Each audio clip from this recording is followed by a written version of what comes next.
Well, good morning, everybody, and welcome back to our live stream. Thank you so much for your patience during our technical difficulties. I'm Lane Figueroa with NASA's Marshall Office of Communications. And I'm Savannah Bullard. You have not missed any launches yet. We're prepping for our first volley right now, so stay tuned and we'll get right to it.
Quick announcement. Can everybody hear me? Hello? Okay, I think it's working. So quick announcement. We need someone from the Cedarville group to come up to the LCO table quickly. So one of your representatives needs to come up to the LCO table. So since the mic is on, and I wanted to go through just a couple of things from a safety briefing standpoint as we see some of the rockets that are getting close to being finished and ready for this first volley. So first of all, thanks everyone for... Okay, sorry. Want to thank everybody for coming. Again, the key number one focus and factor here is making sure everyone is safe. When we go live on launching the volleys, it's going to be active range, so you want to be in a fully kind of heads-up configuration the whole time, making sure you have connection with your neighbors and make sure you'll be able to stay connected that way.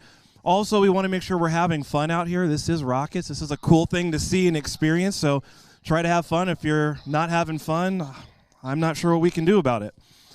Do want to just remind everyone also, thank you so much for NASA, the universities that are competing. Thank you, high schools and middle schools.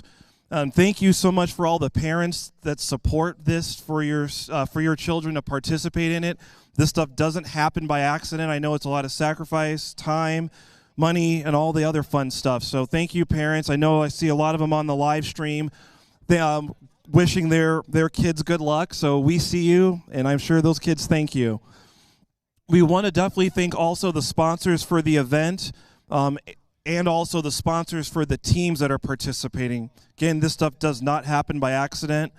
Want to thank NAR. Want to thank Harrah's, the local NAR section. We want to thank Bragg Farms for being able to use this facility. This is an incredible place to be here for 17 years. And thank you for all the VIPs that are here in the house. So let's give everyone a hand for that. Got to practice our hand clapping anyway. Got to get that worked in. I don't have any jokes, so. And I do want to just, thanks everyone for being here, and then thanks everyone for attending online. I know we have the live stream going for YouTube and Facebook. We see you. I know earlier this morning there was like almost 200 live, and I think just a little bit ago it's almost close to 700 online. So see some nice, positive, encouraging comments. Keep those coming. We all need all the luck we can for the event today, so thanks for sharing those. I did want to share a little bit about kind of what my role here is, talking from the LCO, the Launch Control Officer standpoint. My role here is to kind of keep safety as the number one importance, and also a way to connect the rocket with the team, with the audience here online and here in the house. So we want to make sure that we're able to communicate what we're doing and also the safety aspect of it.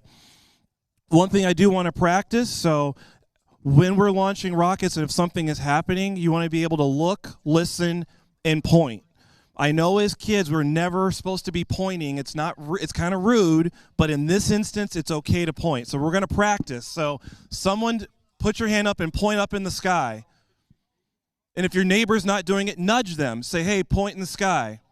So if something's happening, that's what we're going to be doing. So we'll be saying heads up.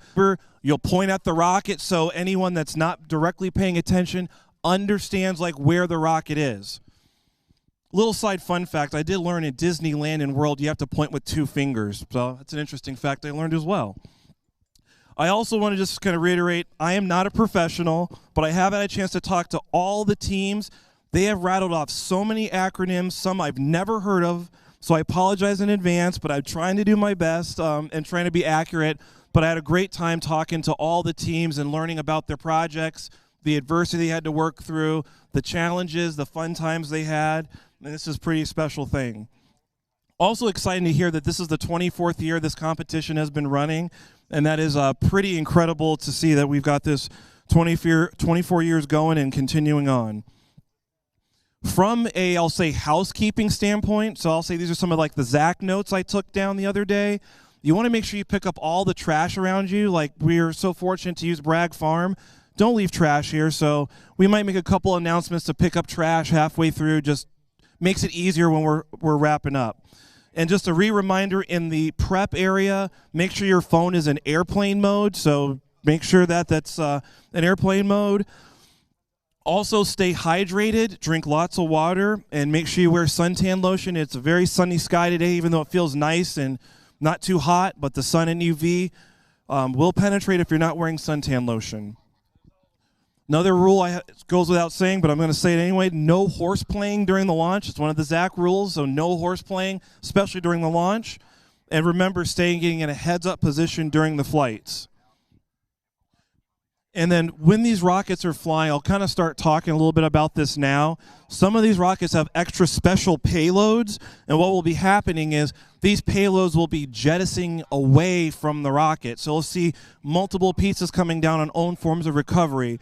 What you'll see happen is a couple of folks up here by the LCO table will give the go or no go. So if you're expecting one and something doesn't go, it's because it didn't pass the live test, and that'll be around 1,000 feet or maybe a little bit higher. And then those jettisoning deployments should be around between 400 and 800 feet. So you've got some idea of what you'll be expecting. And then the last I'll say ZAC safety thing is if a rocket lands really far away, check with John Eckhart first. Don't go get it, because some of these rockets are in other areas and other farms. So don't go wandering off. Make sure you check with John Eckhart first.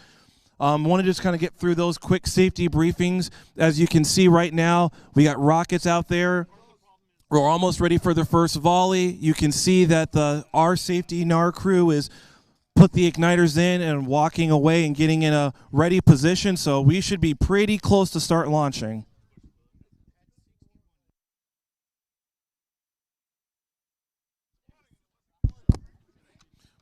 Is University of Portland here? Portland? University of Portland here or no? Because we have your rocket on the pad, but we don't have your flight card. Can't fly your rocket without the flight card. So if you can send a representative up from Portland to bring the... Oh, they're coming? Okay. But we will be getting started pretty soon.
Are we ready to get this show on the road? That wasn't very convincing. Are we really ready to get this show on the road? Okay, that's better. All right, well, thank you, everyone, and very excited for the 2024 NASA Student Launch Initiative. So this is going to be a really special treat.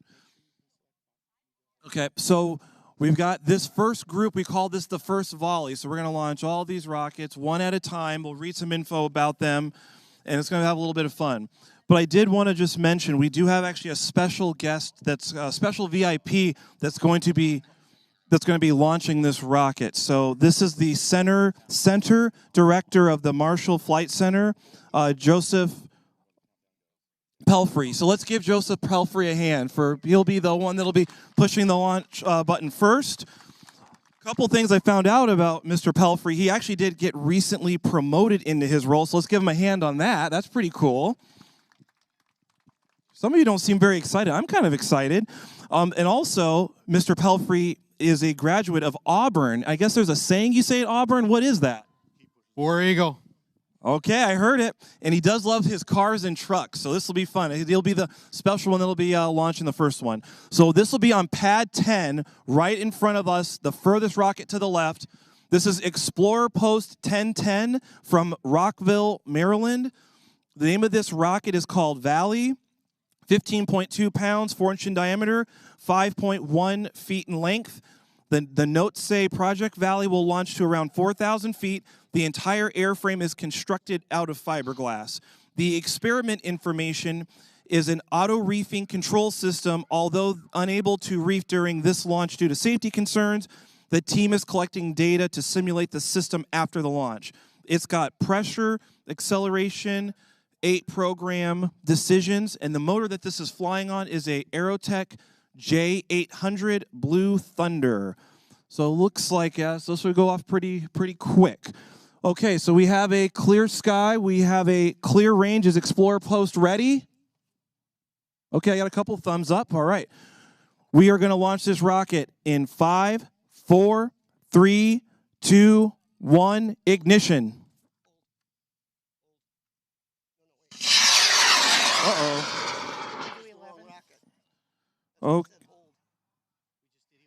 Okay, so that was...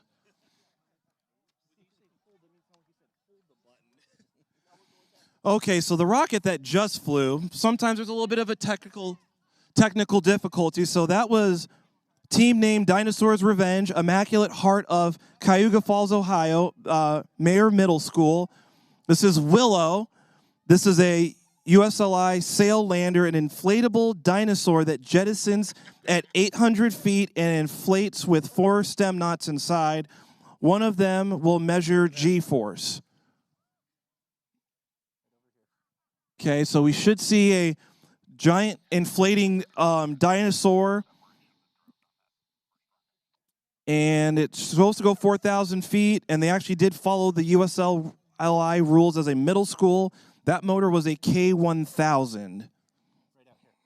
Okay, looks like we should be getting pretty close to the 800 feet. There it is. So there should be an inflating dinosaur there, and it's got the little stem knots in it. Oh, yep, there's the inflating dinosaur. How about that? And with this school, they're from Ohio. 12 are on the team, 4 are here. This is the first time they got here, finishing in a top 25 finish from the TARC and was invited. They named the dinosaur Lewis. They said the name just came to themselves. There's no story behind it. They actually used 3 different types of plywood to glue each fin together. So that's interesting on the Immaculate Heart of Mary. Okay, so we're going to actually try to do the right rocket on this one. So we're going to go to pad number 10. We're going to launch pad number 10. Well, it could be Explorer Post 1010, so it can Project Valley on the J800 Blue Thunder with the auto-reefing control system that won't be used, but all the sensors will be. So we're going to launch on pad 10. We have a clear sky. We have a clear range. We'll be launching in 5, 4, 3, 2, 1, ignition.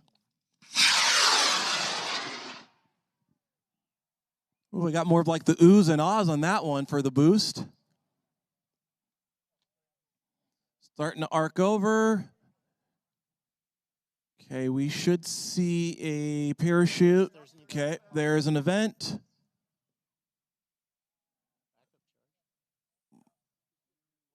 It's got us just probably a really small drogue parachute on that. With this team, they're from Maryland. There's 10 on the team. The payload adjusts lengths of the cords but won't be active today, but they have a bunch of sensors. They painted this rocket right before the picture was due in April. The name of this project, Valley, is a Norse god, but they don't know exactly what it was, so I had to look it up. It is the god of flight and vengeance. An interesting thing on this team, they had some noisy gears, I guess, when they were building the rocket, but the main is out. Looks like a good flight. No. Okay.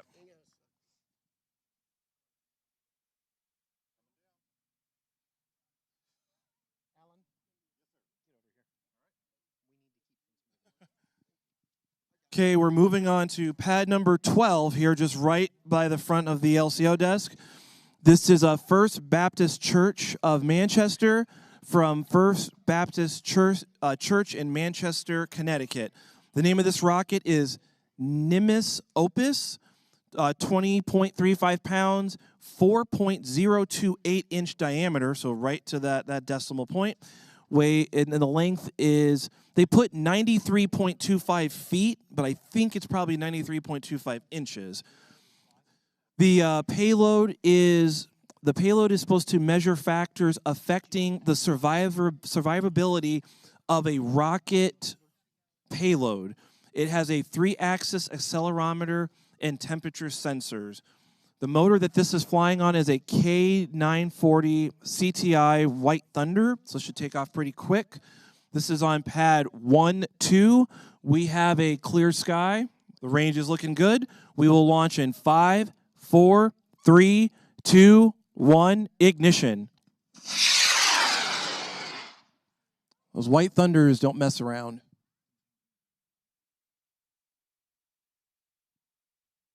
Okay, on this school, this is their first time here.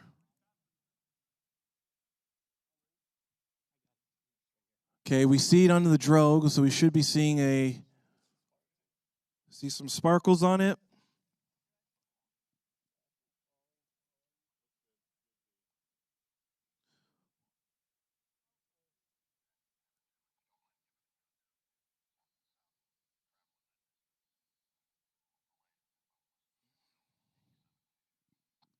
Okay, on this, okay, we should see the main here pretty soon.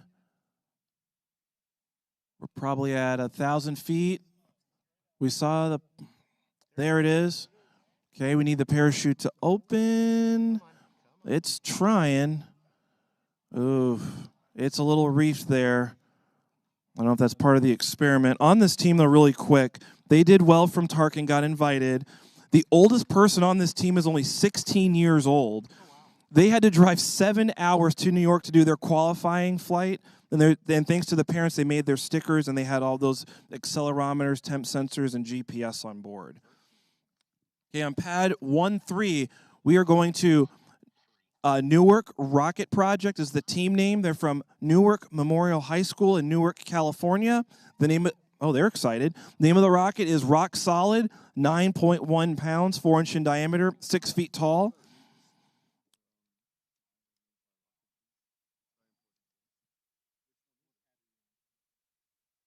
Okay, and then this rocket should go 5,000 feet. The science experiment information is called the BIRB or BIRB. It's a payload system, has an Arduino sensor system, tracking rockets, orientation, barometric metrics, altitude, pressure, humidity, temperature throughout flight, and BIRB stands for barometric intuitive rocket body. The additional story the team provided me is the story behind our name for the rocket is in honor of our advisor, Mr. Stone. He can't be here with us, because he is fighting a different fight. We thank him for everything. Rock solid, Mr. Stone. We'll give a hand to Mr. Stone. So, and we're flying in his honor on pad 13. Okay, with clear sky, clear range, we are launching in 5, 4, 3, 2, 1, ignition. Is it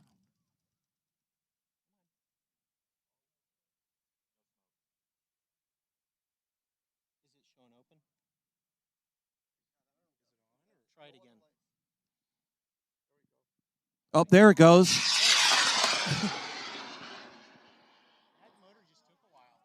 Whoa, that's a good boost on that one. It's on its way to 5,000 feet, it looks like. So with this school, this is their first time here. There's 23 people on the team. The story behind, okay, there is an event on that. That looks good. The team painted this rocket 9 p.m. at night after a badminton game. I wonder what the results of that game was. It does have all the altitude, humidity, temp, air pressure, orientation. One of the routines that this team does is they have raising canes after every flight. So I don't know if there's any around here, but they'll have to figure that out afterwards. Another interesting fact is one of the team members dresses in a rocket costume. So I don't know if that's happening today, but be on the lookout. Someone on the team might be wearing this outfit today. Oh, this team also does like to play.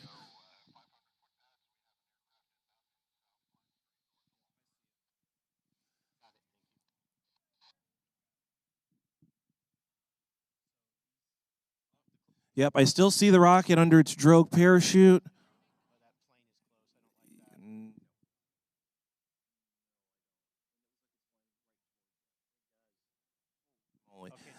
Okay, so we should see a main here pretty soon. We're probably below 500 feet. There we go. Needs to open. There we go. How about that rock solid team? Oh, the other fun thing on this team likes to play video games together, so they work hard and play hard together as a team. One of the games is called Brawl Stars. I don't know what that is. Oh, they know what it is. So that's one of the games. So I guess if any of the other teams here want to play this game with them, you'll want to connect with Newark Memorial High School. So right now we're making sure that aircraft is going outbound. We don't want to be ascending any rockets when we are the aircraft, and we don't want them in our camera shots, so we're just making sure that they are clearing out. Even though they may be at safe distance, we're just going to 100% make sure. I guess while we're waiting for the aircraft to go outbound, just a couple quick reminders. If any of the teams are trying to go to the RSO to check in their rocket, make sure you're wearing your name badge. Other thing, reminder, no running, no skipping, no jumping. We don't want no one to get hurt, and no one crossing over the yellow cord. No crossing over it. That runs risk of injury as well, so we don't want any of those from a reminder standpoint. Okay, now the aircraft is clear. We're moving to pad number 14. This is Whitney M. Young Magnet High School. Couple claps from their team. This is from Whitney M. Young Magnet High School from Chicago, Illinois.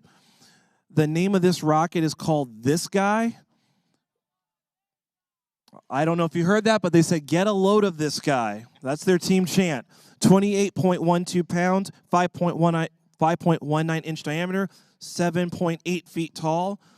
The name of the experiment information is called the Loop Rover. It's a two-wheeled rover rolling across America from Bragg Farm to Chicago, Illinois.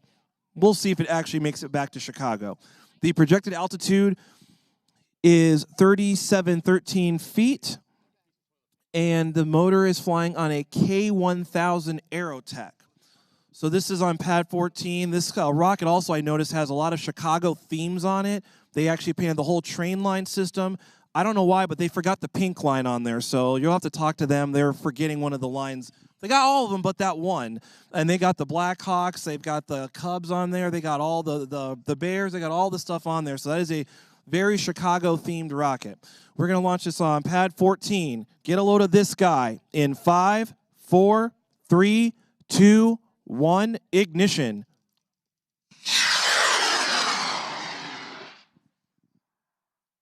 Oh, I hear that nice echo after it burns out. Pretty cool. On its way up, starting to arc over. There's an event. There's its backup. Okay, we got a drogue out on that, so that's looking good. The team, this is their 4th year being here. They did do the vinyl wrap, and they had that train system on there, which is pretty cool. Oh, and another fact about this group, this is the heaviest rocket from the SLI group, so they wanted to go with the heavyweight one for this event. Someone's excited about that. So we should see the main here pretty soon. We're probably about under 1,000 feet. Coming up on 7. Oh, there we go. Okay, well, there's enough black powder in there. I heard that. Well, I don't see the parachute quite opening. Come on, open up. Well, there's a piece that came off I saw, and with big weight comes big responsibility, unfortunately, but we get some good, nice golf claps at the end. How about that? Okay, continuing on to pad 15. Team name is NDARR. This is Notre Dame Academy. This is in Los Angeles, California. The name of this rocket is Athena 5. Weight is 28.3 pounds, 5-inch in diameter, 7.75 feet tall. The experiment name is Aegis. It's a 3D printed payload capsule with parachute descent that contains sensors, including baro, gyro, and etc. That will be extracted to make a 3D model simulation of the flight. Should be going about 4,060 feet. This is flying on an Aerotech Case 780 Redline. I did want to call out a couple things with this team I thought was pretty special. So six team members on this team. It's actually an all-girls school that is a humanities-based school.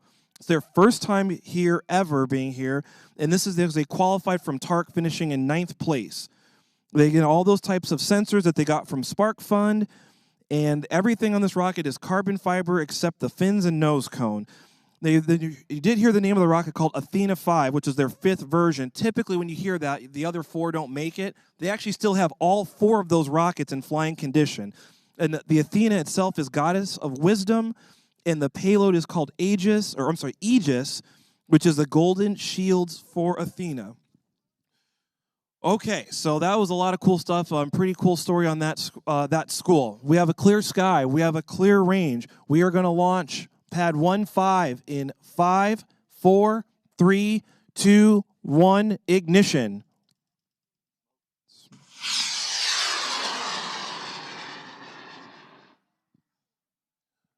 Boost is looking good. Team's pretty excited on the up part. Starting to arc over. Okay, there's an event. I see its backup.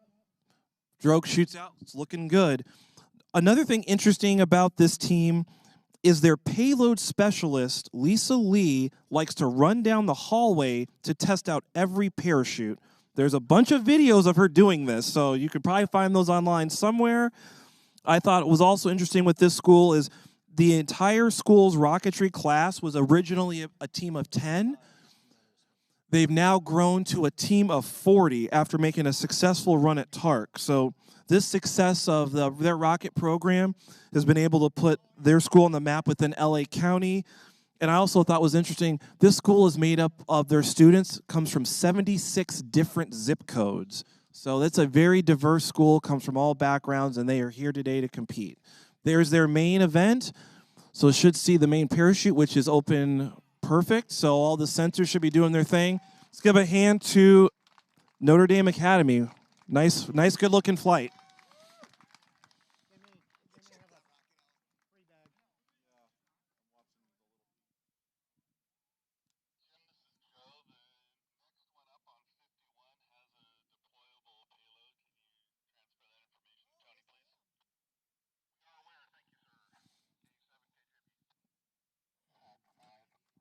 Okay, so now we just finished the front row. So now we're going to the back row. We're going to start with the rocket furthest to the left.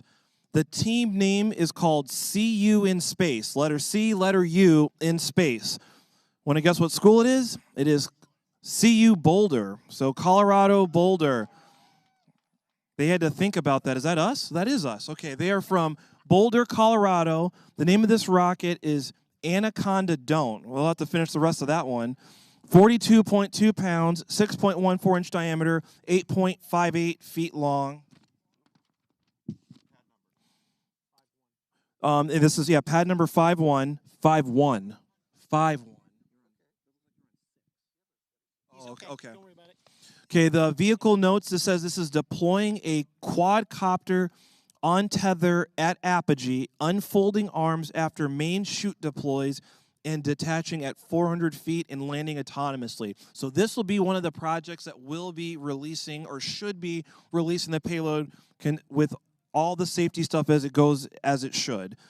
The experiment information is called Anaconda, and this is an onboard quadcopter payload that's able to they have some hard handwriting here, to simulate Artemis missions. Okay, our Anaconda don't, but today it will. This should go about 4,000 feet. The motor is flying on a L1170 fast jack, which I think is an Aerotech motor. And with this one, of all the competing teams, this one has the lowest projected altitude of all the ones I saw. And this is their first time being here, so welcome and glad to see that you are here. There's about 16 on the team. And another interesting fact is this team never flew their rocket in Colorado due to all the snowy weather this winter. So they had to go to Arizona one time, Kansas another time. They have various age ranges on this team, ranging from age 17 to age 40. So very wide, diverse student population for this team and program. They also like to have very big quick links, but they wanted to be very safe. Everyone on the team did sign the rocket, and with their stem knot, this actually came from an Instagram contest for design. One of them is a buffalo that is all 3D printed. So there you go on the stem knot. So we are going to launch the CU Boulder, CU in Space Anaconda Don't on pad 51. Clear sky, clear range. We're going to launch in 5, 4, 3, 2, 1, ignition.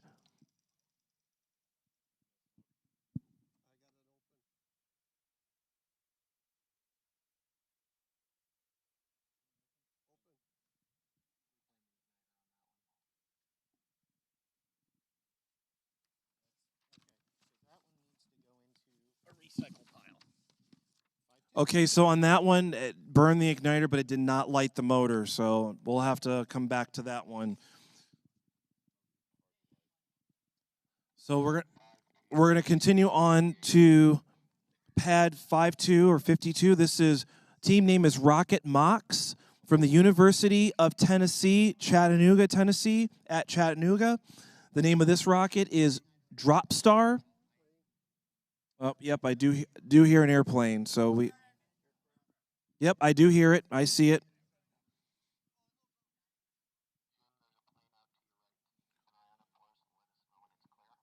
Well, while the plane, I guess, is flying by, I could read the information on the project. So the name of this project is called Drop Star, 38.06 pounds, 5.15 inch diameter, 7.865 feet in length. The experiment information is called Hermes Primus. This is a counter-rotating helicopter with pneumatic landing gear and a bow release. But this one I don't believe is releasing. It's just going to stay in, or it might be doing the ballast. This rocket is flying on an L850. It's an Aerotech motor. Also on this team, there's 10 on the team. It's made up of 8 seniors and 2 underclass folks. Yep, they are just doing the ballast. It does have a vinyl wrap on it. It is their 5th consecutive year here. After every launch, the unintended tradition is when they go to their restaurant, they're always out of something. No dinner roll, no steak, no something. So there you go. Oh, we've learned a little bit about Rhett. So Rhett is the team leader. He's the most unique one on the team, but he's special. And we say, from the team, it says, thanks, buddy. Thanks for all you do. But also during this qualifying flight, the nose cone came off and landed in a goat pen area. Okay. In the trees, it could still be there today, but they did remind me there were no goats were harmed. Their stem knot is actually made in resin to show the detail. So their stem knots are Dr. Elliott, Dr. Margraves, Dr. Newman, Dr. Shree. They're all resting, but they're all resting and not on this specific flight. So they wanted to let me know that. Is that plain? Yeah, you're clear. Okay. Pad 52, drop star, clear sky, clear range. We are launching in 5, 4, 3, 2, 1, ignition.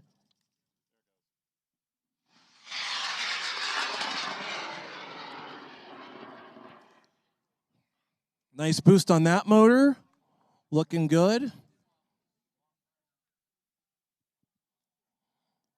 Starting to arc over. We should see a drogue here pretty soon.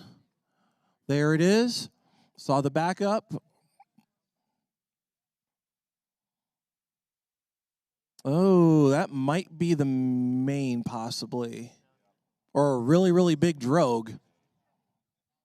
We can see the tracking smoke off the motor. That's usually the forwardmost piece inside the motor. And nope, now it just burned out. So now it's just the rocket with the main out a little bit early.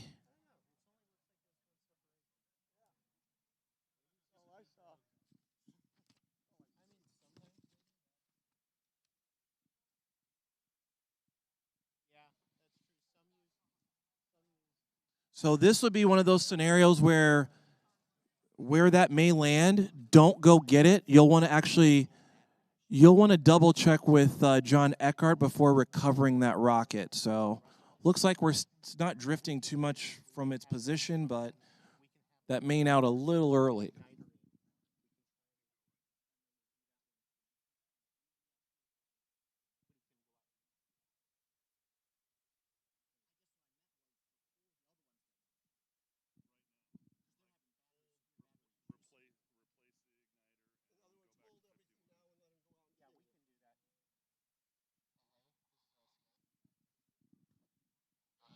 We're on just a quick brief hold, so just stand by.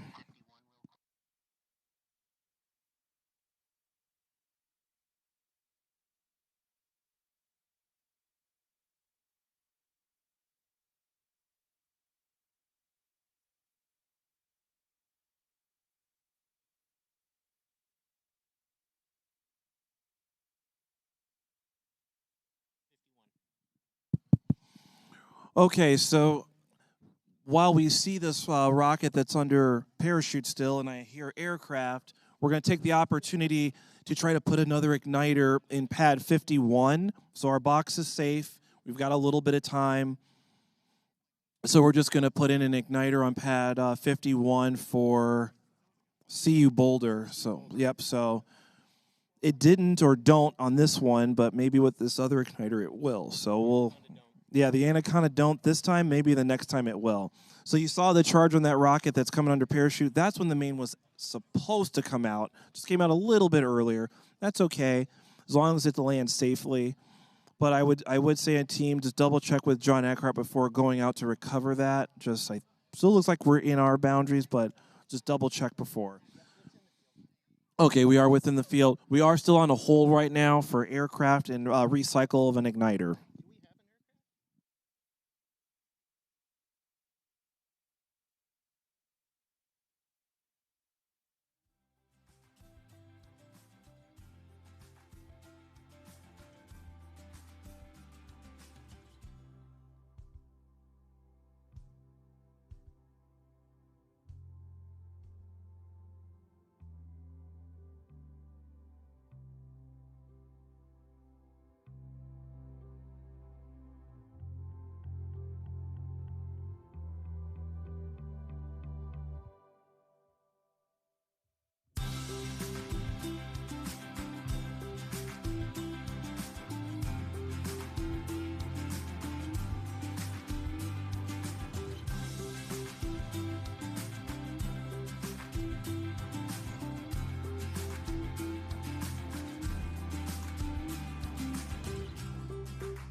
Okay, so we're going to get this show back on the road. That was a pretty quick cycling of the igniter.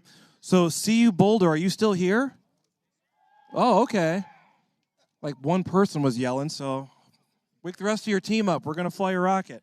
So this is the Anaconda Dome. This one does deploy the quadcopter on tether at apogee, unfolding its arms when the main chute deploys, and it'll deploy at 400 feet and landing autonomously. Again, they'll get the go, no-go from our safety crew here at NAR to release. They do have a new igniter in it. Again, this is called the Anaconda Don't. Should go 4,000 feet on an Aerotech L1170 Fast Jack. New igniter in it. Clear sky, clear range. We are going to launch in 5, 4, 3, 2, 1, ignition. There we go. Okay, so this one will have the deploying or jettisoning payload. Starting to arc over. Okay, there is an event. That's the drogue parachute.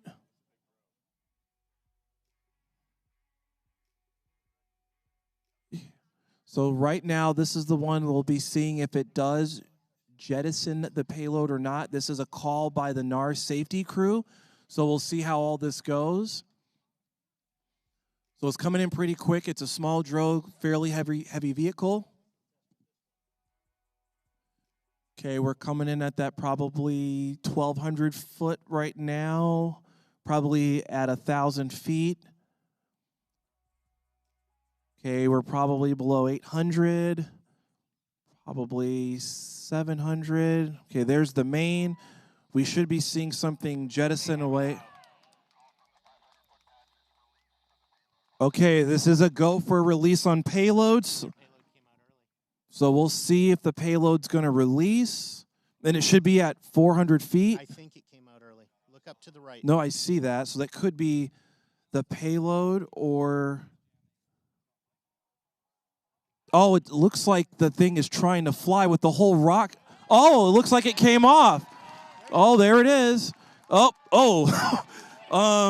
I don't know about your stem knots, but it did come apart. It did come off, so you might want to check your little buffalo stem knot, though.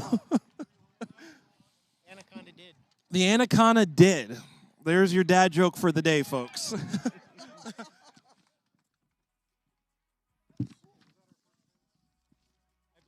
Yeah, that was the first one that'll say jettison. I don't know about success. So you'll have to. Okay, we're continuing on. Pad number 53. The team name is the Daedalus Project. This is from Florida State University, Panama City, Florida. Name of this rocket is Daedalus 1. Okay, this is a 50-pound rocket, 6-inch in diameter, 9.3 feet tall. This should go about 5,280 feet. This is flying on an L2200, which I think is a green. This has got a ballast on it, so no payload or jettisoning payload. Last time this team was here was in 2018, so welcome back. There's 5 on the team. They painted in their school colors. This rocket is called Daedalus 1 because it is the Greek mythology. Greek mythology was inventory. When I looked it up, it says wisdom, knowledge, power. The subscale name was called Icarus, and that's from the Greek mythology from flying too close to the sun. I will say their subscale probably flew too close to the sun. The custom machined block and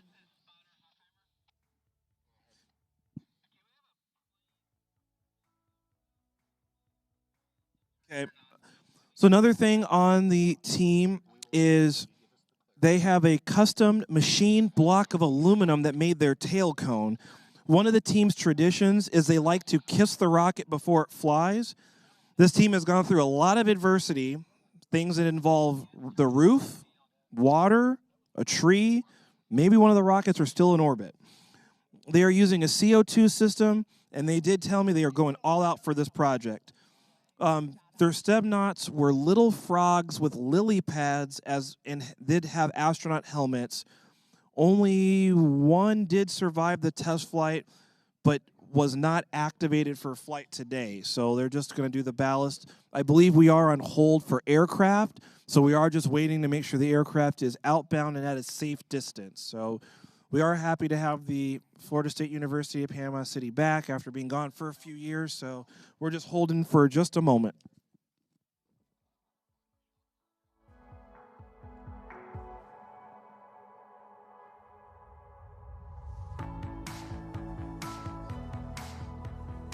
Okay, I did get the go-ahead that the plane is clear and outbound. So we're gonna go on pad 53. We have a clear sky. We have a clear range. Launching Daedalus 1 in 5, 4, 3, 2, 1. Ignition.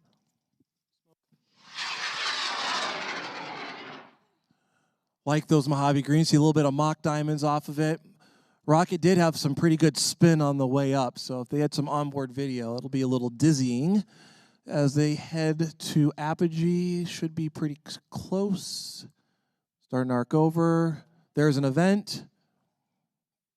Okay, their drogue parachute is out, so far looking good.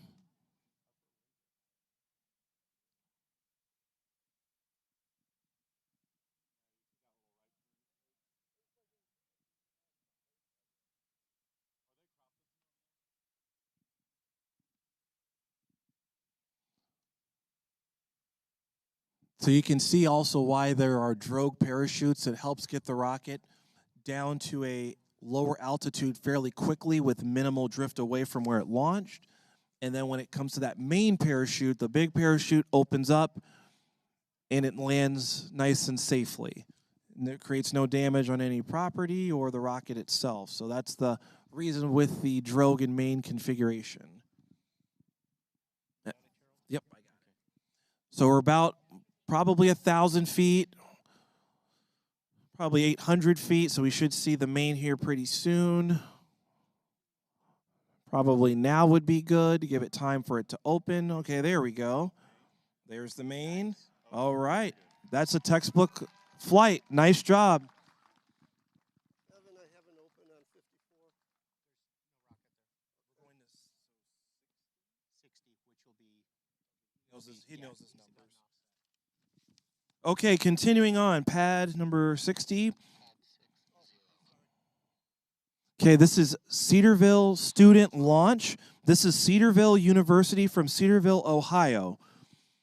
I guess they're not excited, but I am. The name of this rocket is called Penelope. This rocket weighs 42.2 pounds, 5.5 inch in diameter, is 6.625 feet in length. For the science experiment information, they didn't list anything. The altitude should go about 4,800 feet. Well, yeah, 4,811 feet specifically. This is flying on an Aerotech L1390 green.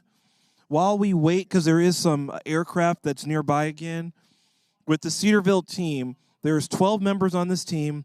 The fins are a modular system. Oh, what I found interesting with this group, I've never seen this before, and I've flown a rocket or two. They used a threaded U-bolt. Again, I've never seen a threaded U-bolt before. They also had very big quick links, and they had a kind of a stubby-ish nose cone that mounted to the payload. I was also told that the quote-unquote intern painted it. So I don't know who the intern was, but they painted it. Their stem knots were Lego folks. One was a custom stem knot made to the president, and the president of Cedarville University, I believe, is Thomas White. and he is actually handing out the diplomas to their senior team members. The payload they did call was the Flying Cloud.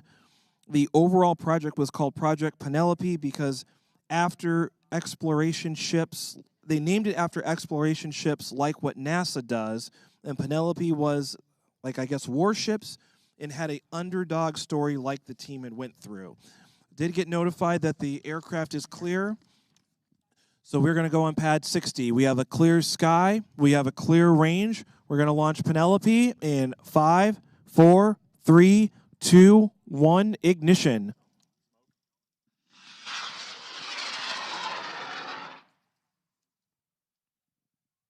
Oh, that's kind of angling in a way I wasn't expecting. Changing, yep.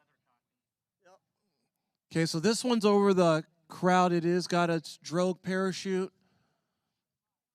Yeah, the upper winds are a lot different than the surface winds.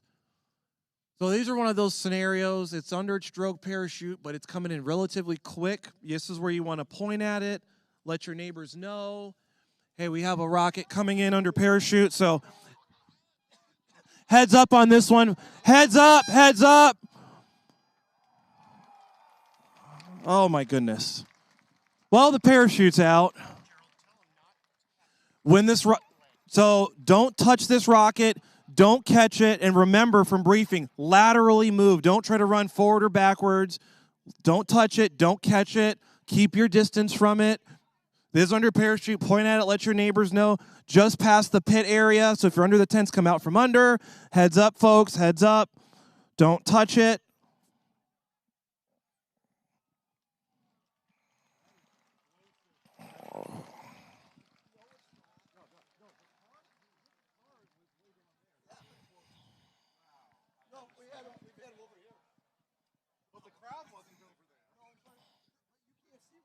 Well, yeah, so good on the communication, everyone. So you're pointing, letting your neighbors know. So it looks like the rocket was safe. I don't know if my underwear is safe, but we will continue on to the launching.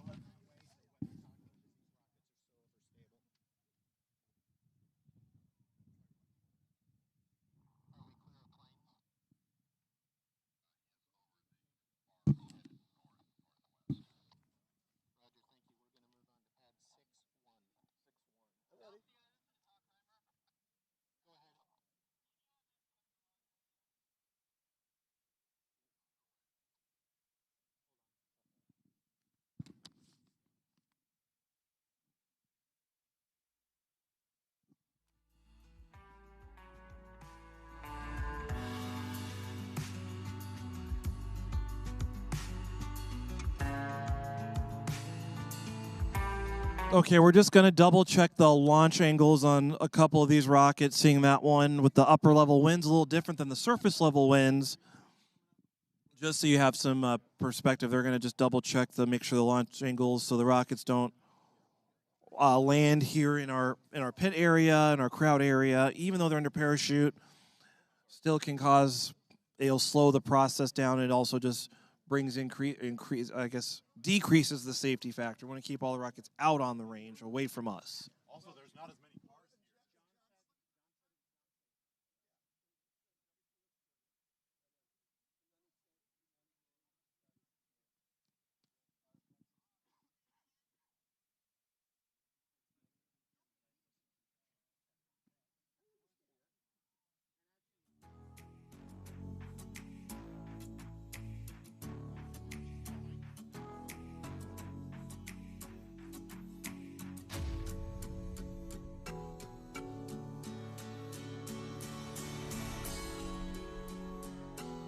Okay, while they're checking the angle on the next one, I'm going to go ahead and read you the information on the next team. So this team name is called Launch Up. The school is the University of Portland in Portland, Oregon. The name of the rocket is called the Lean Machine.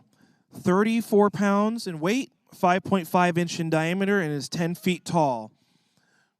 For the vehicle notes, this is in 3 sections, all tethered together during flight and descent, and it does have 1.6 pounds of ballast. This should go about 5,040 feet, and is flying on an Aerotech L1150 red line. With this team, they did actually have 3D printed mounted bracketed fins for modularity. They called the rocket the lean machine because it's long and skinny, so pretty obvious on the name. This is the first time the team is here, so welcome. And this is their first year the school rocket program has existed at University of Portland. One of the traditions, though, the team does after every launch is a team dinner. The team does prefer Mexican food, and they do like to make Cameron smell things. I don't know Cameron, I don't know what's going on, buddy. But Cameron likes to smell things. So you'll have to ask him why. Maybe you can make him smell something. They did have a ballast in this project. It was going to be a gyrocopter, and their stem knots are kind of in there. What I would say with their ballast, it's 1.5 pounds of concrete, and the stem knots are cemented in the concrete. So they are one with this rocket permanently. The team is also wearing their prop hats for team spirit and for good luck and fortune for them. So I don't... Yeah. I do find it interesting. I don't know what Cameron likes to smell or what he's going to smell next. I don't know if that's going to be something on Instagram, but that should be something interesting there. And then I found that to be pretty unique that the stem knots are cemented into the rocket now. So they are permanent for this flight. We're just double checking the last bit of the angles, and then we will resume launch.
Okay, we see our NAR safety crew.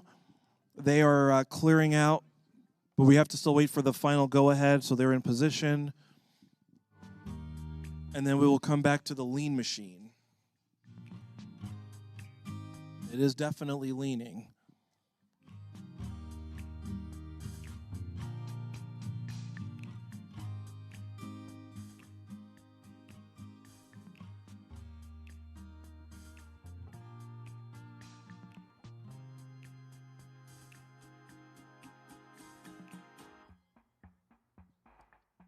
Okay, our team is in a safe position, so we're going to go to pad 61, the lean machine from University of Portland in Portland, Oregon.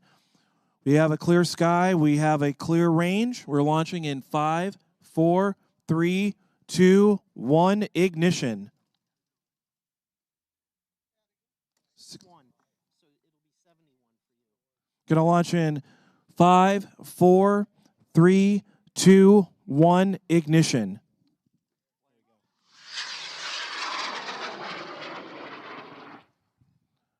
So this one should be going to 5,040 feet.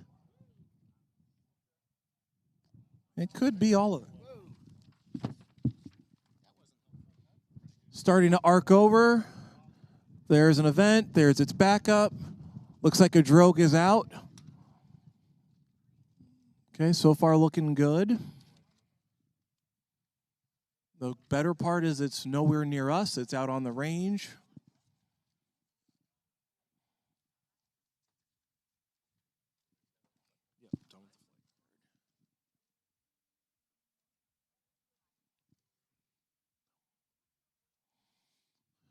So we're still probably 1,500 feet up.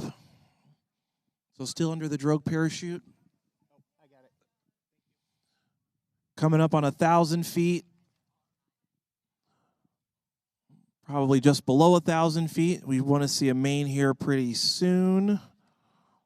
There's the main. I don't see the parachute, and I see it's back up.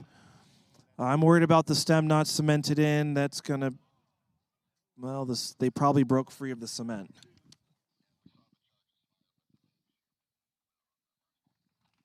It's kind of more of like a sympathy clap, but thanks for everyone for giving them a hand. They are here, so that's half the battles. Okay, so we're going to go to pad 62. This is Rose-Hulman Institute of Technology. They are fired up, patiently waiting. They are from Indiana. The name of this rocket is called the Window Breaker, 46.5 pounds, 6.25 inch in diameter, 8.92 feet in length. That the vehicle notes, this says carbon fiber tube made by Innovative Composites Engineering. The mission name is launching for the restless and the broken-hearted. Oh, there must be a story there. The name of the experiment information is Mars Multiple Aerial Rotor System. It would be a deployable UAV quadcopter where the stem knots are housed in the nose cone capsule, but they are not deploying. They also did include, this is their first launch in Huntsville. Should go about 4,500 feet on an Aerotech L1390, and the main is set for 800 feet. So we're going to go on pad 62. We have a clear sky. We have a clear range. We're going to launch the Window Breaker in 5, 4, 3, 2, 1, launch.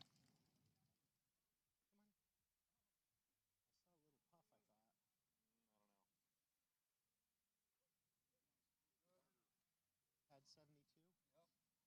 We want to try one more count and hit it again. Okay, we're going to try it one more time in 5, 4, 3, 2, 1, ignition. There it goes.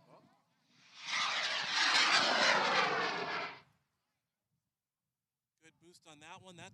That's kind of going in a different direction I wasn't anticipating.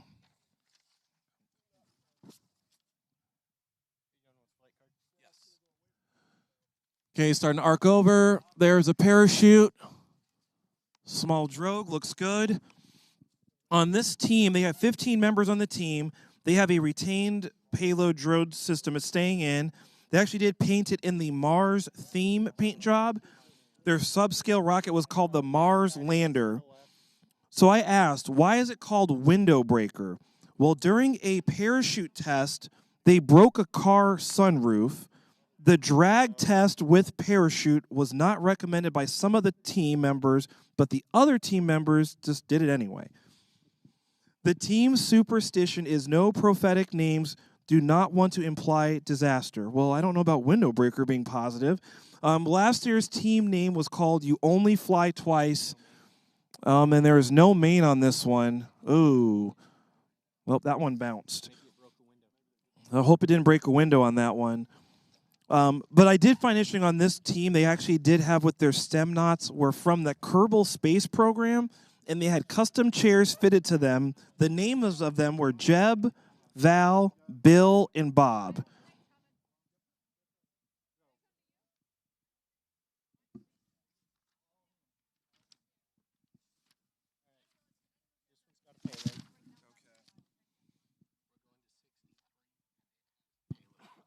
Okay, continuing on. We're going to pad 63. This is the name of this team is called Studentlaunch. This is Iowa State from Ames, Iowa, Iowa State University. Oh, they are very excited. The name of this, Go Hawkeyes? No, that's not right. Whoops. Oh, no, I got corrected. Whoops. Okay, the name of this rocket is Craig Cubed. 34 pounds in weight, 5.5 inch in diameter, 9.4 feet in length. The vehicle note says it's a fully 3D printed rocket out of PETG, including bulkheads, couplers, centering rings, boat tail, motor bay. This significantly reduces manufacturing time. This one actually does have the dropping payload. This does have I guess the science experiment information is called the flipping Psychopter. The stem knots, they're excited for their experiment. Their stem knots landing is called Stem Knots Landing System. Oh, SLS. Oh, that's good. It is a reusable quadcopter design that can land in any atmosphere. Oh, really? Any atmosphere. Can be piloted manually or autonomously. Will perform a 180-degree flip when it comes out. And this one should go about 5,000 feet. And it is going to fly on an Aerotech L1520 Blue Thunder. With this team, I had to ask a couple questions because of the 3D printing, which is unique, but cool to see. There's 18 members on the team. They said the name of the rocket is called Craig Cubed because the prior team's names were called Craig 2 and Craig 1, and the original team didn't want to follow mythology for naming the rocket, so I thought that's pretty cool. This does have the quadcopter in the nose cone and does self-right and flip and has an auto function or auto landing or manually controlled. I was also told that Ellie did the wrap and designed the design in. Oh, they're excited for the design on that. She designed it on her iPad, or maybe she did it on a sheet of paper, then the iPad. Not sure. With this rocket being 3D printed, one of the scenarios that happened with this team, they flew the rocket, it crashed on a Monday, but by week's end, Friday, they had another full scale printed and ready to go. They said their stem knots are in their seats. Okay, this one is ready to go, and this does have the jettisoning payload, or the payload that does come out and has the stem knots on board. We have a clear sky. We have a clear range. We're going to launch in 5, 4, 3, 2, 1, ignition. I hope your stem knots are okay. That was a pretty healthy takeoff. Okay, this one is kind of behind us. So this one being right above the flight line, I don't know if this payload will I guess, come off. We'll see as it comes down under its drogue parachute. The final call does get made live, and it will be made at around that 1,000-foot range. It is coming in under drogue, but it looks like it's getting on the other side of us, but still pretty close. I definitely would say it definitely went all of 5,000 feet, so that was a good boost on that one.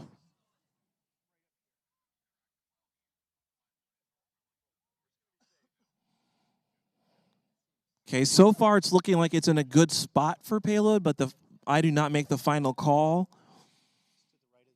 It looks like it's just to the right of the sun. Don't stare at the sun unless you still have your 3D printed glasses. Or I'm sorry, you're not 3D printed. Your Eclipse glasses.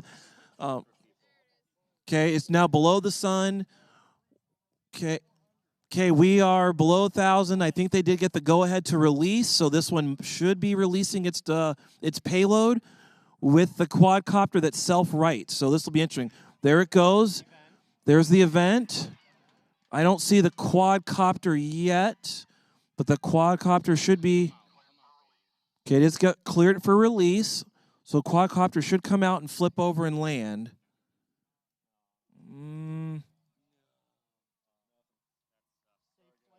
It was a good flight, so congrats to the team. Go Cyclones. Got it corrected. There's a little bit of a debate here at the table.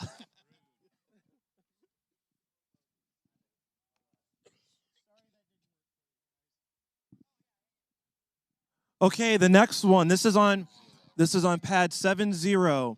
This is the Buckeye Space Launch Initiative from the, oh boy, this team rolls deep, and this is called,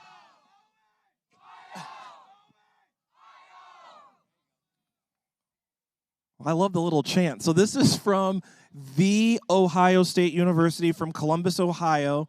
It's not the, it's not that, it's the, I was corrected.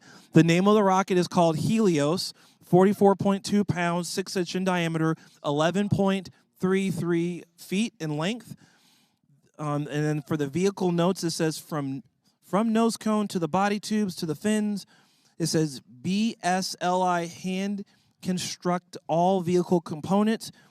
Helios is the biggest rocket the team has made so far. The team would like to thank our professors, mentors, and alumni for all their support. Well, thank you. The name of the experiment is called Helo, which is payload, and then Aeon for Avbe. The payload is auto-rotating device with 4 RC-12 B3 airfoils that spin to land the stem knots safely on the ground. Helo is jettisoned using CO2 canisters. Yeah, this one should be deploying its payload and should be coming separate of the rocket. Okay, so the Ohio State University. I think they're ready. I see them looking at their computers and stuff. We have a clear sky. We have a clear range. We're going to launch this rocket. Oh, sorry, Aerotech L1940X, 5,200 feet. We're going to launch in 5, 4, 3, 2, 1, ignition.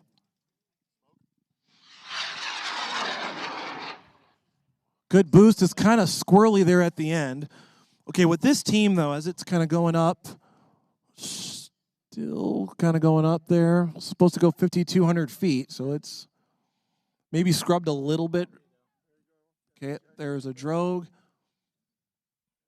Very healthy backup on that. Okay, with this team, they actually have 30 to 40 team members. 24 are here.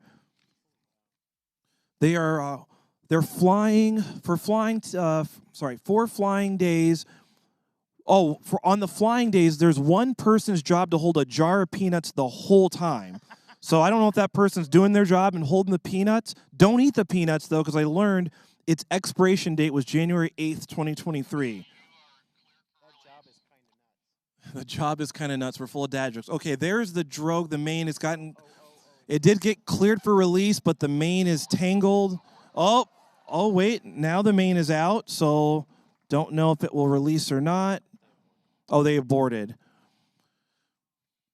But it was overall a good flight. That main just came out a little late.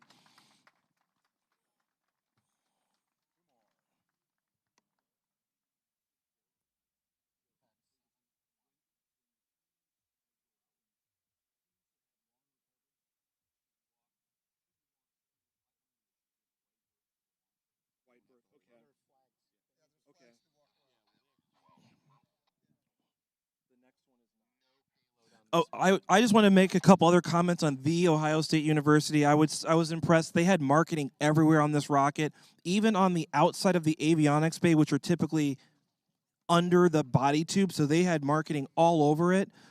Last year, this team did have the record for the most wires I've ever seen in a rocket. They did do a U-turn.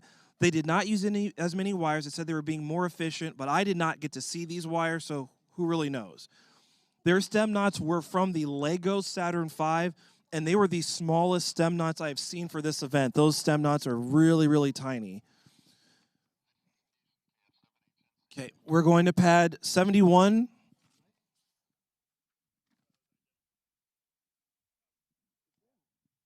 Going to pad 71. This is WU Rocketry, Washington University in St. Louis, Missouri. The name of the rocket is called, there's a little bit of a delay there. Yep, you're up. The name of this rocket is Washoe Rocket. That's tough to say. Yeah, they're just a little bit on a time delay, it sounds like. The rocket does have spy cameras powered by Pi Zero Lucky Llama stickers. Oh, there's all kinds of notes. 36.8 pounds, 6 inch in diameter. 7.25 feet in length. This is their second built full-scale rocket. Team learned a lot about safety and why each component is necessary for rocket. Yep, that usually is important. Brendan got sleep this year. Yeah, good job, Brendan. But being well rested is important. This rocket does have airfoil, fin covers, Delrin bulkheads, 3D printed nose cone. Oh, and I guess Brendan also got a shower. That's important too. No one would want to ride with him. Okay, the experiment does have no payload flying today, but it was a quadcopter using a Speedy Bee computer with looks like Ardocopter Arducopter software. Experimented with a metal or pedal gear air brake system. Didn't make the rocket because they needed to minimize the mass. So this is going to go to 5,100 feet, flying on an L-1520 Blue Thunder, main set for 600 feet. So we're going to launch this on pad, it says 71. So we have a clear sky, we have a clear range. We're going to launch Washu Rocket in 5, 4, 3, 2, 1, ignition.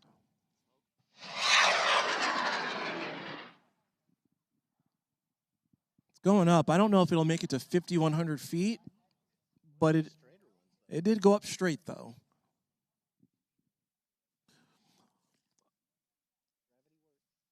On this team, there is an event on that one. Real small draw because it's coming in pretty quick. On this team, they had 57 on the team. They doubled from last year, so there's 32 here. 32 are here. Fourth year as a team competing.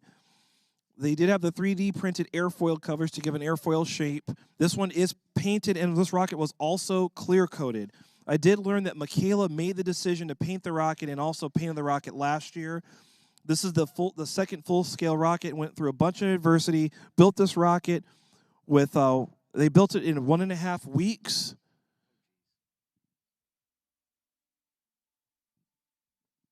Okay, so we should see the main here pretty soon. That's a pretty small drogue. There's the main. Good main. That one's a little far out there. I would double-check with John Eckhart before recovering. This rocket also was their underdog story. They did have sparkly paint on it with a galaxy look. Oh, the team does like to go bowling every year as a team. And before their road trips, they do a Kahoot tournament to prep themselves to get ready to be answering any line of questioning. So I don't know who won the Kahoot game, but they do that every year. Their stem knots were 3D printed. One was an astronaut. One was a creeper. I guess just in a general sense, a creeper. Then they had a dog and a cat. Oh, it's a Minecraft. It's a Minecraft thing. They said that the stem knots were not in this specific flight. They're just having a little bit of a break. This team, I also did notice they had printed off a bunch of stem knots. So if you want to collect some stem knots, go to Washington University in St. Louis. This team also was very excited for their rocket. Other ones seemed to be more nervous. They were very excited to be here and fly. Okay, well,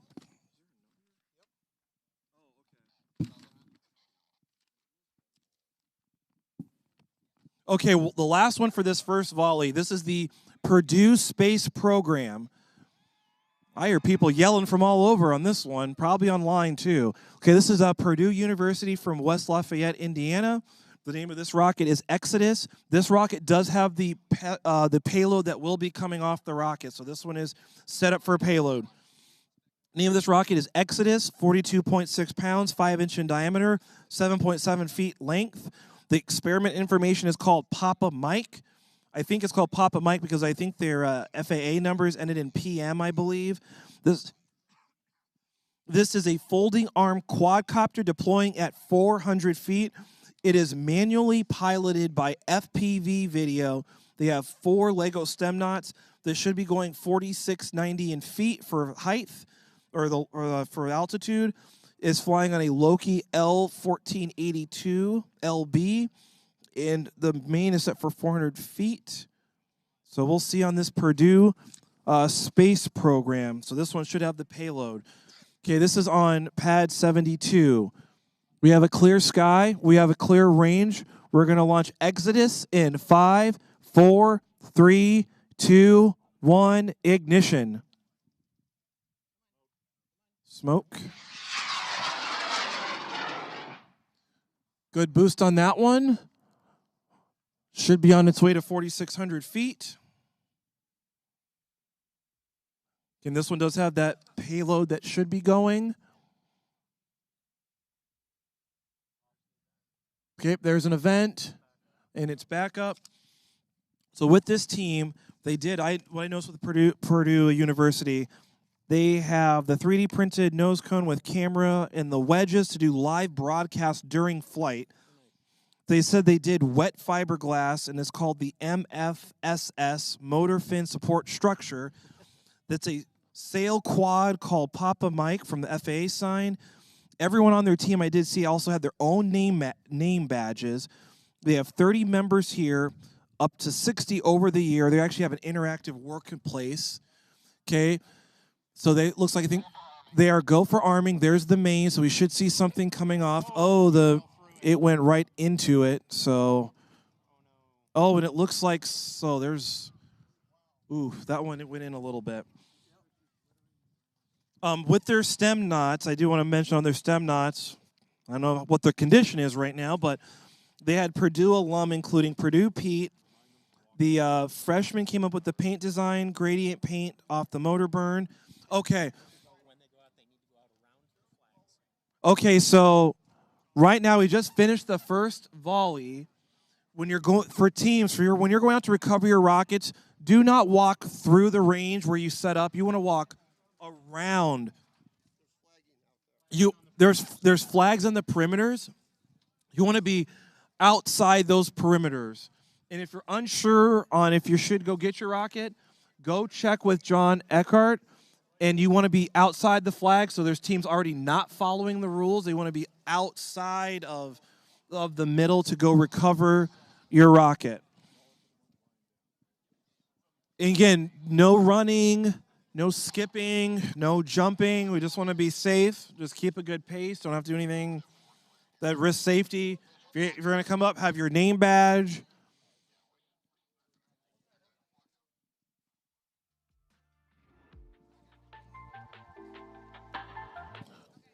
While I know folks are going out to recover and starting to set up the next volley of rockets, the Purdue University team gave me lots of additional info.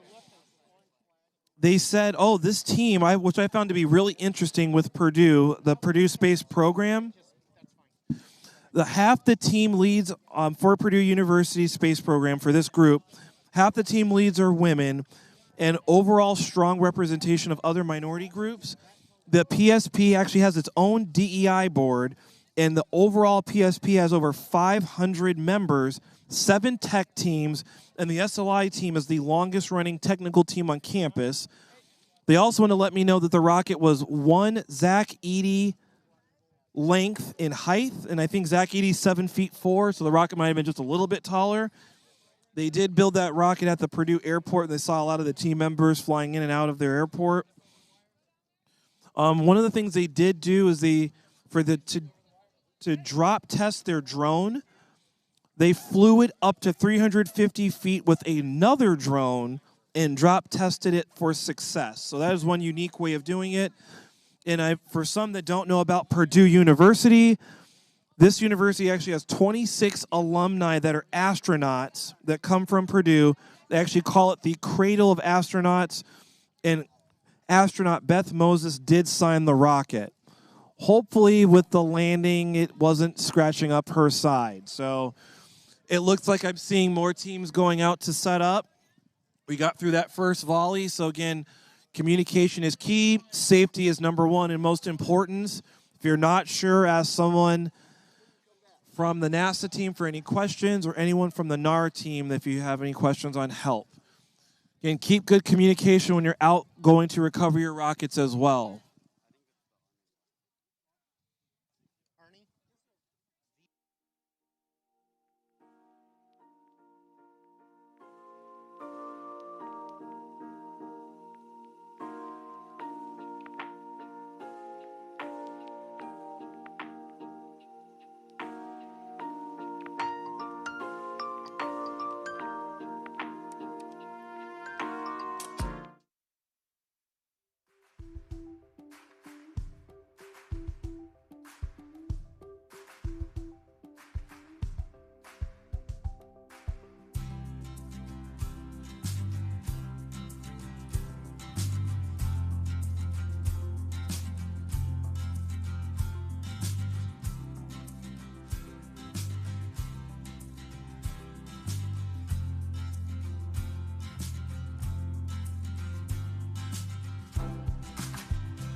Well, welcome back, everybody. We just finished up the first volley, and we've seen amazing launches. We're so excited. The energy, you feel the energy today at the farm.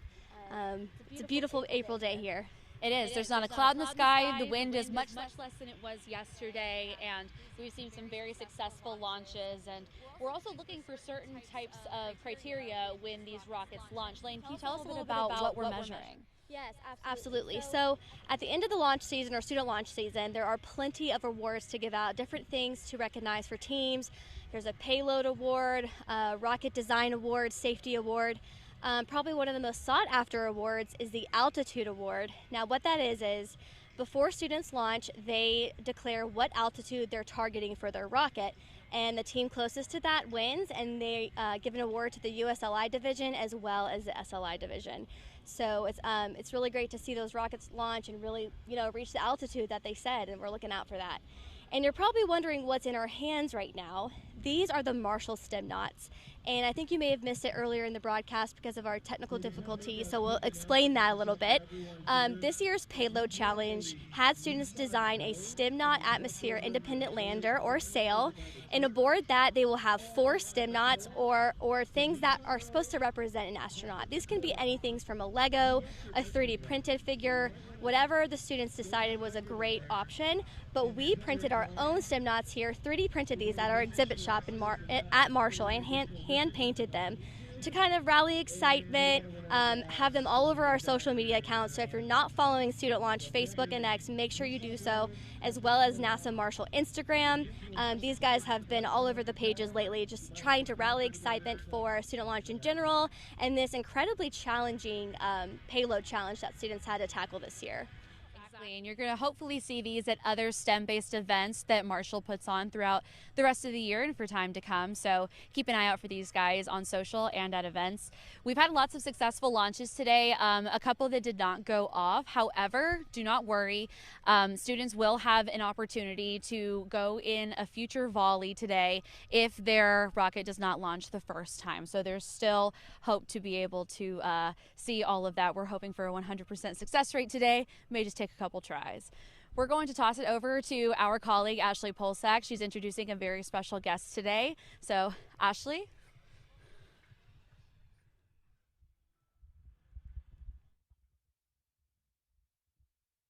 Savannah.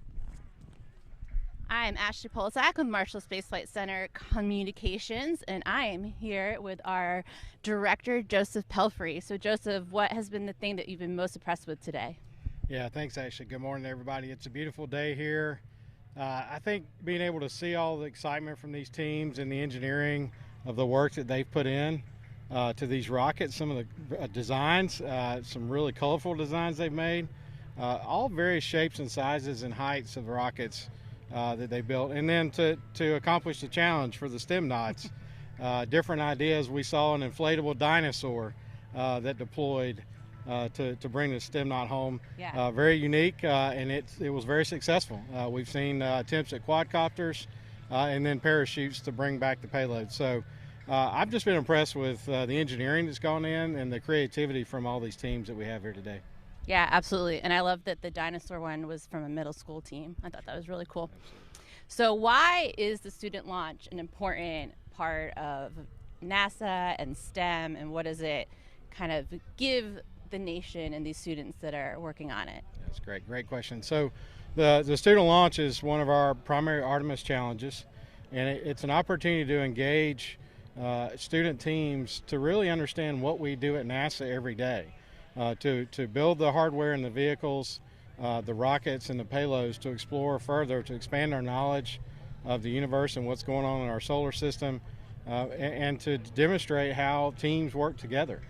These student teams are getting the opportunity to go through design process and the hardware build and test, just like we do for our NASA rockets and for our NASA payloads and in the science missions that we do. So they're getting real hands-on experience that they can apply when they graduate, whether they come to work for NASA, go to work for one of our industry partners, and that experience is invaluable for their success in the future. But also, we need them to come help us, right? We need them to take what they've learned and come back and help us do the awesome missions that NASA's doing every day. So when they do come and work for us, what do you think are some of the challenges they'll face and that they'll be getting to tackle for the next generation? Yeah, so we have identified over 800 technology gaps that it's going to take to get to Mars. And our ultimate goal is to put humans on Mars. And so the challenge is going to be able to close all those technology gaps and those shortfalls so that we can have the technologies we need in the flight systems that we're going to need to live sustainably on the moon as we return humans to the moon in the Artemis campaign, but then also travel to Mars and live on Mars. And so those challenges are things that these students are going to get to work on when they graduate so that we can advance those goals that we have. The opportunity is immense for these students to come contribute to what we're doing as a nation with NASA and the strategic goals we have. Absolutely. And I'll wrap us up by saying you've just mentioned a lot of really awesome things that we are attempting for the future. As someone that has been with NASA for a few years, what is the coolest part about your job or something that you have gotten to be part of? So early in my career, I worked on the International Space Station program, and so I was responsible for building science experiments and payloads that we flew to ISS to operate. And so for me, it was being able to see the entire life cycle of a process, to be able to go from design and concept through test, build, test, and then operate, and to see your astronauts operating. The experiment that I worked on the space station, that was really an awesome part early in my career. Now, this is what's awesome to me. This is fun. It's being able to engage with students in our community and our industry partners and our entire NASA team and seeing the excitement and engagement about what we're doing. That's really what gets me excited now. Yeah, absolutely. It's been great out here this morning. Well, thank you so much for joining us and for taking care of Commander Stemnot. That's right. And we are going to bring up your colleague, Kevin McGhaw, now. Thank you very much. Thank you. I'm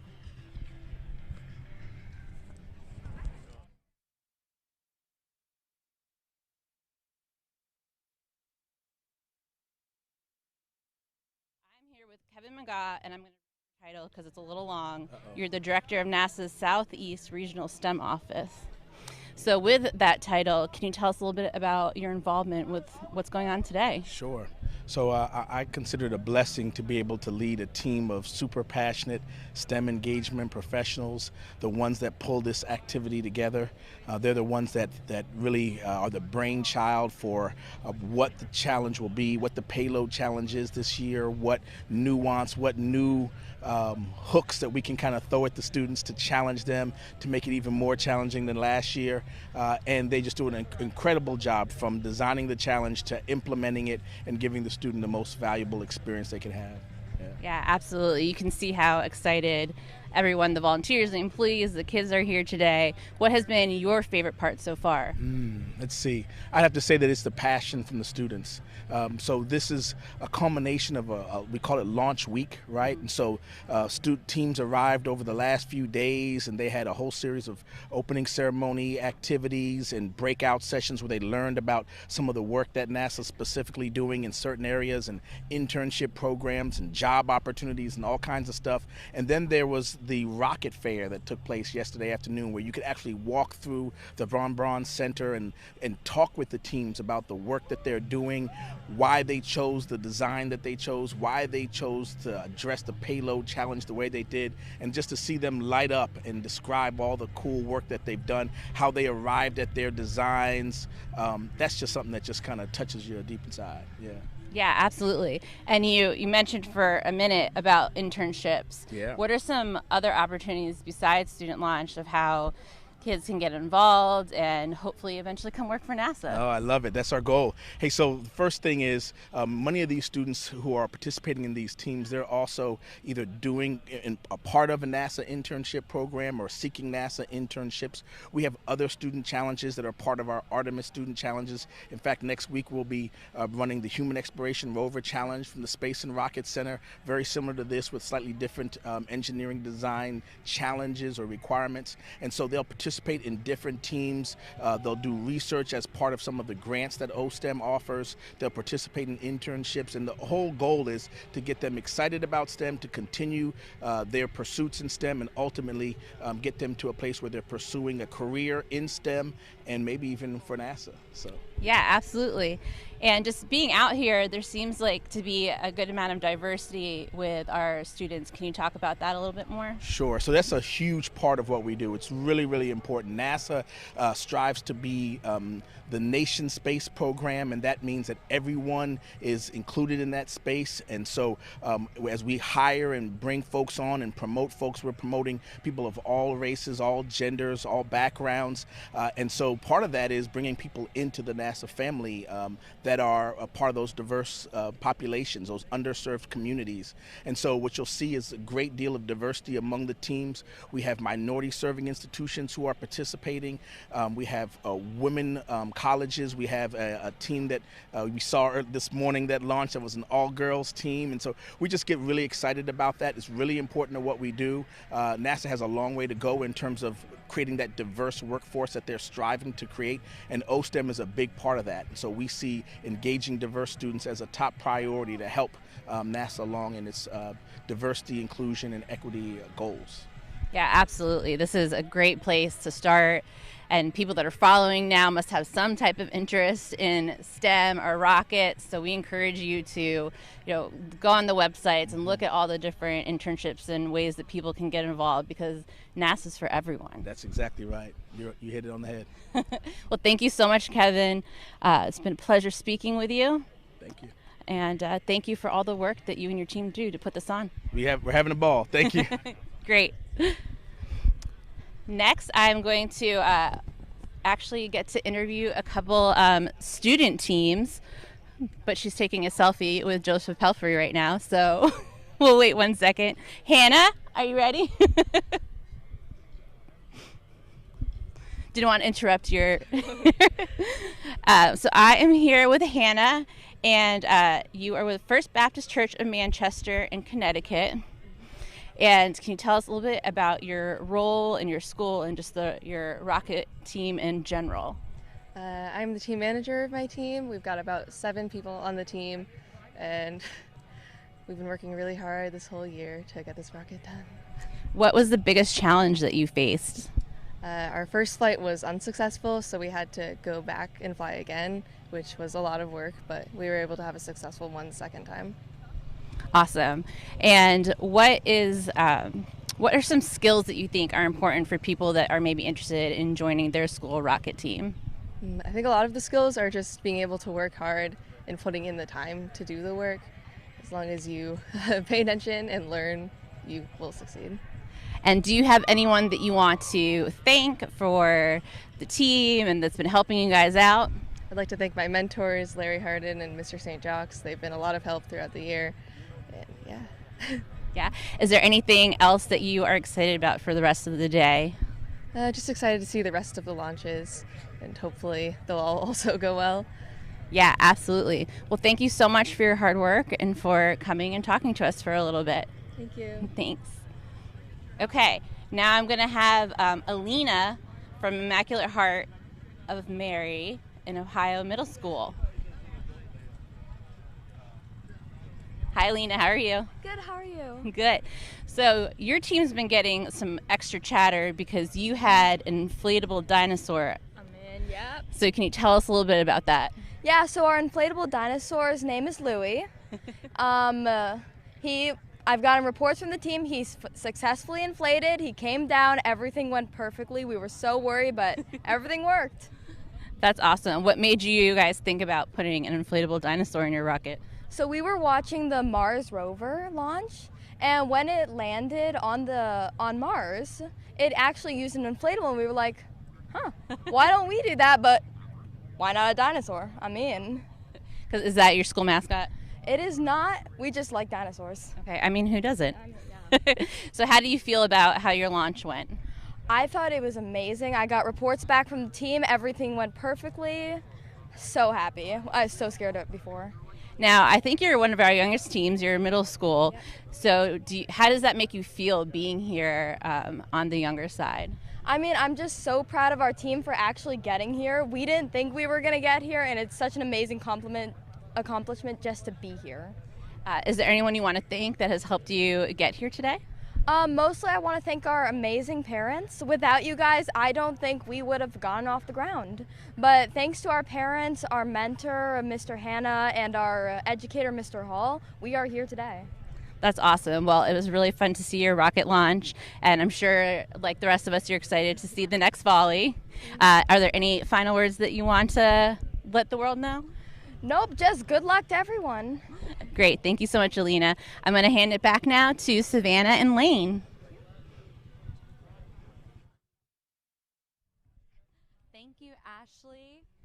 Thank you so much, Ashley. We have some other very special guests to talk to, so we'd like to welcome our next guest up. She's coming down. Hello. Watch your step.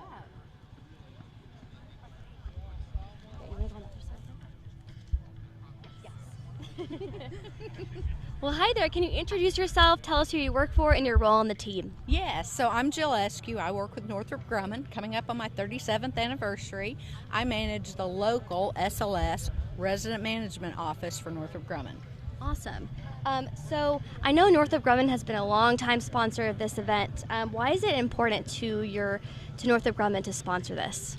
You know what? These kids are our kids. If you want to talk about future generation kids who are passionate about propulsion, these kids are it, and they're going through the exact same phases of design, development, and then qualifying their motors that we do at the Rocket Factory. Awesome. Joe, we know that there are a lot of teams out here. It takes a lot of teamwork to make this happen. Tell us a little bit more about the importance of teamwork when it comes to rocketry. You know, everything is involved with teamwork. If you look at the big SLS program, and recently Shatira said it's not just the SLS team, it's the whole Artemis team. So everything takes so many people, and for SLS, of course, we have all those prime contractors coming together to make that beautiful launch vehicle. But for the Artemis program, we're going to have landers and orbiters and rovers, and so the same thing happens here. They have to integrate their teams and learn to communicate and work together, and sometimes those people may not be people you're used to talking to all the time, or they may come from different backgrounds. So it's excellent experience to learn to work on a team, because you will never get away from that. Yeah, Yes, absolutely. So can you tell us, what's your favorite part about your job, or maybe the coolest part of your job?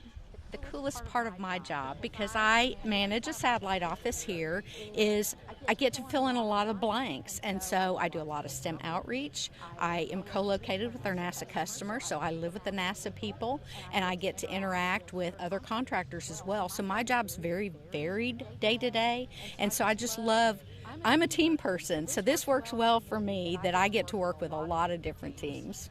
Yeah, absolutely. And my final question is, what advice would you give to a team launching today? Oh, do your homework and prepare before you get here. All right. Well, thank you so much, Jill. Thanks for joining us. Thank you, Jill. And I think we're going to have another special guest come up.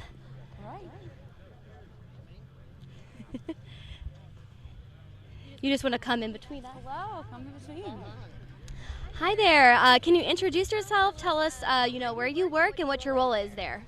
Sure. My name's Terry Abel, and I'm with Lockheed Martin. I'm at the Marshall Space Flight Center. I also am the co-chair for education with the National Space Club here in town. Awesome. Thank you so much for joining us today. Yes, thank you, Terry. We want to ask you, how does National Space Club Huntsville support students in STEM? We see you in the community all the time, and we see you a lot around the office, of course, but when it comes to students, how does National Space Club play a part in, them developing their careers? Well, of course, a big part of what the National Space Club does is promoting U.S. excellence in aerospace, but also we in education are a partner with STEM engagement. We come alongside and partner with dozens of organizations here in town to try and help execute these programs, because of course all of this takes funding, and we're able to raise some of those funds and come along and help inspire the next generation of scientists and engineers, and to help be a part in promoting what we're trying to do here, like you're doing here today. Excellent. Awesome. So I know National Space Club puts on a lot of different events. Are there any special events coming up that people should know about, or do you have any advice for how people could get involved in the National Space Club? Well, we host a breakfast every month at the Jackson Center, and we like to call April STEM month in Huntsville, because as you guys know, just a week ago was First Robotics. Here we are out here today making some smoke and fire, and man, everybody loves to see rockets take off. It's about exposing young people to something that will make them excited about their future. And of course, next weekend is Rover Challenge, where we'll be at the U.S. Space and Rocket Center at Aviation Challenge and watching again dozens of teams from all across the U.S. and the world coming out to compete. So again, it's about coming together, and NASA does such a good job at that. And we as contractors are thrilled to be able to help and do our part as well. Absolutely. Thank you so much. Yes, thank you so much for always supporting and helping empower our students in STEM. When is the next National Space Club breakfast? When can we expect it to be? We actually have a breakfast this Tuesday. We will be hearing from Miss Kimberly Robinson at the U.S. Space and Rocket Center. She'll share a little bit about what's going on at the center, and of course we'll be talking about Rover Challenge and the things that we're up to. The Space Club has just finished selection of about 16 scholarship winners from 50 candidates that we'll be recognizing later in the spring. Of course, those awards will happen before the next fall term, and our big event is of course the Von Braun Memorial Dinner, which is where we raise the funds. The Space Club will invest about $200,000 this year, and we will impact probably 12 to 15,000 students from middle school, high school, and college to help do exactly what we're doing here today. So we're thrilled to be a part with you guys. Wonderful. A lot to look forward to. Thank you so much for being here. Thank you for having me. Yeah, thank you so much. Thanks for talking with us and being here. Like you said, this is a fantastic event, and it's just a great energy. Thank you. Thank you so much. Okay, and we have another VIP joining us. Welcome, Bruce. If you want to come to the middle here. Hello, sir. Can you tell us your name, your job, and your role at that job? My name is Bruce Tiller, and I am the manager of the Space Launch System solid rocket boosters. Awesome. Well, thank you so much for being here today. Can you tell us what is your favorite part about your job? Oh boy, it's working with, I'd say, the best team at NASA, both the contractors and on the government side. It's a fantastic group of people, and we're just making a really great rocket, and we're a key part of that rocket. First 2 minutes is all us. First 2 minutes is all us.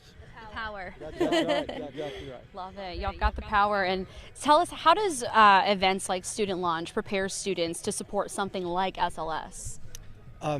It's perfect example of having to develop something that really has to work, and you're going to have failures, and you're going to have parts that work, and you got a big team, you got to work with a lot of people, and you have to get money, and there's a lot of other things involved besides just launching the rocket. And it looks like a great experience to me for them to get ready for exactly what we do. Absolutely. So we had a question on social media about the kind of fuel that these rockets are using today. And from my knowledge, it's very similar to the boosters on SLS, right? Solid rocket fuel? It is. When you say solid rocket fuel, you mean you've captured the fuel, which is typically aluminum, and some kind of oxidizer into a rubber-like substance. So you don't have liquid tanks and you don't have valves, it's all there. So you guys just have to light it, and away it goes. So it's great for missiles and great for solid rockets like this. Yeah, absolutely. And what piece of advice would you give a student team competing today? Oh, wow. Have a great time. Really enjoy yourself. Thank your teammates, and really treat everybody that you meet well, kind of the golden rule thing, because you're going to meet these people again. Hopefully you're going to get in this industry. You may be working for somebody that you meet here today. So enjoy it, and that's what I'd say. Yeah, that's absolutely right. This is definitely a networking opportunity as well, not just implementing or learning new technologies and engineering. So that's a great piece of advice. Thank you so much. You bet. Wonderful. One more thing before we let you loose. We've been talking a lot about the STEM knots and the importance of a payload. As someone who's probably dealing with this a lot at work, tell us a little bit about y'all's approach to the importance of payloads when we're thinking about sending a rocket to the moon. Well, I personally am not directly involved with payloads as much, but I know that the environments are very important. It's a really hard job, because your payload has to survive not only the launch, but it also has to survive whatever environments when it's released and as it lands, and all the systems and electronics and avionics. It's a really complicated, it's not just go for a ride and then jump out. It's really complicated. So it's a good experience. Yeah, these payloads are no easy feat, and these students are completing it. So really inspiring. Yes. It is inspiring and impressive. This is a good crop of kids, I'm telling you. There'll be some good ones there for our future. It's very, I'm very optimistic seeing this many people being involved in this level of development. It's very good. Absolutely. You never know who will become your coworker. That's exactly right. Awesome. Thank you so much. Thank you so much for joining us today. It was wonderful speaking with you. Okay, thank you. Okay, and I think we're going to have some representatives from a student team join us. Welcome. Hey, guys. Wonderful. Can you introduce yourself, tell us what team you're from and your role on the team? So I'm from Iowa State University, as well as Catherine. My name's Stephen Mann, and I'm the technical lead. And I'm Catherine Jacobson, and I'm the project manager. Okay, have you guys launched today yet? You're still waiting to launch? What's your status? Right, so we just launched. We were near the tail end of that Volley 1. And we had a fantastic launch, went straight up, came right down over there. We were cleared to fly our payload, which we're incredibly proud about and really excited for. Unfortunately, it didn't come out when we were expecting it to. Didn't come out at all, actually. But we were able to actually go take it over there and take it up for a short little hop after the flight. So it was all intact. Everything worked out really well. We think we hit our apogee pretty spot on for our target. Oh, congratulations. That's fantastic. Seems like a really great success. So great job, guys. For sure, for sure. You guys are definitely an inspiration to future students who want to participate in Student Launch. Tell us, what kind of different classes or skills would you recommend to students who want to get involved in a program like this? I definitely think one of the biggest things that I had coming in was just taking all of your courses and learning, just the drive to learn something new. I know when we started, joined SciLaunch 3 years ago, like, I knew nothing about rocketry, and just being able to be like, rocketry is really cool, and I want to learn, and diving deep into it and being like, we don't know anything, but we're going to learn stuff. I think that was the biggest thing that I had coming in, and the biggest thing that people can take into Student Launch in the future. Wonderful. Yeah, absolutely. That kind of goes into my next question is, what would your advice be for maybe a new team launching this year? Sure. So for a new team, I think the biggest thing is do your research. I remember our first year when we first we're trying to do this. We were researching altimeters, which are supposed to set off black powder charges, and I was like looking up these little tiny little guys that would just tell you your altitude, like then that's it. And so just really do your research, talk to your mentor, talk to other teams if you can, talk to people in industry who have done this type of thing before. NASA's obviously a great resource. Your mentor's a fantastic resource. They've done this so many times, and they've got really great information on any subject you could want, or could point you to someone who has that information. Don't be afraid to ask questions. Definitely. And speaking of mentors, before we let you guys go, is there anybody that you guys want to thank for getting you here today, for helping you along the way? Now's the time to, give your Oscar speech, if you will. Yeah, for sure. So the first one would be Gary Stroik. He's our mentor, and he owns Off We Go Rocketry, and he's been with SciLaunch since it started, and he's been so helpful. Like we said before, we didn't know anything when we started, and now we're 3 years in, and he helps us. We go up and do launches with him. He's just been great. Honestly, we wouldn't be where we are without him. And then the next one would be Make to Innovate. SciLaunch is a group through a class at Iowa State University, and Make to Innovate really supports us. They make this whole thing possible, so definitely them as well. Do you want to do a few? And then obviously we've got quite a few sponsors, specifically with the 3D printed rocket. These really long sections, we work with industry partners to really print those large sections, usually at cost. And so some of them include Danfoss Power Solutions, Ciros over at Iowa State and the University Research Center, and then also HeartSmart Products. They were really able to support us during these launches, and were able to get quick turnaround times on parts. And then of course all our friends and family, all very supportive. We did a fundraiser. We're very supported, and our families are absolutely fantastic. And of course the team, absolutely amazing group of people. Never worked with anyone better. Awesome. Well, thank you so much for joining us today and speaking with us. I hope you have a great rest of your launch day on this beautiful April day. Thank you. Thanks again. Thank you. Thanks, guys. Okay, I think we might have another team joining us. We've got a big team joining us here. Let's scoot up just a little bit. Pile in, pile in. All right, from what I've gathered, this is the Ohio State team. Okay, are you our team spokesperson? We have a couple of us. Okay, introduce yourself and tell us your role on the team. Okay, my name is Maddie Herman. I'm the project manager, and this is our team Buckeye Space Launch Initiative.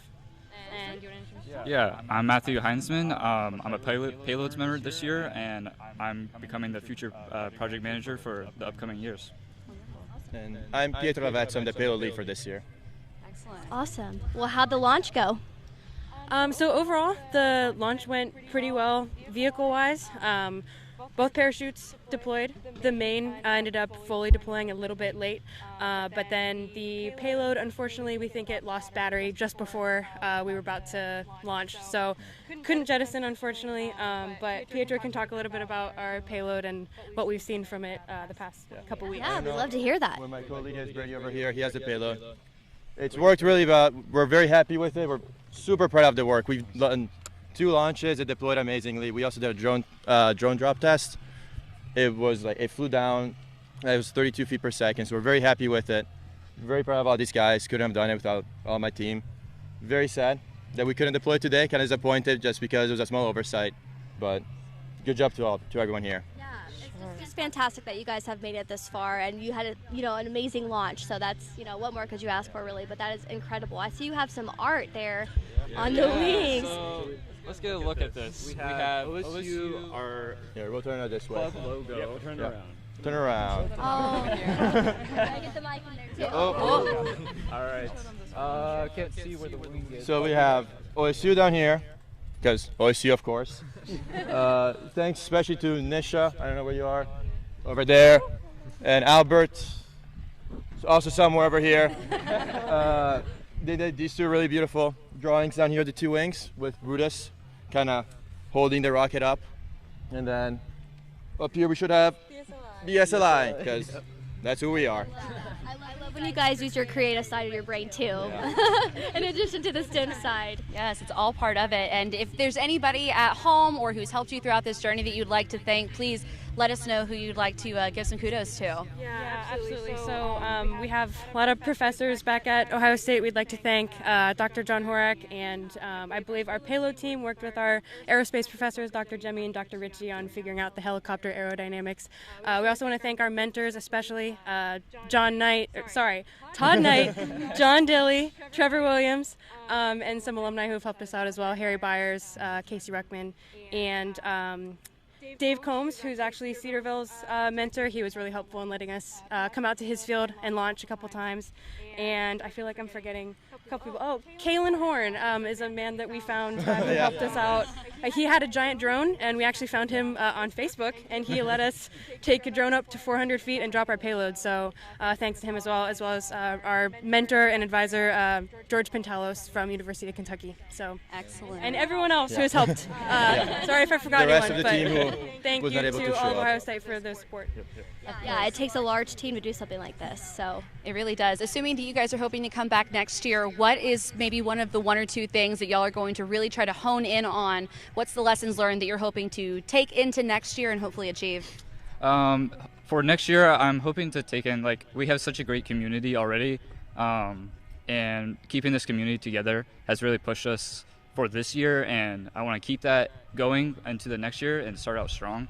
Another thing is just like polishing out some of the minor details that some things go wrong that we can fix up. Like we had a battery issue, like little things that we can polish up, and I really think we could come back here again and have a great launch. Excellent. So what is your favorite part about Student Launch? Anyone have anything? Not all at once. Homecoming. So team socials. I love the team socials. It's a great event. Everybody gets to come. You get to see everybody's team, meet with everybody. You get to look at the rockets, look at their payloads. You're like, well, if we could have went that direction, we might have ended up there. Well, this team did it, and you get a good look at what everybody did. And then homecoming especially. Team social. Team social. We call it homecoming. We call it Rocket Homecoming. I love that, Rocket Homecoming. Right. Like everybody joins in and starts dancing. It's a great time. It's amazing. So, It's fun to meet all the other teams. Yeah. And celebrate how far you've come and you've gotten here to Huntsville, right? It's a Right. great time to just kind of relax for a little bit before, the big day. So awesome. But it's also a community, and we are always so happy to see when the students come together from all over to really just elevate and enjoy rocketry. So excellent work, you guys. Yeah. Thank you. Thank you so much for joining us. Can we do one last thing? All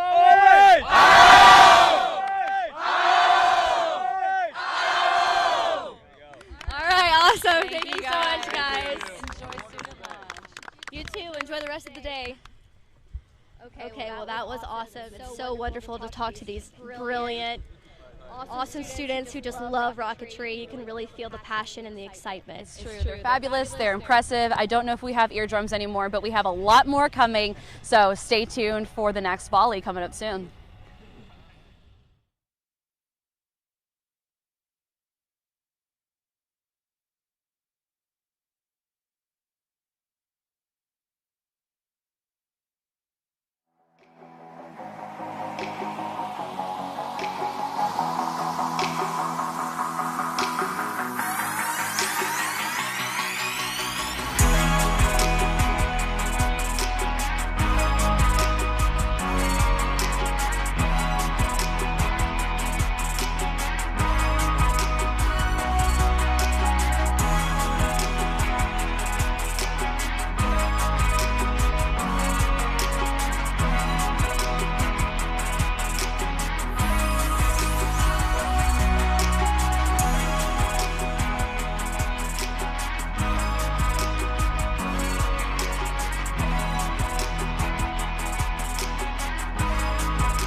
Hello, hello, testing. Lamar and Auburn, we do not have your flight cards. Pads 50 and 73 have no flight cards. Bring them to the LCO table, please. Thank you.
Test. Testing.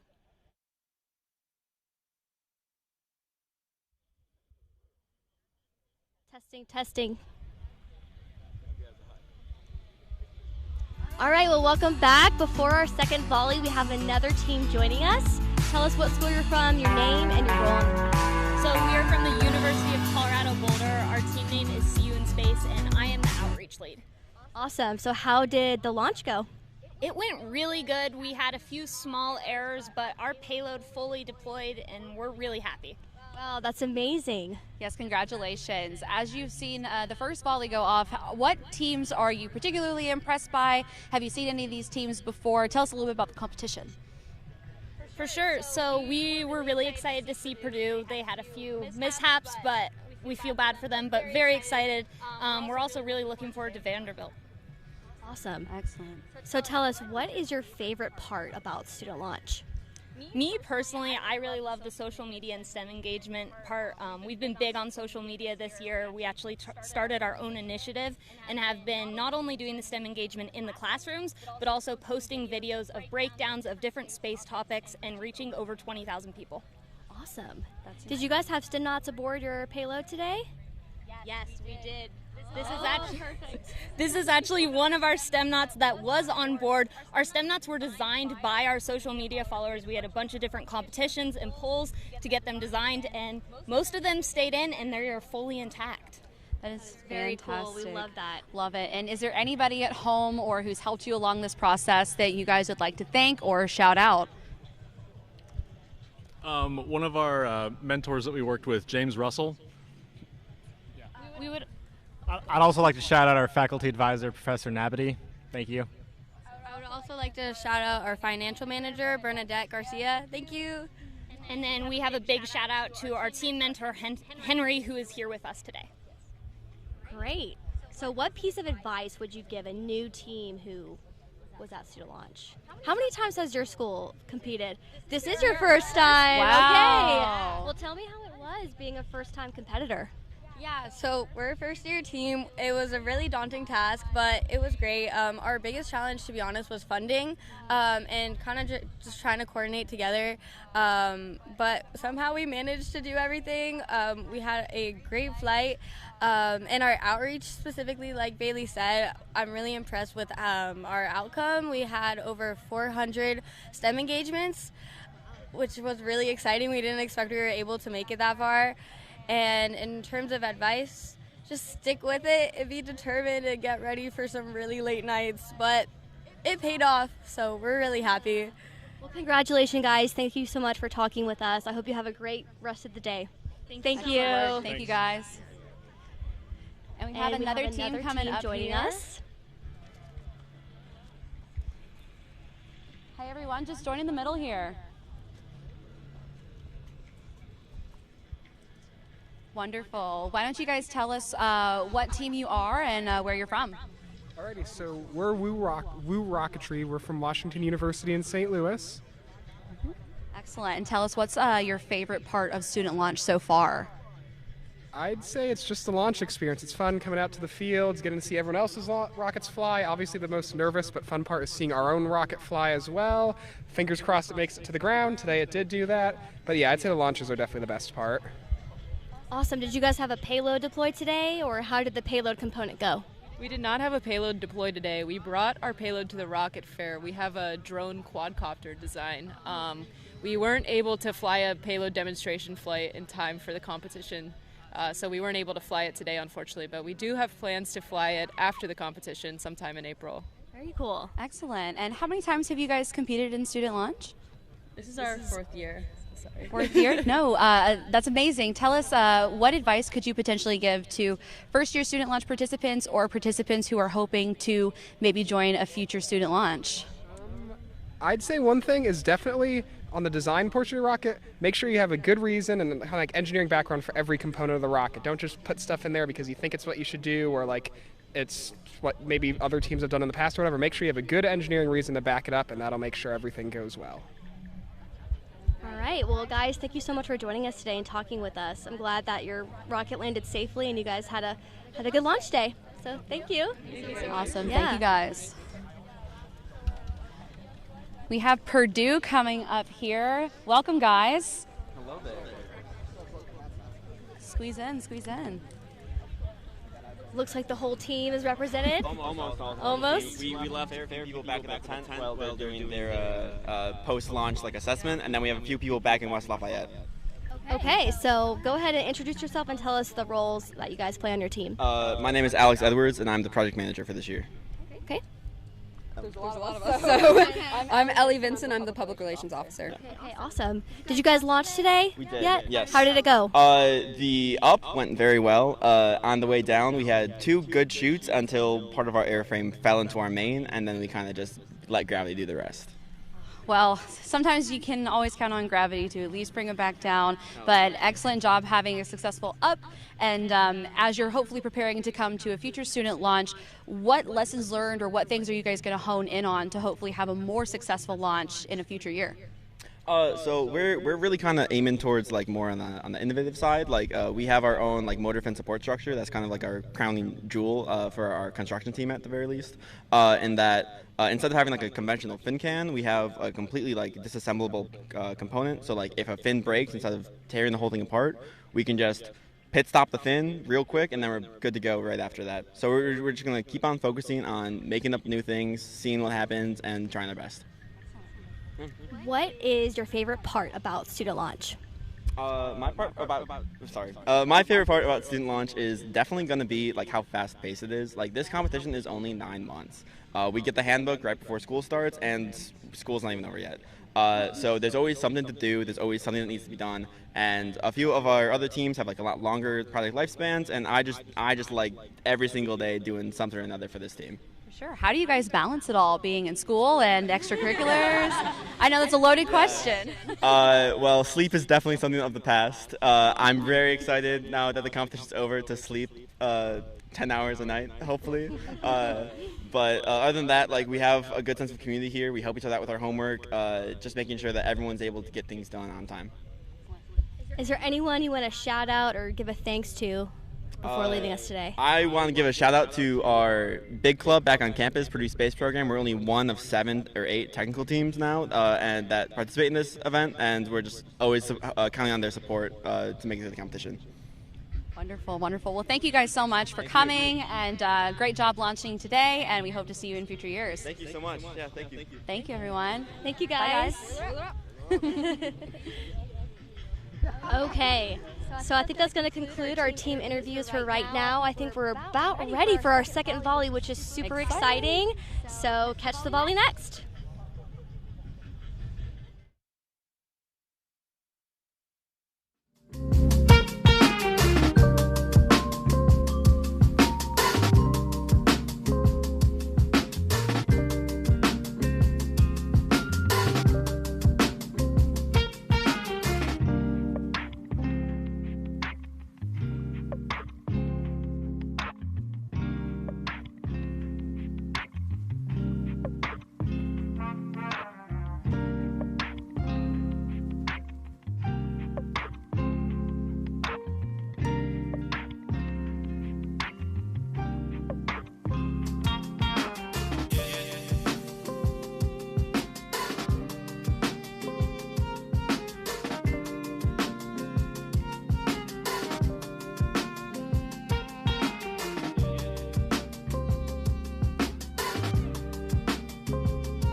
Okay, we're doing a couple, I guess, final checks before we start on the second volley.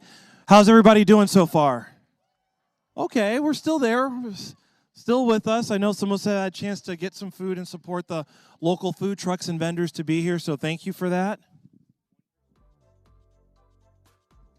I do need one representative from Lamar University. Please come to the LCO desk. Someone from Lamar University, please come to the LCO desk. Okay, one thing I do just want to reiterate from a safety standpoint. So when we have stuff that's coming under parachute, maybe in our area, we want to do like a, hey, heads up, look at it, point at it. So let's practice that one more time. Someone point your hand up, look up, let your neighbor know. I see like Derek talking, his hand's not up. I can see him, I'm looking right at him. He's having a conversation.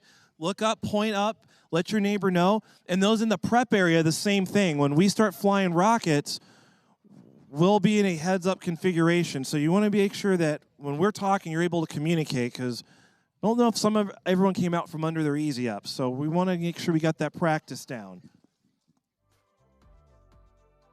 I saw like one person put their hand up, so we'll have to do a little bit more work on that.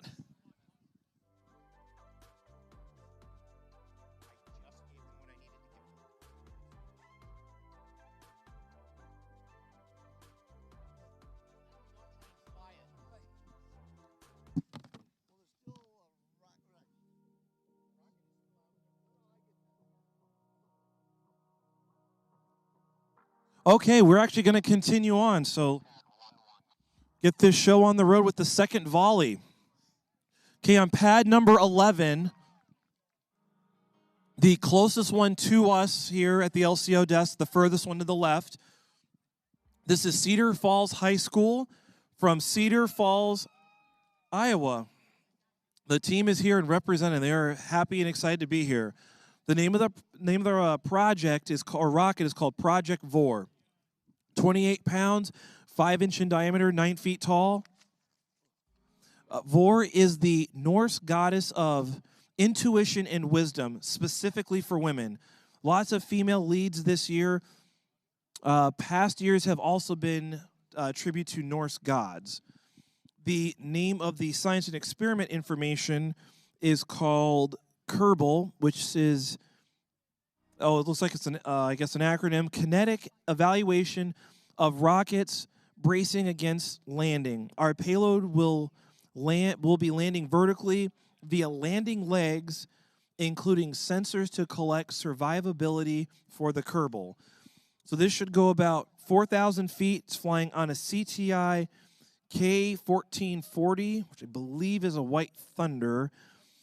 The main is set for 600 feet. I think we're going to be good. So we have a clear sky and clear range on pad number 11 for Project VOR. We're going to launch this rocket in 5, 4, 3, 2, 1, ignition. And those K-1440s are a very healthy motor. They will get them up quick. So this one does have the landing legs and should be landing upright. The payload section. There's an event. Drogue is out, looks good. So at this school, this is their 5th year here, 24 total team members, 9 are here.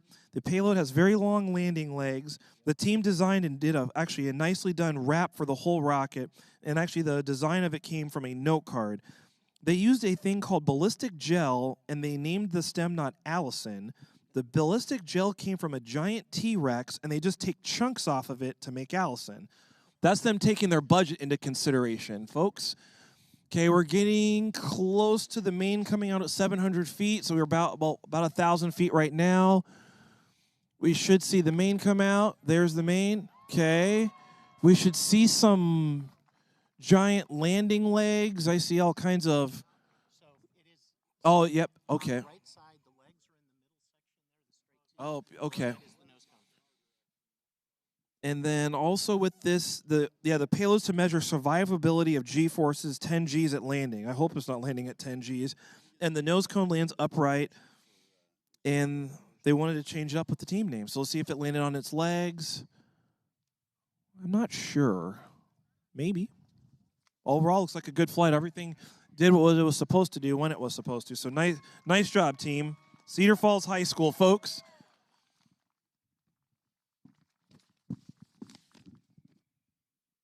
Okay, next one on pad 12. This is the University of Toledo Rocketry Club. Oh, I like their little chant. I didn't catch it, but it was pretty cool. So this is the University of Toledo at Toledo, Ohio. The name of this rocket is EOS or EOS. This is 27.3 pounds, 5.5 inch in diameter, 8.67 feet in length. It has no payload deployment with a frowny face, so too bad. On the science and experiment information, has auto-rotating blades payload. Launched in a cardboard rocket, but it says go rockets, go EOS. Should go about 4,200 feet, flying on an Aerotech K1000 Blue Thunder. Okay, so this is on pad number 12, the blue rocket with the yellow nose cone, painted in school colors, clear sky, clear range. We're going to launch in 5, 4, 3, 2, 1, ignition.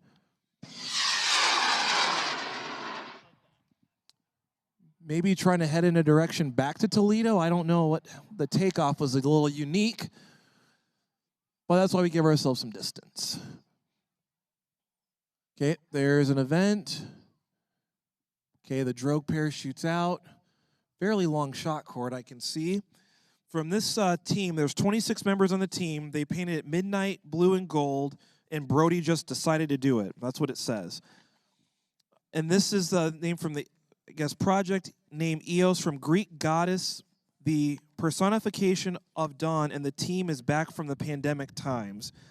One of the things the team does like to do, okay, there's the main parachute.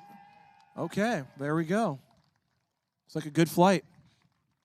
So one of the team traditions that they like to do here at University of Toledo is they like to go to Sheets when they're traveling to rocket launches. So I think they're going to try to hit up a Sheets on their way home when they leave on Sunday. The also thing with this team is they have very diverse majors represented on the team, and actually have 2 astrophysics majors on the team. Their stem knots are 3D printed and sat on a load cell. Nice flight, team. Okay, on pad 13, we have Spring Grove High School and rocket scientists. Oh, they said go Rockets. Yes, go Rockets. This is Spring Grove High from Spring Grove, I think, Pennsylvania. The name of the rocket is called Papa Tate, 29.13 pounds, 4 inch in diameter, 11 feet tall. So Tate stands for, which is the experiment, temperature across time experiment, has 4 thermistors in 4 different colored capsules sealed off from each other, measuring temperature to find infrared absorption and emission at different altitudes. Folks, this is a high school team. I don't even know what I just read, but it sounds really cool. So this is going to fly on a K-820, flying to 3,800 feet. The main is set for 700 feet. We're going to fly this on pad 13. We have a clear sky. We have a clear range. We're going to launch in 5, 4, 3, 2, 1, ignition.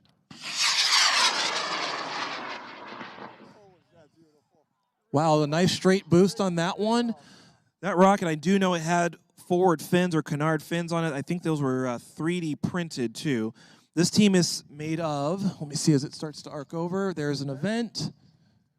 Back up. Drogue parachutes out, so far looking good. So with this team, there's 7 members on the team. They're all sophomores and just 1 senior. They came from TARC to this level in 2 years, and they're going all in. And they had the 3D printed fins and canards. And from all the SLI competitors, this was the tallest rocket from the SLI group. It also was a tie for the longest shot cord length in total, for like 100 feet in total shot cord length. So, just below the sun. So you should see that's 50 feet of cord there, and there should be 50 feet on the main. So we're coming up on 700 feet. Well, maybe. Oh, there. Always got to love a good story. A little suspense is always keeps it fun. So that's a good flight. So hopefully it does what it's supposed to do and use all the thermistors to measure all the temperatures and see if the different colors have a different effect on that rocket. You see the wind kind of swinging that thing around at the bottom, but pretty cool.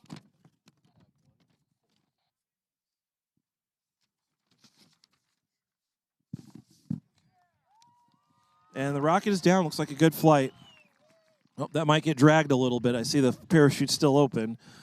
Continuing on to pad 14, we have University School Rocketry from University School in something Falls, Ohio. I think they got too excited.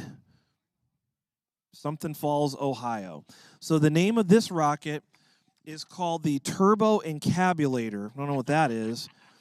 The weight of this rocket is 10.8 pounds, 4-inch in diameter, 5.37 feet. And then for the notes, it says probably the smallest rocket.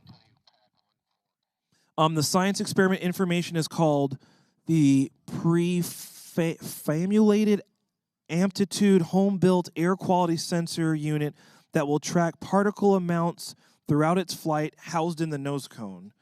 So that's some sort of secret proprietary something we'll see. On the LCO notes, it says our team is very happy for our first year. They finished 15th in TARC. This is supposed to go, I think, 4,500 feet apogee. We have a tradition that all major flights, the entire team wears Hawaiian shirts. So let's see. Hopefully they're wearing their Hawaiian shirts today. Hope they're excited. This is flying on a Cicerone K520. The main is set for 800 feet. Okay, so this is going on pad 14 or 1-4. Clear sky. We have a clear range. We're going to launch the Turbo Encabulator in 5, 4, 3, 2, 1, ignition.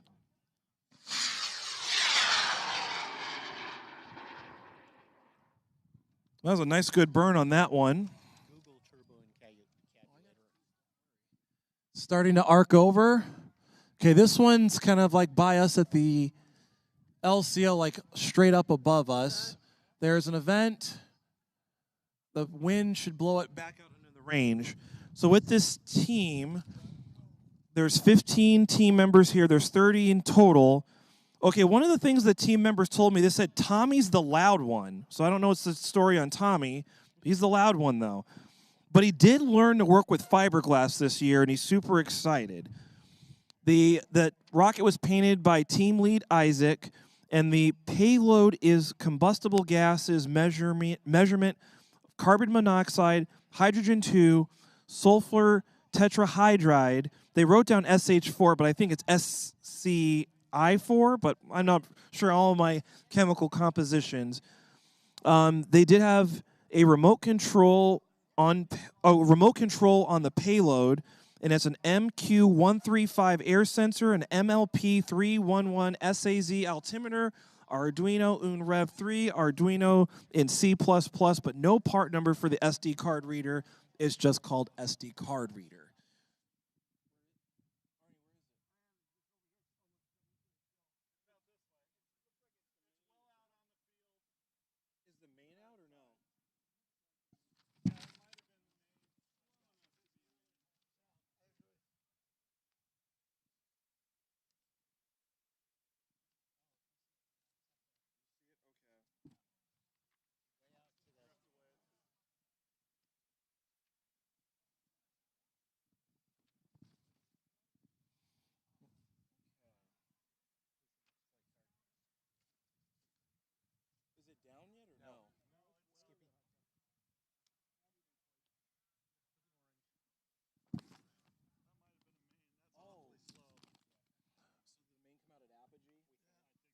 Okay, so I think on that one, I think the main maybe came out at apogee, so you can see it's still hanging up there. So I think on this one, team, you'll want to check with John Eckhart before you go out and get it, because that might be in another field, so don't just go out and try to recover that one. But it's a ways out there.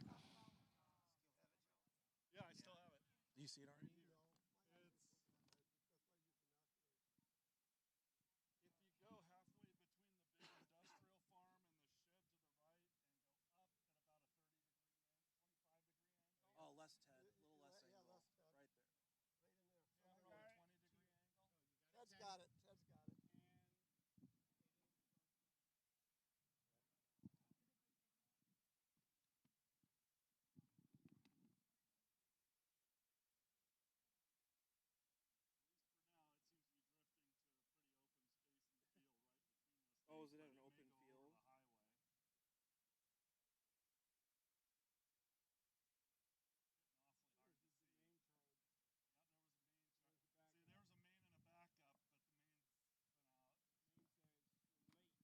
So while it's still coming out on Main, I had to look up what this turbo encabulator was.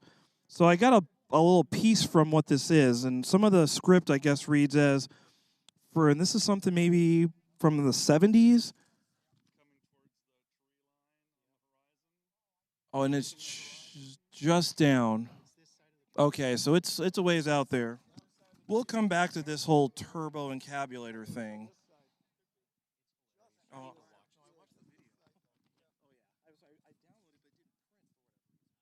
Okay, continuing on pad number 15, we have the University of North Carolina at Pembroke. And then their team name is the looks like UALP Rocket Team in Pembroke, North Carolina. Name of the rocket is called Andy. It's 14 pounds, not very heavy. It's a 5.5-inch diameter and 8.33 feet in length. This is it says rocket launch is the name of the payload, but it has no payload. Should go 4,800 feet on a K560 Aerotech. I did notice on this one, there's 9 team members, and they did paint it in their school colors. Okay, so on pad 15, we have a clear sky. We have a clear range. We're going to launch Andy in 5, 4, 3, 2, 1, ignition.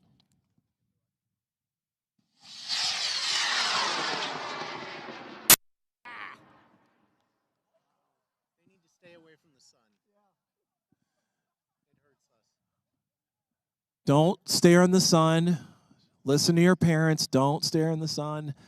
Looks like a good boost on that one. Should be all of the 4,800 feet, I'd say.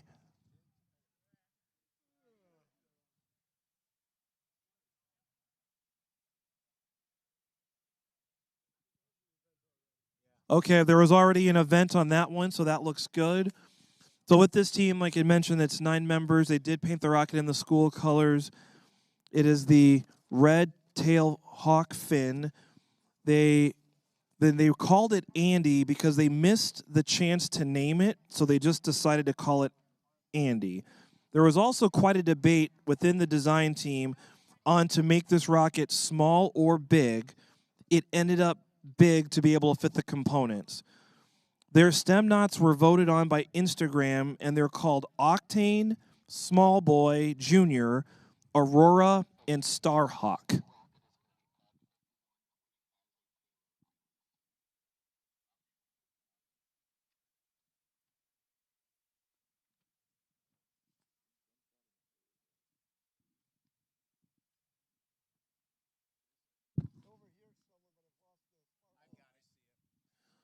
So the rocket still is under drogue. It's just under a big drogue.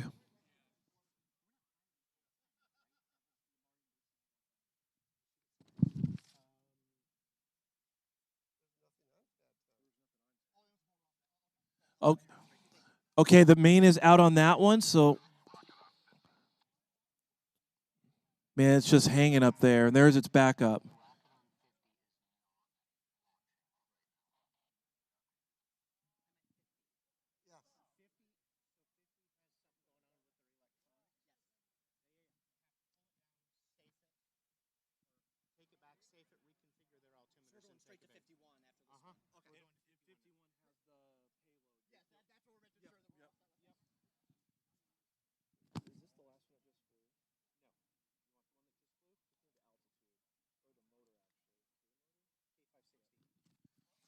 So we're still waiting on that one.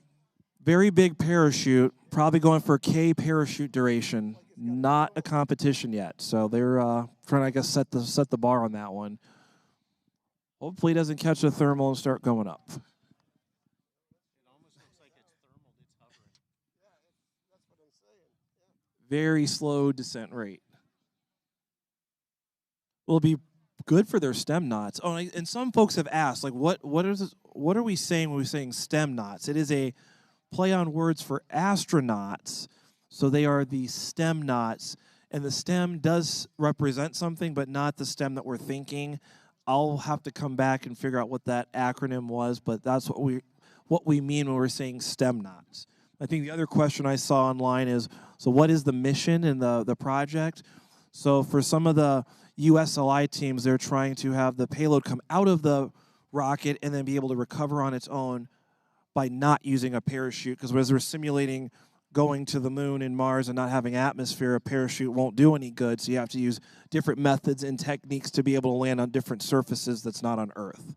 So hopefully that's my attempt trying to be technical, and I think I just snapped out of it, and I'm back into normalcy right now, right as the rocket touches down. Oh, and it looks like that parachute wants to maybe take back off. We'll see what happens. Okay, continuing on. So yeah, Pad 51, this is Team Carnegie Mellon Rocket Command. The school is Carnegie Mellon University from Pittsburgh, Pennsylvania. The name of the rocket is Andrew, but there's an ampersand there in the middle of.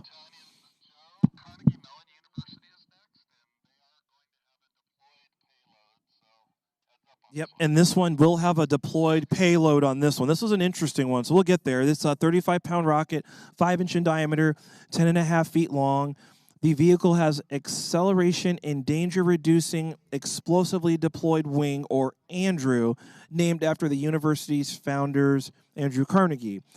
Flying with USLI payload and does have air brakes. If you saw the pre-flight video, it's got some pretty cool air brakes that will actually operate during ascent. The payload airbender is a passive glider to be released at 500 feet. The stem knots named one fish, two fish, red fish, and blue fish. Sure, we've heard that one before. They all collect acceleration data, and the airbender is fully 3D printed. It's a pretty cool looking flying wing that's all the nose cone all integrated. Should go 5,000 feet, flying on an Aerotech L1150 on Pad 51. So it's the second rocket from the furthest left on the back pad. So not the furthest one, it's just the one right next to it. That one's a stand down. Pad 51, we're going to launch Andrew in 5, 4, 3, 2, 1, ignition.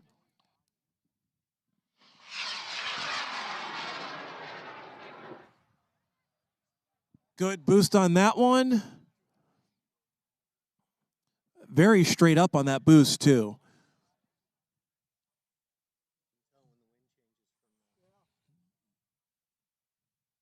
Probably all the 5,000 feet there.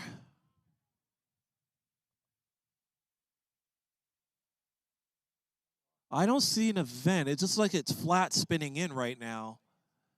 Not a good start here. I still have it. So right now, you might want to radio out there. It's not under a drogue. It's just backsliding. So right now, it's just below the sun. So there is no apogee event on it so far, but it's just kind of backsliding in right now, or a flat spin. Not ideal, so something's abnormal right now. Yep. So it's just kind of, flat spinning. The part that's always scary is if it ever points down and it's, oh, okay, well, there's its... Everything comes out, so drogue and main all at once. That's some sort of, oh, it looks like the glider may have tried. Something is definitely off there. I don't know if that's a heat shield or the glider itself. Oh, that's the glider doing the stall thing. Well, it's down. So, yeah, that kind of did something. So it looks like the payload came in safely. Real quick on this team, there's 70 members on this team, and they said the payload will stall and tumble and keep repeating that sequence. And, oh, this is the important with this team. On every launch day, they do Denny's before launch. I don't know if they had it this morning, but they have it for every other launch. Food and meals is high priority to this team, so that's another thing that's really important with them. And they also learn, I don't know who Jimmy is, but Jimmy is extremely enthusiastic and wants to work for NASA, hint, hint. Jimmy, you better go seek some people out. They're here in the house. Jimmy is always decked out in NASA apparel. The team did also misinterpret the stem knots, and they actually had 4 sensors in there, the Logi IMU, the microcontroller, and the external high-G IMU, but they did name them for today. And then I also put down frying pan with a question mark, so I don't know what that's all about. You'll have to check with the team, but something to do with frying pans. Good. Looks like a good flight on that one, so we'll continue on.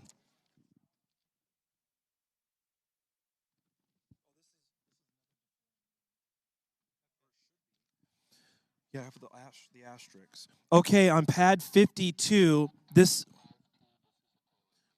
is Vanderbilt Aerospace Design Lab. This is Vanderbilt University from Nashville, Tennessee. The name of the rocket is the Stork with an exclamation point. Give birth to the payload. Okay. 43.2 pounds, 6.125 inch diameter, 8.08 feet in length. The experiment information is a coaxial drone for planetary landing. Rocket deploys a drone that will land through a semi-autonomous control system, safely descending to the surface and deliver stem knots, and they put 4 of them. Hopefully there are 4. The altitude should be 4,300 feet. Is flying on a Cessaroni L1720, the main set for 950 feet. This does have a deploying payload, so this one will have a separate payload on this one, as long as you get the go-ahead from the NAR safety crews. Okay, so we're on this is on pad 52. So we have a clear sky and a clear range on the Stork. We're going to launch on pad 52 in 5, 4, 3, 2, 1, ignition. Well, a little squirrely on the up part. I hope the stem knots are okay. Might be a little scrambled to start. Right in the sun. Don't stare in the sun. Okay, there is an event. Really small drogue and a very long shock cord. So with this team, it's a 10-team senior design team. It's got the coaxial drone with the counter-rotating blades and thrust vectoring gimbals. They have a dragon plate for fins, they told me, which I've never heard of before. Oh, another form of carbon fiber. Okay, this one's coming down. So this has got the, I think, okay. So the main is out. So we should see a separately deploying payload here pretty soon on this one. The main is out. Very long. Okay, so this one might be deploying the payload, so it should be. Oh, there it is. Okay, it looks like it's trying to slow down. Oh, well, it's down. I mean, it could have gone faster, I guess, but it was okay. They also said the name of the rocket is called the Stork because many team members did not enjoy the former name of Home Run. I thought that would be an okay name. One of the things that the manufacturing team does is they actually have a pregame dinner before every build session. So that is your Vanderbilt University folks.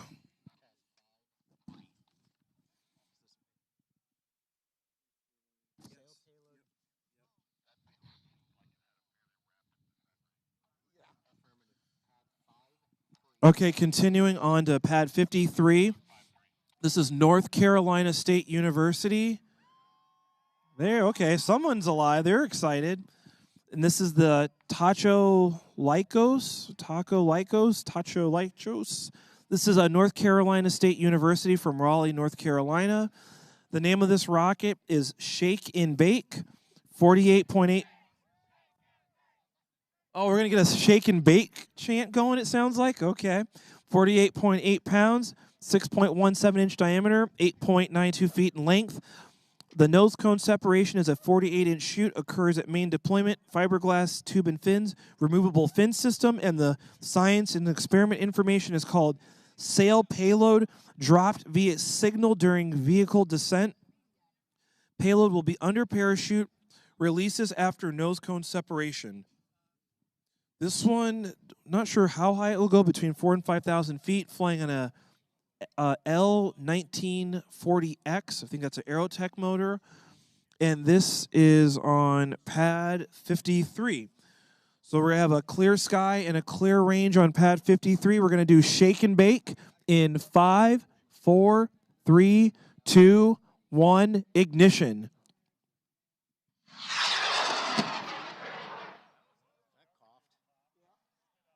Yeah, maybe a little bit of casting tube action. So that's some of the material that gets to the throat of the nozzle, and then you hear that inflection and sound.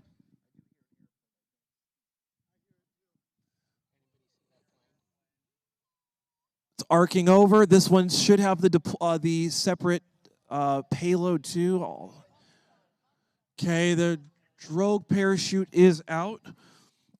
On this team, there's actually 40 to 50 people on the team. They have RF command for their payload. They have something called LFS. I don't know what that means, LFS technology. Don't know what that is, but some sort of acronym I'm not aware of. We're about below 1,000 feet. So it sounds like they got the okay to arm the payload. There's the main, and then there's the payload. And so is it supposed to release? Maybe. I don't know if it released, but the nose cone is. Oh, there it goes. All right. That looked like that was supposed to do what it was supposed to do. That team is super excited. So on this team, they have the LFS technology. It is the shake and bake paint design. It was won by a simple majority from the team.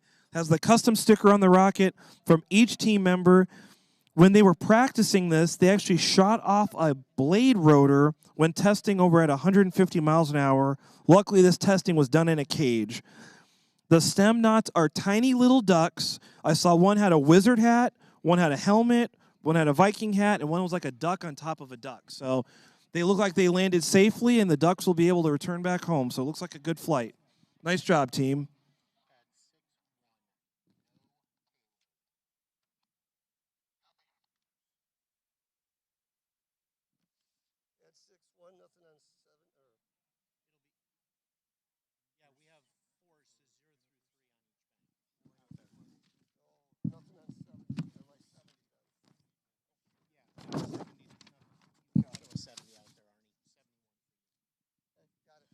Okay, continuing on. This is called Swamp Launch Rocketry Team from University of Florida, Gainesville.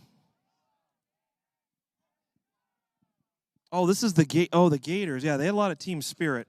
The name of this rocket, yeah, there they go. The name of this rocket is called Fasten Your Seatbelts. 39.1 pounds, 5.5-4 inches, 11.1 feet tall. On the vehicle note, it says transition, where forward section has a 5.5-inch diameter. Oh, and then a 4-inch diameter on the aft side. So it's a kind of transition. The experiment is called Put Your Tray Tables Up. It was an RC airplane with rollable carbon fiber wings. It deploys the rocket forward section at 400 feet and is flown manually by a team member, but it actually is not going to deploy today. So it's just going to be in there, but it's not going to be functioning. Should go 4,600 feet and is flying on an Aerotech L1150R. So on pad 61, we have a clear sky. We have a clear range. We're going to launch Fasten Your Seatbelts in 5, 4, 3, 2, 1, ignition.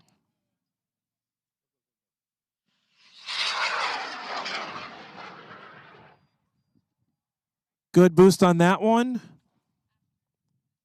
I don't know if it's going to go 4,600 feet. It might be a little shy of it. That's okay, though.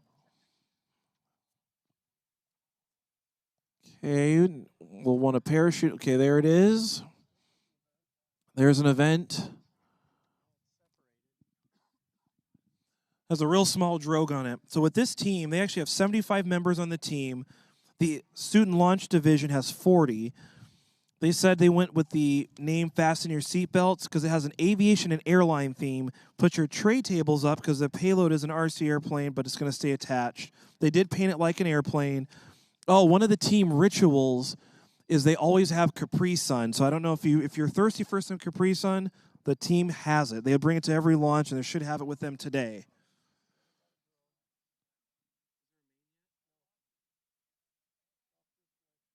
Oh, there's the main. Oh, it kind of. All right, it's out. Looks like a good flight.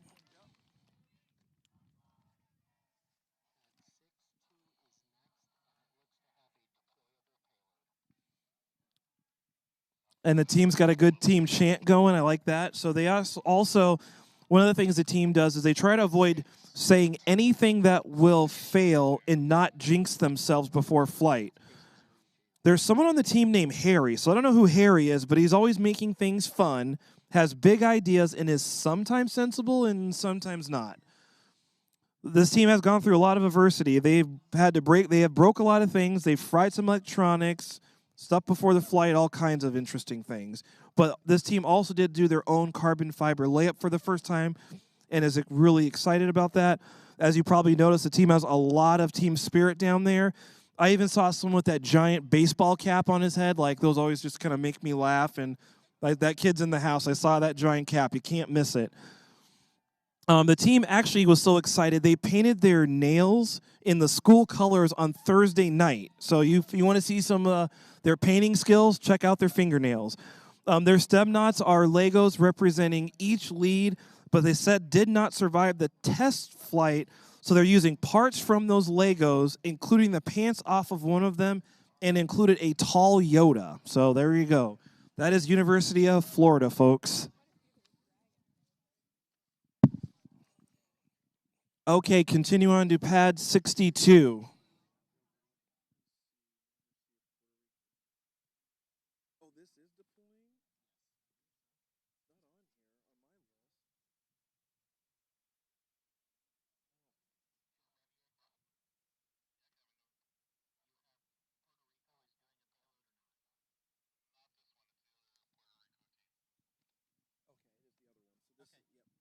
Okay. Okay, on pad 62, we have Draco. This is the University of Puerto Rico Mayaguez campus. I apologize, I butchered that. They probably didn't even acknowledge it. So University of Puerto Rico on the certain campus. It starts with M. The name of the rocket is called Starfire. The weight is 52.8 pounds. It is 6.17-inch diameter. The length is they put 136 feet, but I think it's 136 inches. I would notice 136 feet. The name of the experiment is called Child, Coaxial Helicopter for Interplanetary Landing Deployment. The Child is an advanced robotic coaxial rotor drone designed to facilitate the safe deceleration and landing of a crew with proper propeller propulsion. Boy, I'm all tongue-tied up. But this one's not going to deploy. It's just going to stay in. This is supposed to go to 5,300 feet, and it is flying on an Aerotech L2200. So is the University of Puerto Rico here? Are they excited? I didn't even hear anyone. Oh, they are here. Okay, they were very quiet, very... Oh, there we go. They came alive now. Okay, I'm going to test out my Spanish skills. So I'm actually going to do the countdown in Spanish for the team. So we're going to see if this works. So on pad 62, so we have a clear sky. We have a clear range. We are going to launch in 5, 4, 3, 2, 1, lanzamiento.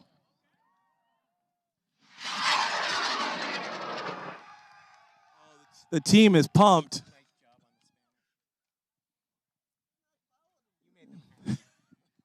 Good boost on that one.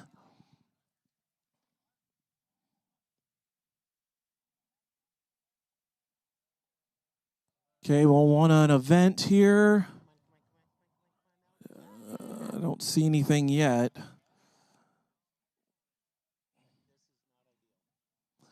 These are the situations we don't want to see. Yeah, it's not full speed, but it's definitely not under drogue. You may be right. Because I periodically see what looks like something. It's got maybe it does have a small drogue on it, but it's below 1,000 feet now, and it's going pretty quick. Oh, there's the main. Oh boy, they are pumped. That might be the most excited team out here.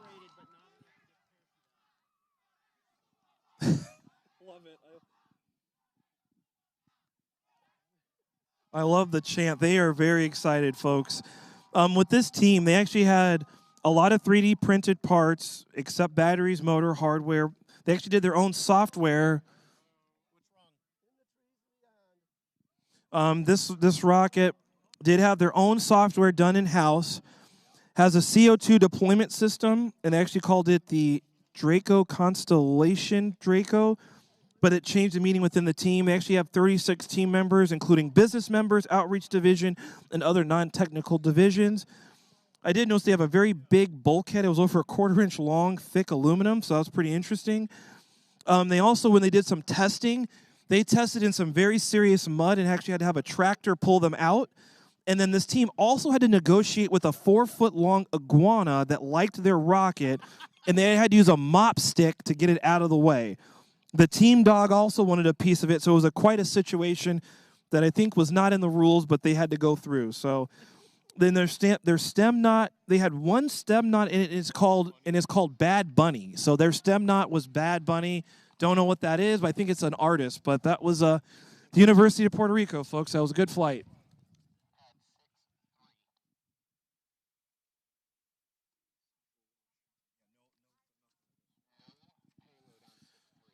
Okay, on pad 63, we have Wildcat Rocketry. This is Central Washington University. They're excited to be here from Ellensburg, Washington. A little bit of a trip to get here. The name of the rocket is called Monarch, 39.8 pounds, 6-inch in diameter, 9.6 feet in length.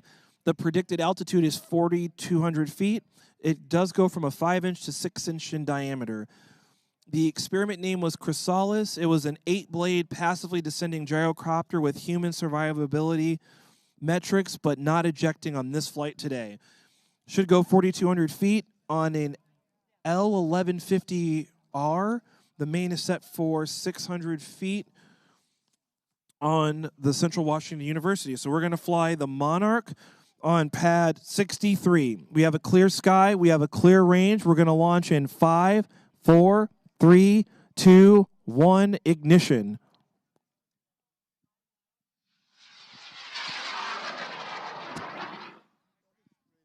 Another straight up boost on the Monarch. If anyone did notice, that is a Monarch pertaining to a butterfly. So if you looked up it close.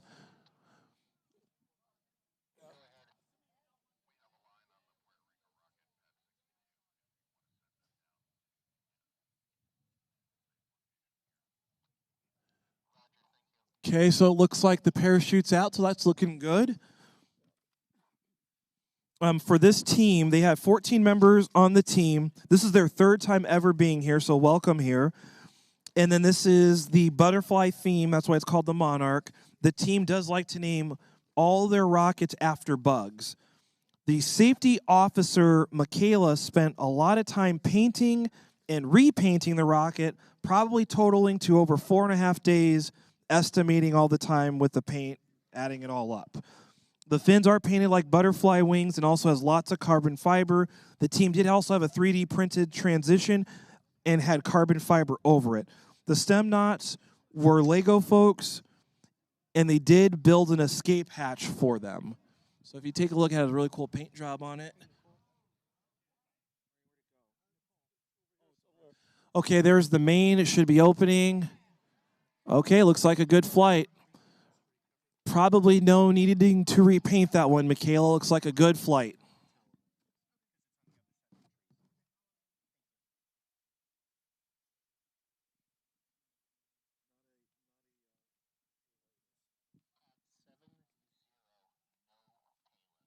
Okay, the next one on pad 70, this is North Carolina A&T State University.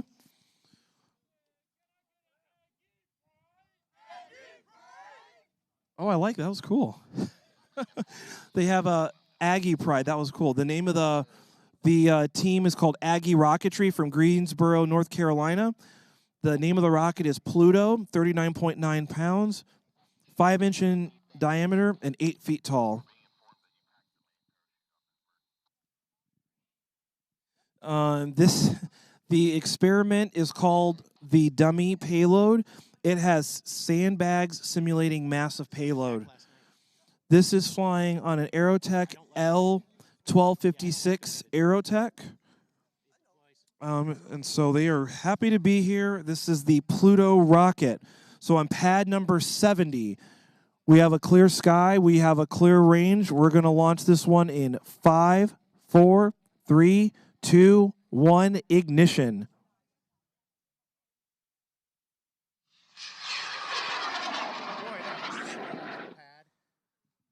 Nice slow and slow off the pad, but going straight up. Starting to arc over. There is an event. Yep. So with this team, they have 10 members on the team. Did notice the fins were really small in the rocket, but as you just saw, it was perfectly fine on the boost because they had a lot of weight in the front part of the rocket. I did find out many of the team members like to skateboard, and one of the traditions the team likes to do is see who is the fastest runner to the rocket once it lands. They have a race. Ben usually gets there because he cheats, but the last time King got there first. Oh, but today we're not running, okay? So you have to do some simulated running when you get back to the hotel. The rocket is called Pluto because many of the team members... Oh, and the main is out, so good flight on that one. Also, this rocket is called Pluto. The rocket is called Pluto because many of the team members like the artist Future, and I guess he makes many references to Pluto in his music. And then the stem knots are Amongst Us characters. I didn't know what that was, but it's that thing when you see like stuff is sus or whatever. It's those little creature things. So I learned something. I don't feel like a boomer anymore. I feel like I'm hip now. But it looks like a good flight. Nice job, North Carolina.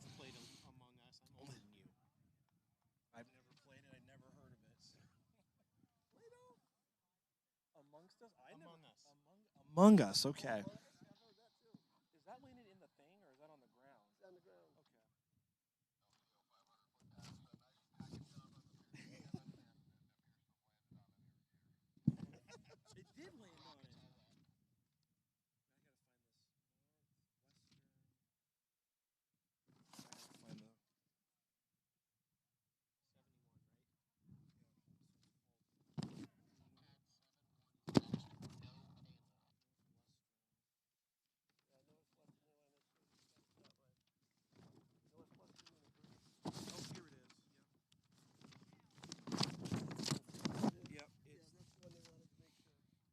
Okay, on pad 71, we have NU Stars.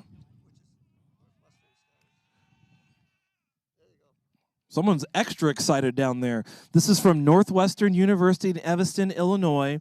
The name of the rocket is Chrysalis, 41.1 pounds, 5-inch in diameter, 10 feet tall.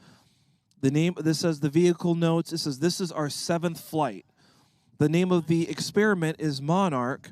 It is a folding glider deployed at 400 feet AGL, but this is not going to deploy today. It is actually a take on the Butterfly like the other team, so they have 2 Monarchs here, but one is the payload. The other team actually named the whole rocket that. This is supposed to fly to 5,000 feet. This is flying on a L1390 plugged. The main is set for 550 feet. So on pad 71, we have a...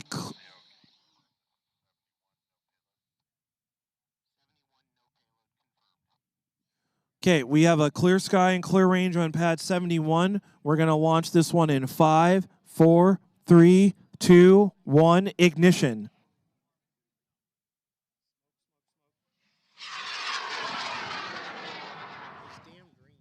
Nice boost on that one. just past the sun.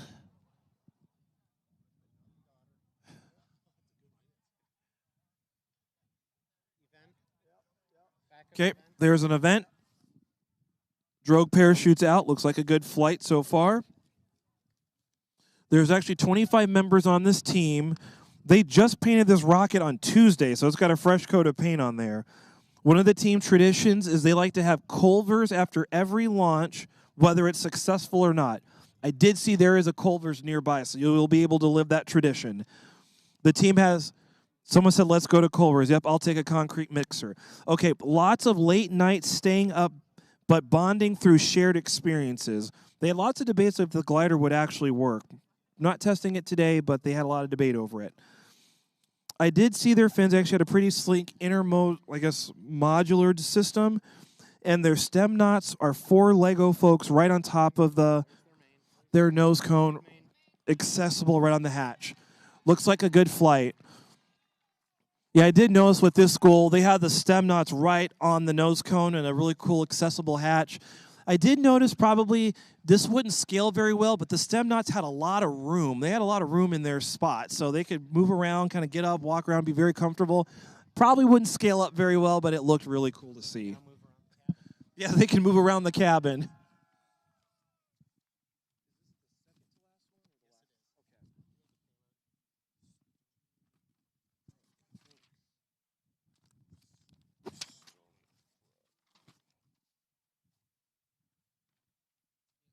Yes, it does. It does.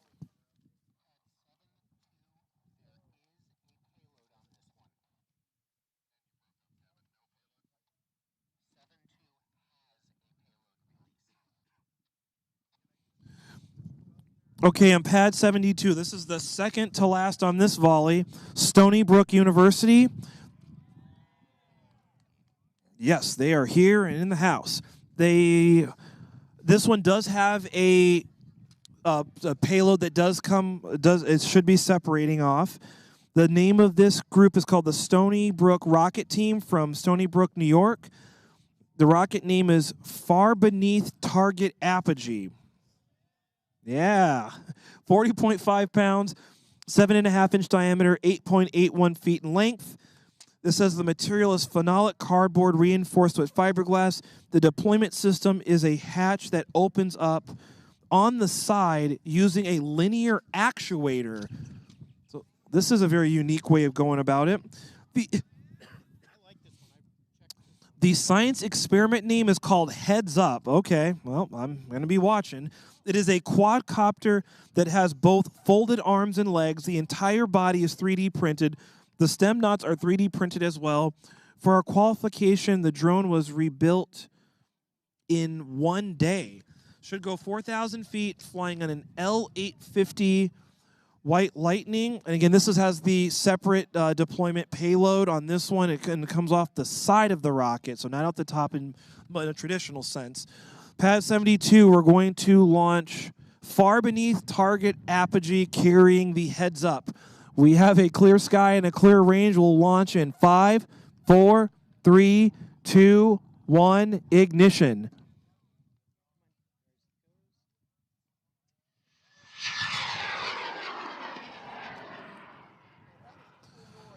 Nice, yeah, nice boost, slow takeoff, kind of screaming and screeching on its way up. Arcing over, we'll want a parachute. The stem knots were screaming on the way up, it sounded like. Okay, so we have this on the drogue parachute right now, so we'll see if this gets the okay for the release of the stem knots. Or the payload. It's going pretty quick. There's the main. Okay, sounds like it's got the okay to deploy. Has a really big main parachute, so it's kind of taking its time. You can see that it's really swinging around too. Sometimes, it looks like it deployed, so I see it. Well, it did deploy it. Oh, I didn't even see it come out. It was tiny. I don't know if it was as slow as it was supposed to. And on this team, this is 15 students on the team. This is the first time the school has flown here, they think. This is the 6th year the team has existed. The rocket will be repainted before it flew on Saturday, so I don't know if they actually got it painted in time. It did have external reinforcement braces on the upper tube and had the hatch system. The team liked fiberglass and put fiberglass on everything. And before every flight, Shivani likes to tighten the legs of the drone. So that was one of the routines that they always did. This rocket also had a real 4-leaf clover inside the rocket. The stem knots were 3D printed and Velcroed in. Oh, and with this rocket, this was the largest diameter rocket from the USLI group. I think it was 7.5-inch diameter, so it was a big one. But looked like a good flight.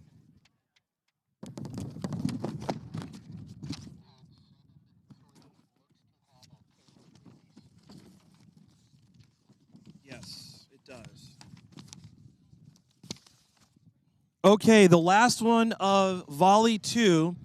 This is Auburn University Auburn University Rocket Association. And this is Auburn University in Auburn, Alabama. The name of this rocket is the Ship of Theseus. 50.3 pounds, 6-inch in diameter, 11.2 feet in length. On the vehicle notes, it's our advisor's 10th year working with the team.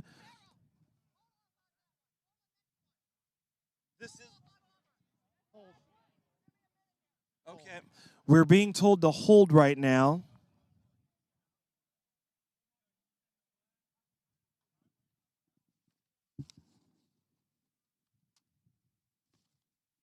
We're just holding for a moment, going through some technical difficulties.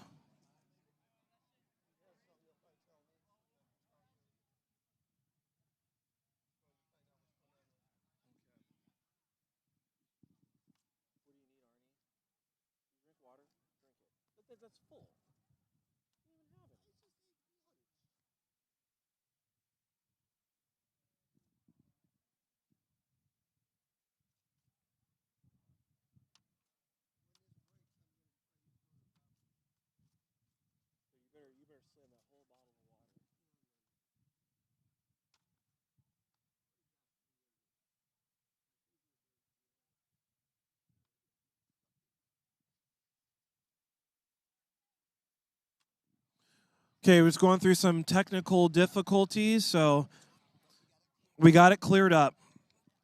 So again, with the vehicle notes.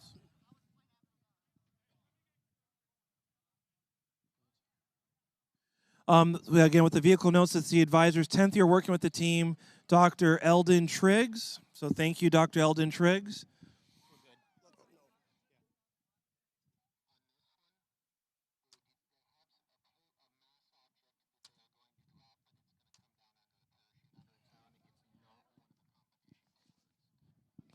Okay, and then with the experiment information, this is a parachute-based SALIS unit at 1,000 feet.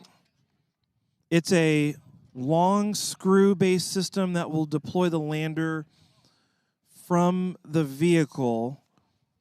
Okay, this is supposed to go 5,200 feet. It's flying on an L2200 green. There's a little bit of confusion because they had a payload, but they switched it, so now it's just deploying. I think this is the team where you say, is it War Eagle or no? They don't even care. Is it War Eagle or Roll Tide? Roll Tide or War Eagle? Oh, is it War Eagle? Someone's got to say it. I guess they don't care. So we're just going to fly a rocket. So we're going to go to pad 73. We're going to launch the ship of Theseus. We have a clear sky. We have a clear range on pad 73. The last one of Volley 2 will be going in 5, 4, 3, 2, 1, ignition.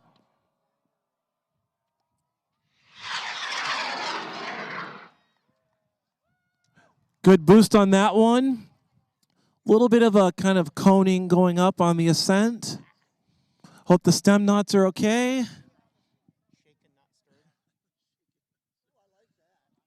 Being told shaken, not stirred on the stem knots. There's an event. Okay. So this one will have the payload. It's like not really totally mission-based, but it will deploy separately with its own parachute. There's 180 members on this team. 50 are active members. So the ship of Theseus, this is one of those scenarios where it is a thought problem, and when you have a ship and you replace every board, is it still the same ship? So that's one of those kind of deep thinking things. It makes my head hurt. There's the event for the main. Oh, the payload is coming off separate. Okay, there's the other main. So the main's out. The separate payload is way up there. So hope the stem knots are okay. And then on this one it says, this is a whole new rocket. They actually built their own parachute in-house. It's actually cheaper and fun to get to use a sewing machine. They built this rocket in a span of 2 weeks from 2 weeks ago. The mission is to parachute, no drone. They said what happened was I guess the drone hit a tree kind of hard. They also like to go to a Mexican restaurant after a launch called Rosie's. Did find out my buddy Cedar is still on the team, and he's been upgraded to payload lead. But one thing that is cool that the team does is they do go to children's hospitals to have the children paint the rocket. They said in my notes, War Eagle, not Roll Tide. The stem knots are Legos representing Nir Patel, that is Solder, Ignacio Castro, the last year chief engineer, Pret Shah, the last year president, and Dr. Brian Throw, the aerospace department chair. Looks like a good flight. Nice job, Auburn University. So we are now going to open the range for the third volley to start setting up. And for those that need to recover, remember to walk outside of the perimeter on the range to go get your rockets. If you think your rocket is really far away, check with John Eckhart to make sure you're okay to go out to recover. Range is open. Again, reminder on no running, no skipping, no jumping. Take it easy, be safe. We just have our third volley to do. We still have plenty of daylight. Our Denny's, our Culvers will all still be open, so you'll have time to treat yourself to those later. They'll all still be there. And we just have, I think, that 15 to 17 more flights for the third volley. And excited to see what comes in store coming up.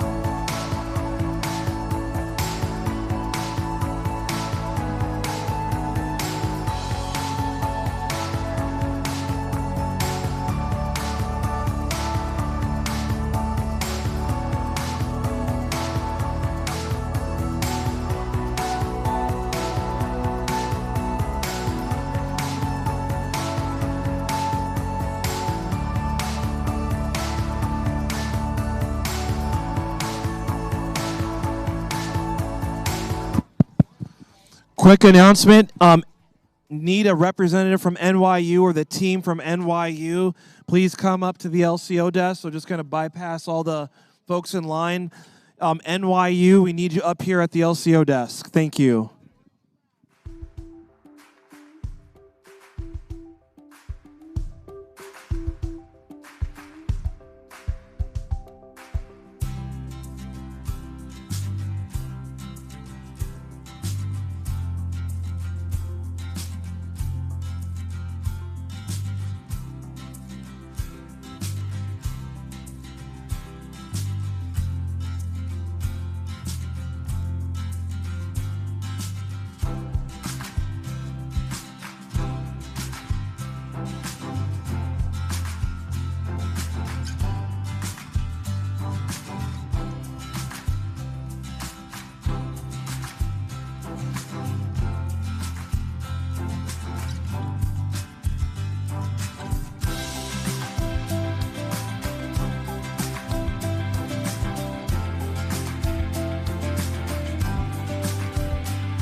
And welcome back. We just finished our second volley of the day. We saw some more amazing rocket launches, and now we're going to be joined by some more teams, get to know them, and see how their launch day is going. So we're going to welcome the first team up with us. This is a very special team because this is an all-girls team joining us right now. Welcome, ladies. If you want to come into the center here. Hello, how's it going? Okay, so tell us what school you're from, your name, and the role on your team. We are from Notre Dame Academy, Team Endar, and my name is Hannah, and I'm the captain and airframe lead. Awesome. So I heard that your airframe is carbon fiber. Can you tell me a little bit about that and like the decisions behind why you made it that way? Yes, so actually originally we were attempting to do the USLI payload challenge, and that includes it being 5 pounds. And so we were struggling with having enough thrust power for using only a K-class motor because we are high school students. And so by using a carbon fiber airframe, it made it way lighter and actually allowed us to attempt the USLI challenge. Unfortunately, we did not end up doing that though. Okay, cool. Still very impressive. We want to ask, what did you guys have to do in order to qualify for this competition? So actually every single year we compete in the American Rocketry Challenge, which is a high school and middle school model rocketry challenge. And last year we went to nationals and placed 9th, which qualified us to submit a proposal. Awesome, congratulations on that. Thank you. Have you guys launched today yet? Yes, we were in Volley 1. Okay. And so how'd the launch go?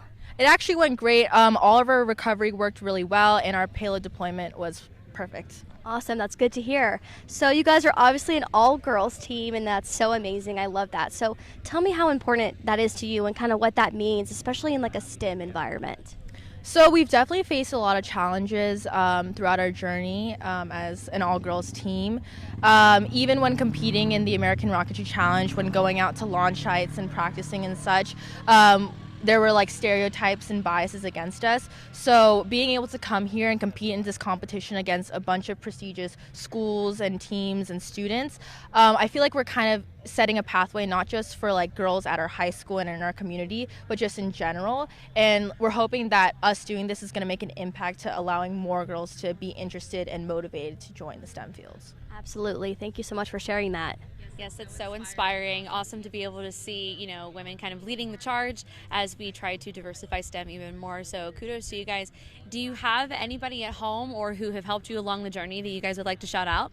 Yes, we have plenty of supporters at home. First, we'd like to thank Miss Petzold, our principal. She has been our biggest supporter. And then also all of our donors, especially Christine Landis. She's actually an alum from our high school. And then also, lastly, we'd like to give a shout out to our mentor, Mr. Richard Choi and Mr. Manny Guardado. Awesome. Well, thank you ladies so much for talking with us today. I hope you have a great rest of your launch day and great job on your launch today. Thank you. Yeah. Good job, ladies. Okay, and I think we're going to have another team joining us. Swapping out here. Come on, gentlemen. How's it going, guys? Going well. How are you? Good. Okay, so tell us what school you're from, your name, and your role on the team. We're from Northwestern University in Evanston, Illinois. I'm Kyler White. I'm a senior, and I'm the payload electronics sub-team lead. Yeah, I'm Shashir, also part of the team, and I am the launch vehicle lead. I'm Elliot. I'm a freshman, and I am a member of the Have you guys launched today? We have launched today, yeah. How did it go? It went successful. It did everything we wanted it to do. Awesome. So tell us, did you guys have a payload? Did it deploy today, or? We do have a payload, yes. It is a fixed-wing retractable glider. It unfortunately did not get to launch today, though. Yeah, this has been a very, very, hard challenge for the really teams. difficult, But yeah. how did the overall launch go? Like, did your parachute deployed and everything went smoothly? Everything went very smoothly. Drogue came out at apogee, and then main came out right when it was supposed to, and yeah, it was great. Congratulations. Thank you. It's very impressive. We know the payloads are a huge learning curve, and you guys are just knocking it out of the park with the attempts that you guys have been making. Tell us, what's your favorite part of student launch so far? I think it's meeting all the people here. Everyone's in the same boat right now. Like, even if they didn't get to deploy their payload, we've learned so much on this experience. Honestly, great. Wonderful. And is there anybody that you guys would like to shout out who are at home or who might have helped you guys along the journey? Yeah, can I shout out my brother, Eloic? Yeah. Shout out our mentor, Judy. You know, it's technically her rocket, but you know, she's really responsible for giving us all the knowledge in making the rocket in the first place. Yeah, and shout out our team leads, Andy and Tara. They've put their blood, sweat, and tears into this whole project, and it's been really impressive and inspiring to see how hard they've worked. And also all the members of the team that didn't get to come to the launch. It was a great year. Hello, other team members. Thank you for watching. And my last question is going to be, what advice would you give to a team who maybe is new to competing or competing next year? Just be passionate about rockets and this competition. It's a lot of hard work, and it's a lot of adversity. As we've talked to our teams, everyone faced a lot of troubles, so you really have to enjoy doing it and be passionate about it. But it's a lot of fun, and it's really rewarding. Awesome. Well, thank you guys so much. We really appreciate it, and I hope you guys have a great rest of your launch day. Thank you so much. Thank you. Thank you guys for coming. Okay, and we're going to have another team join us again. Come on over. Welcome, guys. Thank you. Just squeeze in here. Okay, well, tell us what school you guys are from, your name, and your role on the team. Oh, we're from Carnegie Mellon University. I'm the team lead, and my name is Tanner Akins. Okay. Have you guys launched today? Yep. How did it go? Oh, launch went pretty well. We did have a bit of an issue with our drogue deployment, but the main came out just fine, and the payload really successfully. Fantastic. Congratulations. And we know that there are a lot of learning curves that comes to, getting to this day. Were there any types of skills that you guys needed to learn or classes that you needed to take in order to make sure that y'all were prepared for today?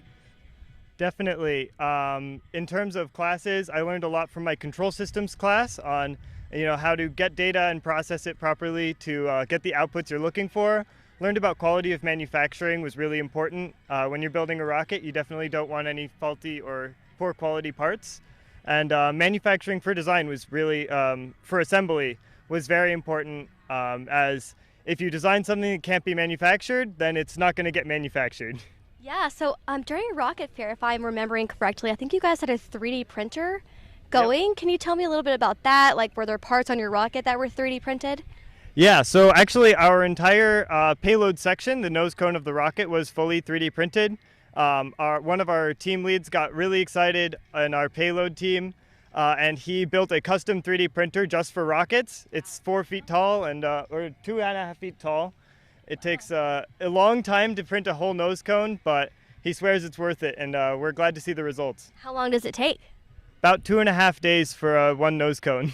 Yeah, that's extremely impressive. And we know that you guys couldn't have done this alone, as you guys have talked about. Is there anybody at home or who's helped you along the journey that y'all want to shout out?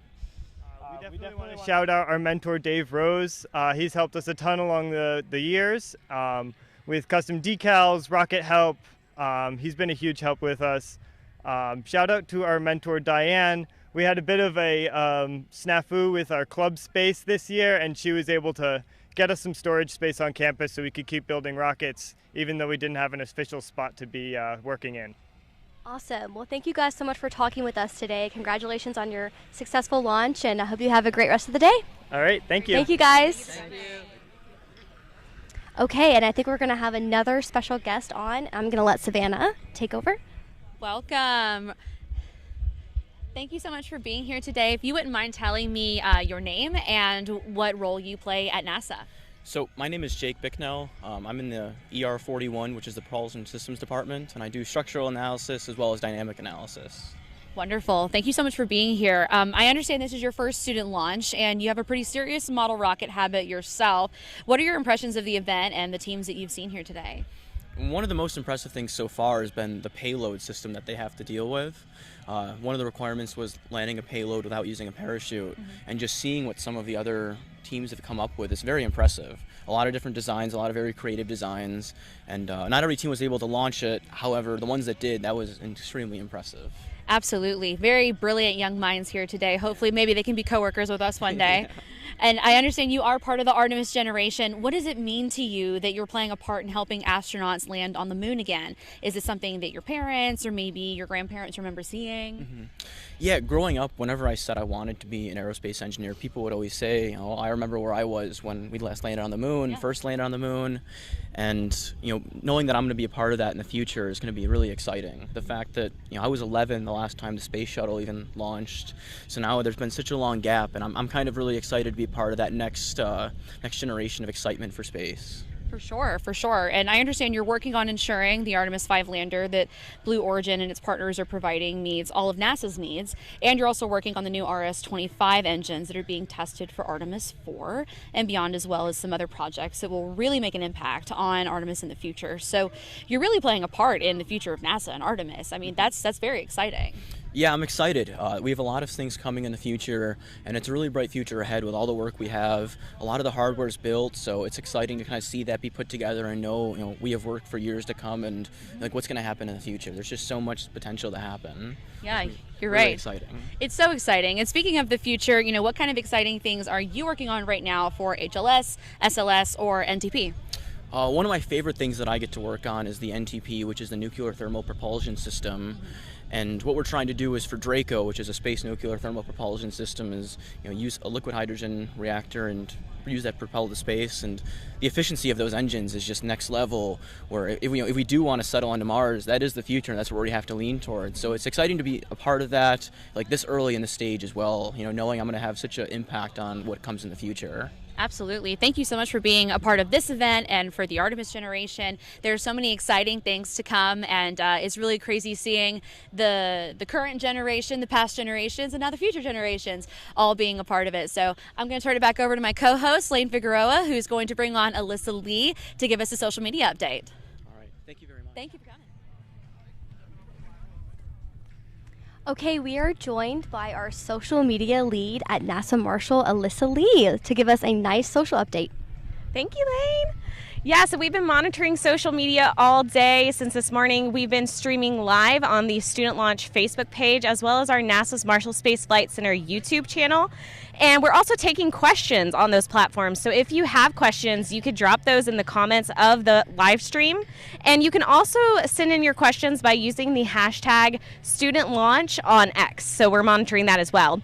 And speaking of questions, I actually have a few here that we've gotten throughout the day that I think you would be a perfect person to answer, Lane.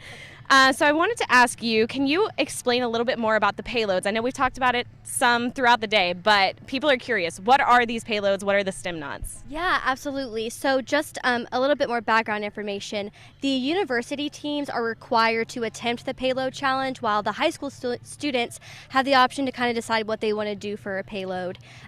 This year's payload challenge had students design a STEM knot atmosphere independent lander or sail, so basically a mini lander, if you will.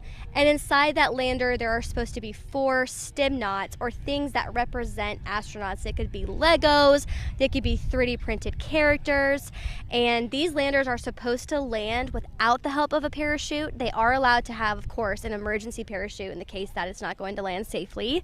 But there are other methods that they could use, maybe a drone, or almost like a kite type situation as well. So it kind of reflects what we're trying to do, right? We're trying to land humans on the moon, the first woman, first person of color. So we really try to tie in with HLS and Artemis for that payload challenge. And we, as I mentioned earlier this morning, Marshall printed our own STEM knots, which are actually a little bit bigger than most of the student STEM knots, just to kind of rally excitement for this amazing payload challenge, but also just to represent STEM in general. Yeah, I love how these payload challenges are totally centered around Artemis and our current goals as an agency. So those are really cool. Another question we got is, are they actually measuring the exact height that these rockets are reaching? Yes, they absolutely are. Within their rocket, there are sensors that are measuring altitude. And to my knowledge, there is a primary altimeter, and then there is a secondary in case that one does not work. This serves to, of course, measure the altitude, but it also tells the rocket when to deploy that drogue and the main parachute. So we definitely have exact numbers, exact data to show how high those rockets are flying. Very cool, thank you. And speaking of how high they're going, how do these students win this competition or win this challenge? Yeah, absolutely. So there are many different awards that students can win. As I mentioned earlier, when we have our virtual award ceremony, there is, of course, the overall winner. I think there's a lot of factors that go into that, how well their rocket launched on launch day, how well they did their review cycles, how much STEM engagement they did within their communities. There's a lot of different factors that go into that. There's, payload awards, rocket awards, safety awards. There is a STEM engagement award. So there's many different ways to recognize all the hard work that these teams are doing. I love it. I love that they can win multiple things and not just rockets. That's really cool. Yes.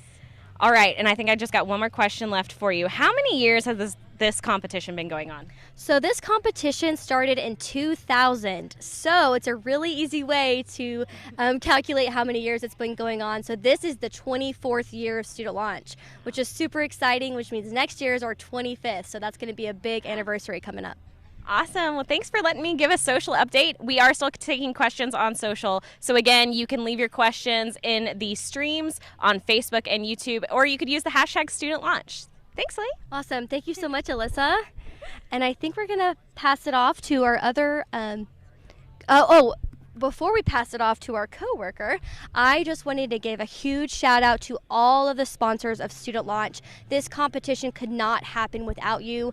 You are an integral part of this competition, and we just really want to recognize them and thank them. And with that being said, I'm now going to pass it to my colleague again, Ashley Polsak, and she is going to interview some more teams.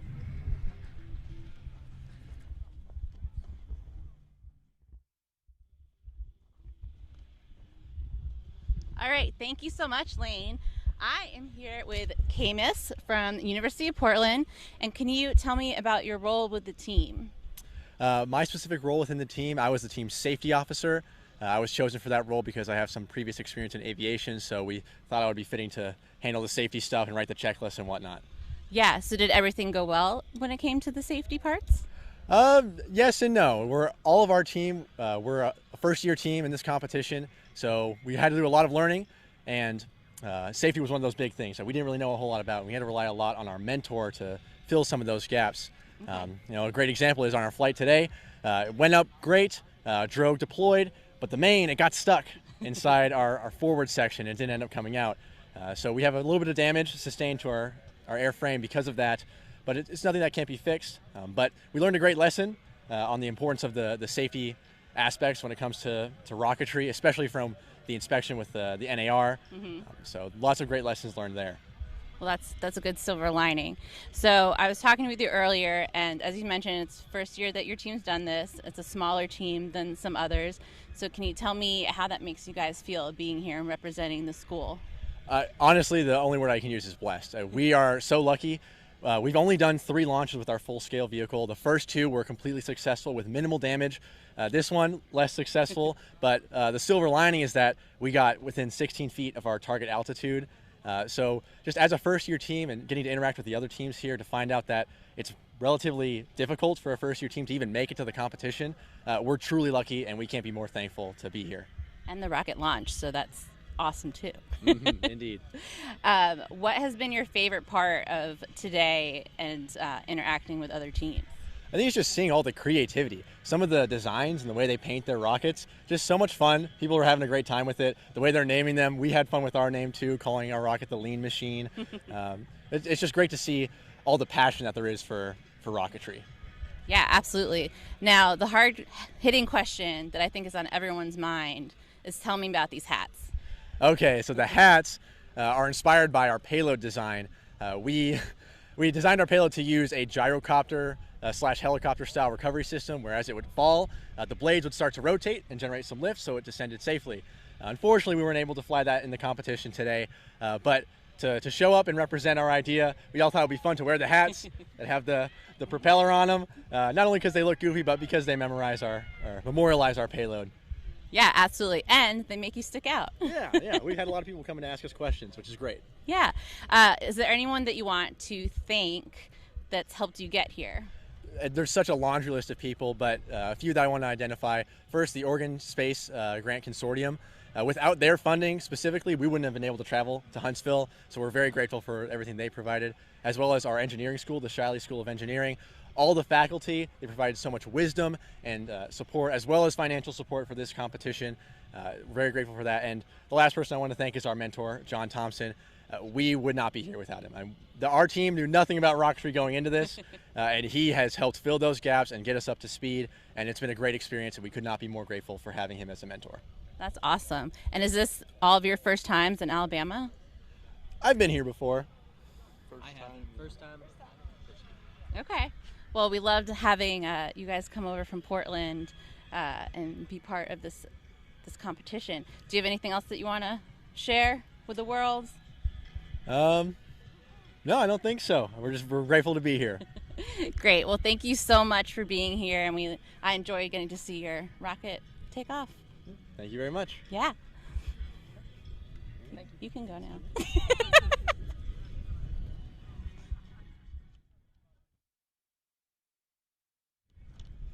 Okay.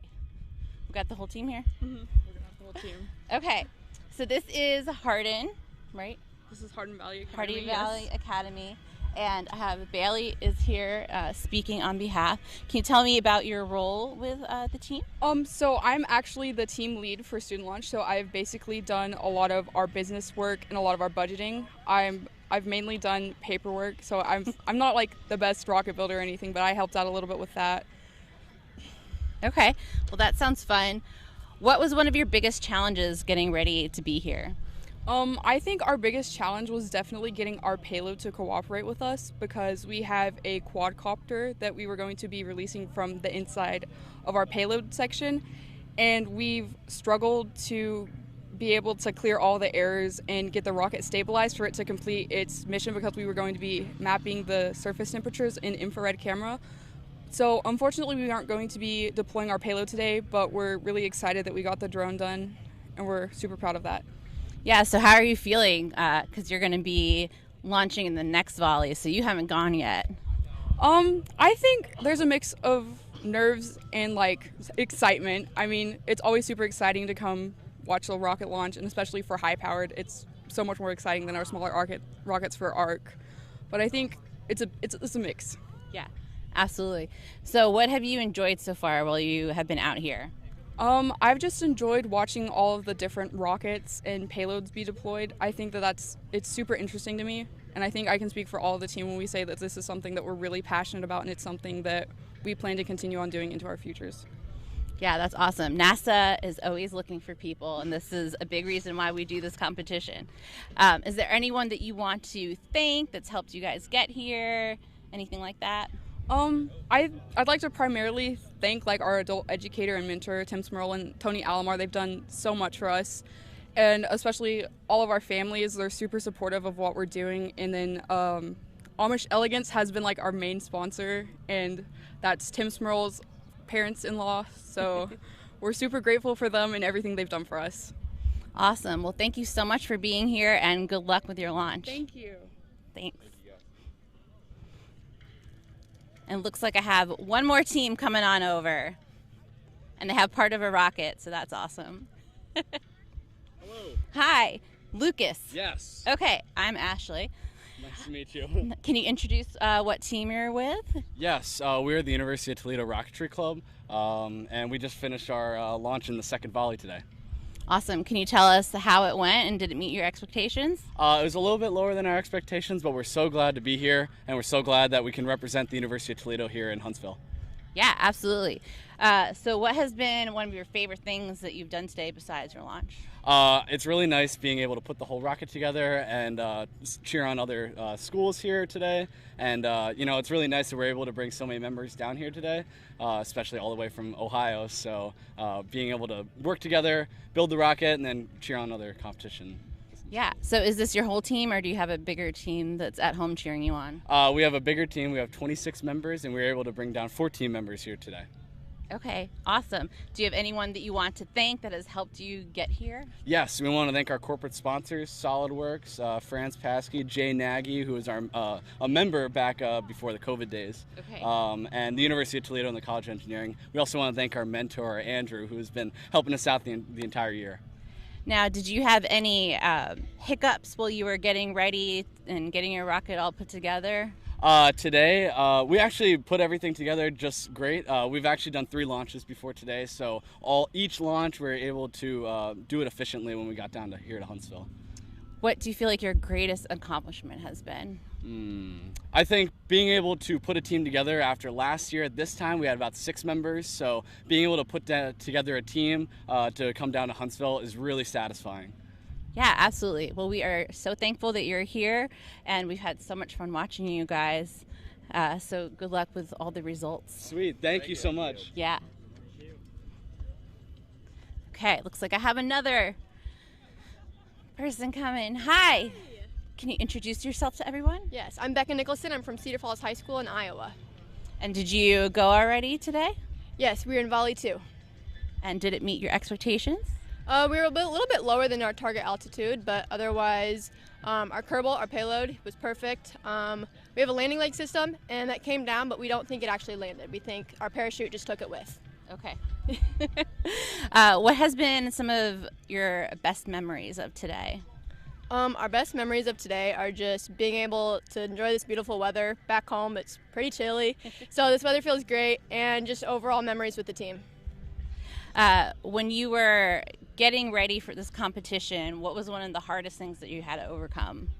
One of our hardest things that we had to overcome as a team is our team lead wasn't able to be here today, so we had to all step up and take over those responsibilities. But we worked very well. We have very good teamwork. That is great to hear.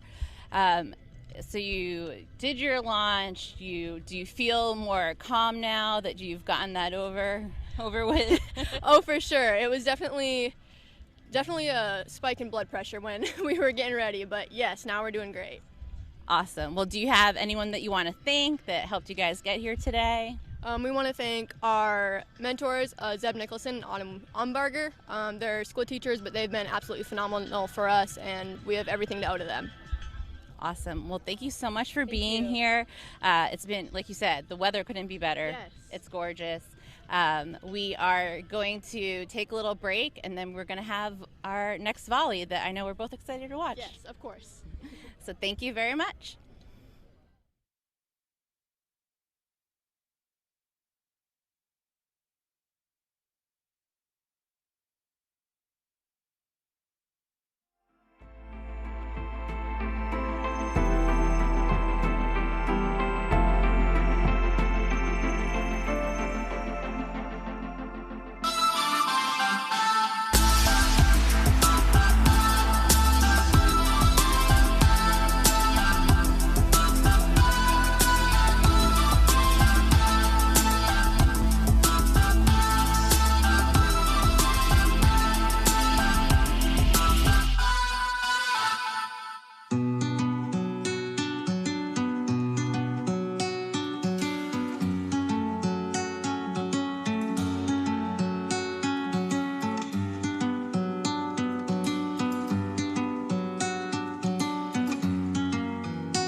Welcome back. We're going to get a few more team interviews in before the next volley.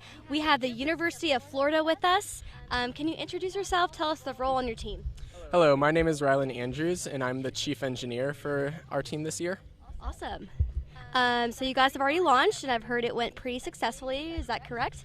Yeah, we had maybe a little snafu with our main, but then it came out perfectly, and everything's undamaged, if a little bit dusty. Awesome. Nothing wrong with a little suspense, right? No. Yeah. Awesome. That's amazing. Tell us a little bit about what it took for you guys to get to this day. Yeah, so, you know, this isn't probably something that's too atypical of teams, but we had a couple setbacks. Our first flight with this rocket was not a success. We had some damage with it, but we were able to repair it. There's a couple, marks from that repair job that we've got down there. So the rocket's got a story. But the second time we flew, it was a success. And then we flew once more for our payload demonstration flight. So this rocket has flown quite a few times, been repainted a couple of times after it's gotten scuffed up, but it's a good one. Yeah, so tell me a little bit more. Is there anything special you want to highlight about the rocket? Yeah, so starting with the paint job, we have a fully hand-painted rocket. We've got like a very detailed paint job on our teeth up here, and then we've got decals and we've got painting and design. We went for a airline-themed design because our payload is an aircraft. So the rocket's name is Fasten Your Seatbelts, and the payload's name is And Put Your Tray Tables Up.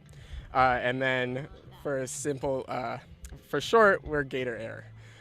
So that's our airline.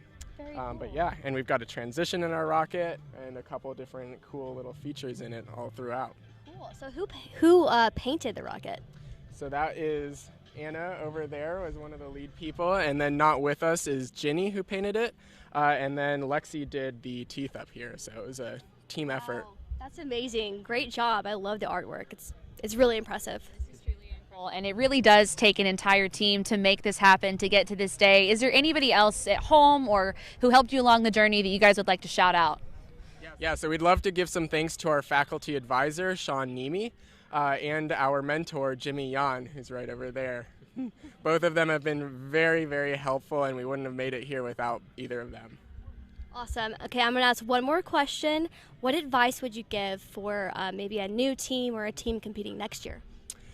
You just got to keep trying stuff. You're going to find that you run into problems.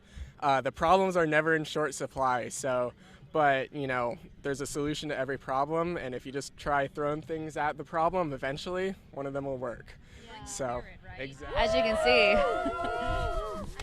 Resilience. Oh, here we go with the Gators.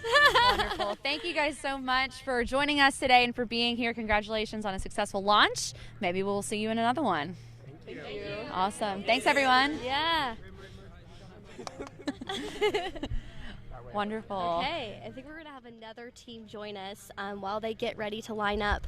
That's as he was touching on, one thing I've really learned about student launch is that resilience is absolutely necessary to be a part of this competition. It is not easy to launch rockets, as we know. So sticking in there and sticking through all your failures is really important. Looks like we got another SEC school here. All right, looks like we got Auburn University here. So who's going to be the spokesperson? Okay, if you could introduce yourself and tell us the role on your team. Hi, my name is William Shipman, and I'm the president of the Auburn University Rocketry Association. Awesome. Wonderful. So you guys have already launched. Tell us, how did your launch go? Did everything go as planned? Were there any setbacks? Give us the rundown. Okay, well, honestly, the launch could not have gone better. We went up straight, all recovery events happened, payload came out completely undamaged, and we were only 13 feet off of our target apogee. The closest in school history, and really the closest I've heard of this competition. Wow, well, incredible. Hopefully you guys, maybe you'll snatch up that altitude award. We'll see, right? I hope so. Yeah, so tell me a little bit more about your payload. Payload? So originally our plan for the payload was for it to be a quadcopter. The arms would fold up inside the 6-inch tube, and then at around 1,000 feet it would pop out and safely guide its way down. About 2 weeks ago, our final fully integrated test flight, we had a bit of an incident. Payload deployed properly, right over some trees, and about 40 feet in the air, hit a tree, began to tumble, and was completely destroyed. Additionally, at that launch, the entire rocket got stuck up in a 40-foot tree and was completely unrecoverable. So we had to meet 2 weeks ago. We planned it out. We ended up deciding that rebuilding the drone was not feasible. So we just took all the drone hardware, replaced it with a parachute, stuck that in the rocket, and then had to rebuild the entire rocket over the past 10 days. Yeah, well, I really appreciate, that resilience, and you guys did great today, so congratulations on that and overcoming challenges. It seems like almost every team here, has to go through at least one challenge, at least one, so great job, guys. Exactly. I have to ask, why did we decide on these Hawaiian-style shirts as your team shirts? Because they look quite nice, not going to lie. Well, it's really just a team tradition. We do it every year. We come out. Every year the president designs a new Hawaiian shirt for the team. And then we just love wearing up for competition. It gives us a bit of team spirit, camaraderie. We love the Hawaiians. Yeah, love it. Awesome. I do too. They look great. What advice would you give to a new team competing in student launch? Really, it's just all about having team members around you, supporting you. 2 or 3 people cannot do this, or at least cannot do it well. It takes an entire team. We've got about 50 active members on the team, all of them actively contributing to the project, and without every single one of them, this would not have been possible. Wonderful. And speaking of kudos, is there anybody else at home or folks who have helped you along your journey that you guys want to make sure you shout out today? Big shout out to our advisor, Dr. Eldon Triggs. This is his 10th year on the team. Could not ask for a better advisor. He drives 17 hours out to competition, spends weekends with us, just puts in tons of work for us. He's great. I could not ask for a better advisor. Great. Well, thank you guys so much for joining us today. Congratulations on a great launch, and enjoy the rest of your Saturday. Thank you. Excellent. Thank you. Guys. It hurts me and Savannah's hearts. We are Alabama grads, so unfortunately. No, it's all in good fun. We're very impressed with these teams, and we have another one joining us now. Welcome, everybody. Yes, these teams come from far and wide. Some of them are rivals in sports and academics and everything like that. However, on this big dirt field, we're all just big Rocket fans. So welcome, everybody. Tell us who you are, where you're from. We're at Central Washington University from Ellensburg, Washington. Flying Monarch today. We just flew in the second volley, and we got a really good flight out of it. We're really excited about that. That's amazing. So how was it traveling with all these rocket parts all the way from Washington? So this year we did it smart and had someone drive it down. Last year we actually checked it on board an airplane, and TSA did not like that. No. We got it through. That is fantastic. And so tell us a little bit about the journey to get here. Did you guys have to learn certain skills or take certain classes? How did you get from wanting to do this to actually being here today? So the rocket we made last year was a very simple design, just basic epoxy and fiberglass construction. But this year we decided to branch out into doing carbon fiber layups on a lot of stuff, and as well as having full-on GPS integrated into our altimeters, and that was a really big step up technologically, as well as some 3D printing of airframe components. Yeah. Cool. So is this your payload right here? No, that's our AV bay. Okay. Our payload did not fly. Okay, did not fly today. Okay, got we you. did safely retain it through the whole thing. It's stuck in the nose cone. Was your rocket last year also butterfly themed? It was dragonfly. Okay, dragonfly. I think I remember that from last year. Very cool. So what was the reason behind the Monarch? Is there a story there? We have an insect theme, so this is our 3rd year, and the first year we named our rocket Newbie because we were newbies, and we painted it like a bee. And so last year we decided we wanted to continue the insect theme. We did Dragonfly, and then this year we decided on Monarch to continue the insect theme. Very cool. Love it. Any teases into what next year's might be? I won't be on the team. I don't know. I've painted all 3 of them so far. Oh, well, they're beautifully painted. Excellent job. Ladybug seems an obvious next step, ladybug themed one. But I think that would be great. There's a lot of colors you can use there for sure. So what is your favorite part about student launch? I love the rocket fair and seeing all the other teams' payloads and all the wacky, weird ideas. I love the rocket team, the challenge in general, because it attracts crazy people, and I love crazy people and all their crazy ideas. Yeah, absolutely. Seeing those cool ideas is just number one for me. Yeah, you have to be crazy to tackle a challenge this big, right? I mean. And then you go and work for NASA, so Just keeps getting bigger and bigger. So is there anybody that you guys would like to say thank you to or give kudos to, anybody at home or who helped you get here? Yeah, our faculty mentor, Dr. Darcy Snowden, our mentor, Tammy King, as well as Trish King for putting up with us, and our machinist, Peter Zenchek, is an amazing person who has helped us out a whole lot over this year. Yeah. Awesome. Well, thank you guys. I'm sorry? As well as Addison Wenger. They're Peter and Addison are both physics lab techs. Yeah. Okay, great. Well, thank you guys so much for talking with us today. Congratulations on your launch, and have a good rest of your Saturday. Thank you. Yeah, thank you. And I think we might have a few more teams to interview. Looks like it. Come up, guys. Let's see Hello. who we How got are we here. doing? Good. Okay, well, tell us what school you're from, your name, and your role on the team. Yeah, I'm Hannah McDaniel. I'm the team lead. We're from North Carolina State University, and I'm Cameron Brown. I'm the structures lead for the high-powered rocketry team here. How did the launch go? it went stellar. Couldn't have asked for a better launch. All our parachutes deployed nominally. Takeoff was beautiful. Landing wasn't too far. I'd hate to be that group down by the trees right now. And yeah, we got to drop payload, which is a lot for this challenge. It was a really, really tough challenge this year. Super proud of the work our team put into it. Yeah, congratulations. Yes, excellent job. Tell us a little bit more about the payload. What did you guys choose to incorporate, and how did it end up succeeding? You said it was a good success, so tell us how it operated. Yeah, so we took inspiration from Ingenuity, the helicopter, and had sort of a contra-rotating rotor blade situation. Couldn't fly it in that configuration today because unfortunately didn't have the best thrust test results, but we were able to fly it under parachute and drop it with our normal designed deployment system, which was really cool and great opportunity to have today. Awesome, that's fantastic. So tell me, what is your favorite part about Student Launch? Oh boy. For me, honestly, just the confidence that it inspires in people. I had a tough undergrad year, and then I met these people, and now I'm team lead of an awesome team, and it's great. That's all I can really say. Yeah, fantastic. That's fabulous. So inspiring, and we always love seeing students come and succeed, and we're glad that you guys had such a successful launch. For next year, what lessons learned or takeaways are y'all going to take home and work on to make sure that it's even better when you come back? Yeah. Definitely put things together really early beforehand, because you will discover 2 days before launch that something doesn't work, and now you have 2 days to fix it. Yeah. Do you have anything? Order things faster Yeah. than earlier, because there's always going to be shipping delays. You can have a strict schedule, but it's always going to come in late. Sure. So. The supply chain. Yes. Oh, yeah. That's what we hear about. Prepare for that. Wonderful. Is there anyone that you want to shout out or give a big thanks to?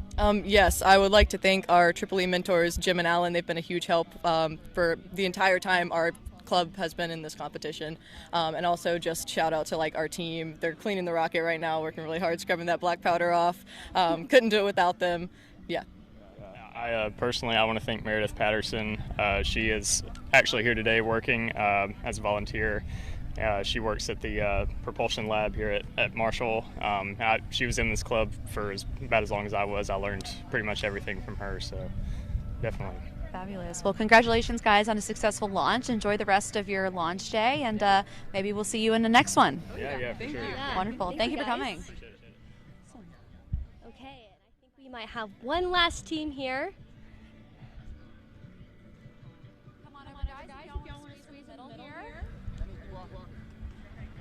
Oh, we got Precious Going, Cargo. guys. Okay. Tell us what school you're from, your name, and your role on the team. We're from Spring Grove Area High School. I am the mechanical design captain and also the newly made media manager. And my name's Oliver. Okay. And you can, I'm Haley. I'm the team captain. Okay, how did the launch go? well, it looked beautiful. Everything went as planned, but we have not checked the altitude yet, but we're praying that it was perfectly on it. Did it look like it from observing? From what I saw, it looked perfect.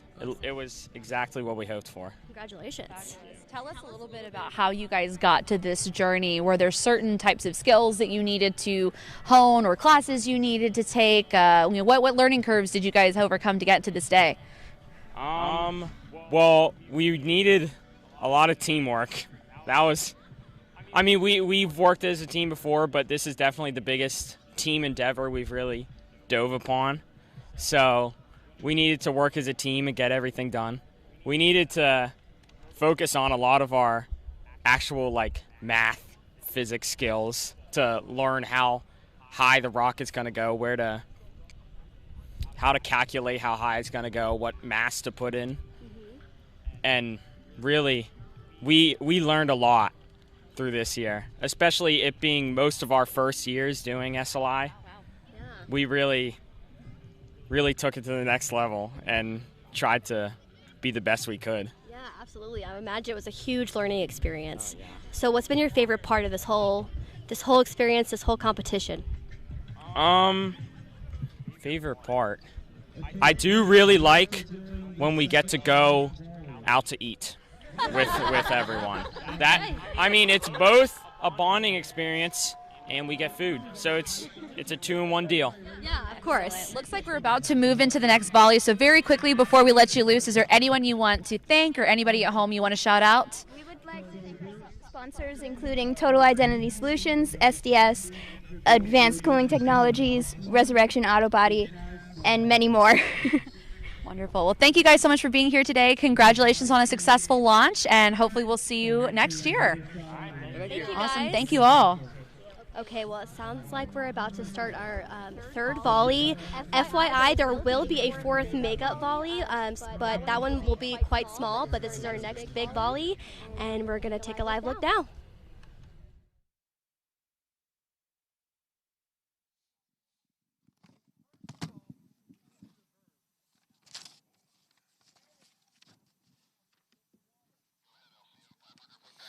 And I'll also make a couple announcements. Sun is out. Make sure you're drinking water. Double check your suntan lotion to make sure that if you have enough on you, and make sure you see the shade and just keep drinking water. Just got a couple more volleys, but these are some very good, exciting flights that we've got coming up in store. So we'll be starting in just a few moments.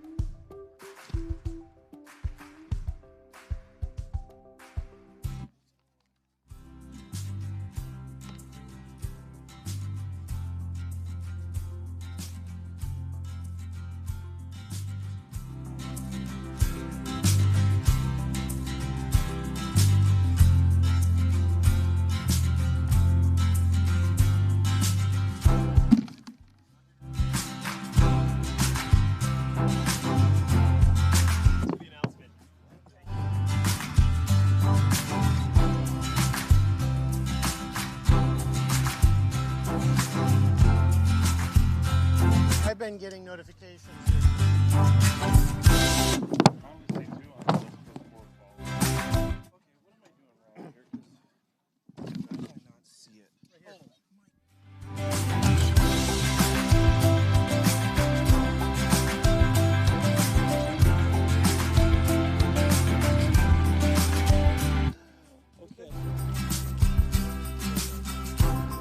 Okay, are we ready to fly some rockets? Okay, well, we're going to pause the push-up contest. We're going to start flying some rockets again. Okay, so we're actually going to go to the far back pads. So this is Lamar University. We're going to just go there, and then we'll go back to the front pads. So we're going to do Lamar University. This is called the Cardinal Cadets from Beaumont. Oh, they are excited. They are from Beaumont, Texas. The name of this rocket is Hirosaki 1, 16.1 pounds, 4-inch in diameter, 17.3 feet tall. It's probably one of the lighter rockets that's here today. It's actually named after alum who worked on the Apollo 11 launch. Also is dedicated to our advisor, Dr. Yao, and he is the faculty advisor, and the team really does want to thank you, Dr. Yao. You helped get the team there. Give it up for Dr. Yao. Oh, there we go.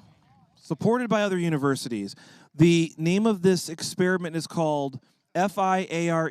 It's Fan Lifted Astronaut Recovery Expedition, although this one's going to be inoperable today. It's going to go to 4,000 feet, flying on a Aerotech K535, and doesn't have an altitude for Maine. And I know this team, this is their first time here in their first year as a rocketry program, so they are very excited to be here. So we're going to go to that pad number 50. So we'll start in the back furthest left. We have a clear sky. We have a clear range. We're going to launch Hirosaki 1 in 5, 4, 3, 2, 1, ignition.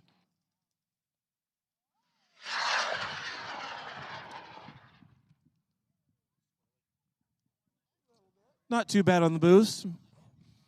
Maybe not quite 4,000 feet, but close. Arcing over, we should have an event pretty soon. There's an event, a little late, but that's okay. Okay, drogue parachute is out. So on this team, there is actually 7 members here, 11 total team members. And again, you heard about the name. It's actually from a former alum, John Hirosaki, who was on the Apollo 11 mission. This alum, John Hirosaki, was on the, well, actually, we're going to be pretty close to the main here pretty soon. We're below 500 feet, probably getting close to 400 feet. There's the main. Parachute's out. It's like a good flight. So I did some research on alum from Lamar University. So John Hirosaki was on the Apollo 11 who was a mechanical engineer, who was the first human that was in contact with the returning astronauts and had to quarantine with them for 2 to 3 weeks. So he was the person that was in the room with the astronauts that got back from the moon. School didn't share much about it, and the team here wanted to share a story and name the rocket after them. Okay, team is excited, and I found also was interesting, the team did a subscale rocket, and they flew it at the Johnson Space Center. You don't hear that every day. This team is very Texas proud and brings flair to all the competition. They like to say y'all, and at every launch they have a jalapeno kolache. They have a piñata mascot that likes to attend their launches, Carlitos. Carlitos is in the house today. They normally wear cowboy boots, but they forgot him on this trip. Their STEM knots are Chuck Perez, TRA mentor Randy Marsick, a nurse named Jaden Doe, a firefighter, flight engineer named quote-unquote Dan.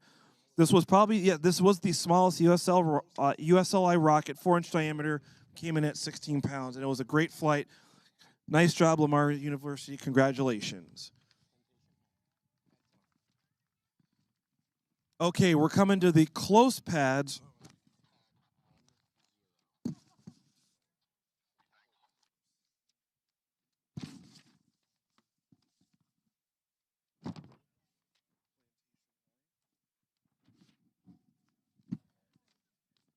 Okay, we're going to the close launch pad. So this is, let's see. Okay. Oh, yeah, pad 10. This is Team A. I don't do calculus. Yeah, this is a calculus thing, and I took calculus a long time ago.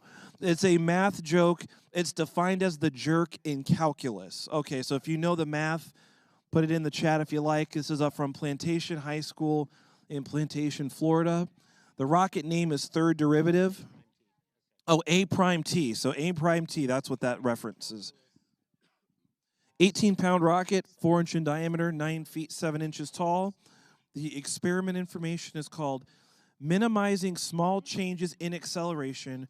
Jerk is a small change in acceleration. We are testing all 3 methods: magnetic suppression, springs, and oil-filled baffles. So another high school is doing some pretty cool testing through the vehicle of a rocket. And this should go 4,400 feet, flying on an Aerotech K550. And if you don't notice, the paint job on the rocket is zebra painted. And I think some of the team members are dressed up in zebra outfit, and they like something with zebra cakes. So if you are hungry for a zebra cake, this is the team to go visit after the launch. Okay, so we're going to launch on pad 10, 1-0. We have a clear sky. We have a clear range. We're going to launch the third derivative in 5, 4, 3, 2, 1, ignition.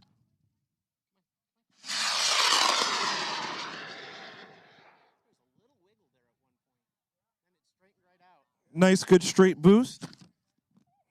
Maybe a little bit of the wiggle at the start.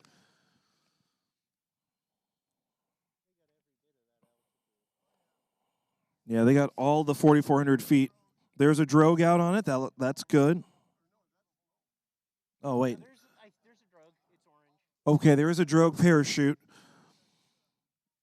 So I did find out this team, the school tradition was always to go with the zebra cakes, but no one on the team, I think, really likes zebra cakes a whole bunch, but they stick with the tradition. Yep, we'll eat the zebra cakes. You can bring them up here. The team did also have a 15-hour car ride debating on the name to call it the Jerk, but that's how they settled on it. They have 20 members and a core of 10 team members. And you heard about all the different things that they're measuring, a control, an oil bath, magnets with reverse polarities. The main is out, so hope all their stuff is testing as it should. And it will measure which will stop the shaking. They've had past issues with these exact things happening on the team. So the team says they also work strongest when there's a time crunch. Their mentor has been there for 20 years. Mr. Vallone, thank you. Yep, good flight.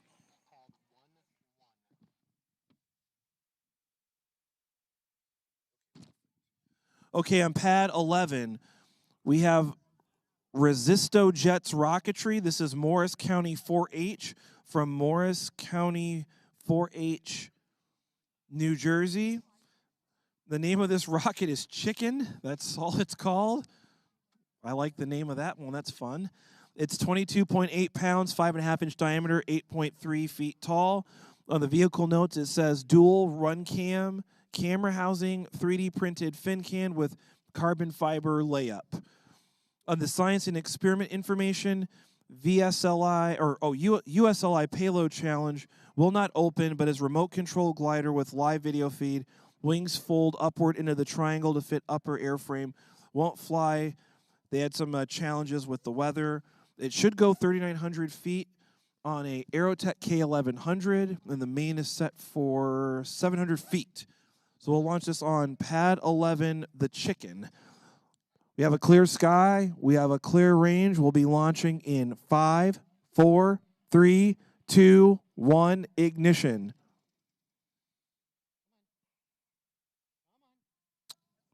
Not sure on the Chicken. Okay, we're going to try it one more time in 5, 4, 3, 2, 1, ignition.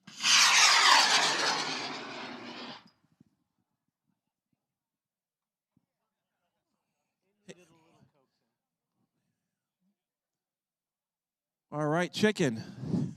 You don't hear that every day for the name of a rocket. Okay, parachutes out.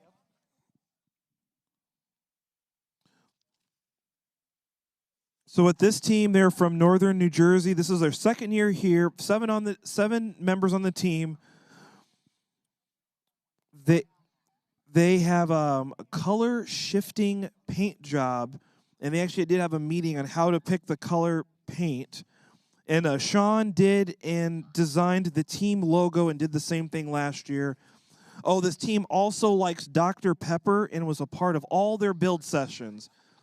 They also like to play music when they walk back from recovery of the rocket. Sometimes they like to listen to indie rock as their music when they're walking back from recovery. They did have the 3D printed glider. Oh, and they also told me about there's a main on the rocket. That looks good. They're excited. Oh, there's another piece. Oh, there's another piece that came off. And there's someone on the team named Holt. Holt is the sassy and sarcastic one. So he's always got a comeback, so make sure you be ready. So watch out for Holt.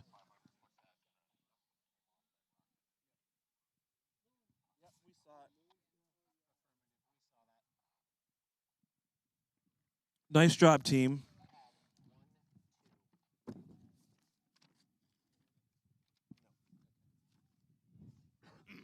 Okay, on pad 12, this is Thomas Jefferson High School for Science and Technology.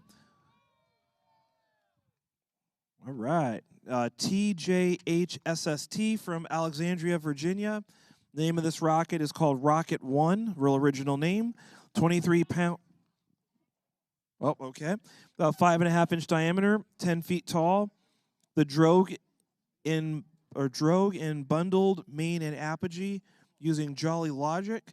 Top and bottom section separate at 600 feet with both mains deploying.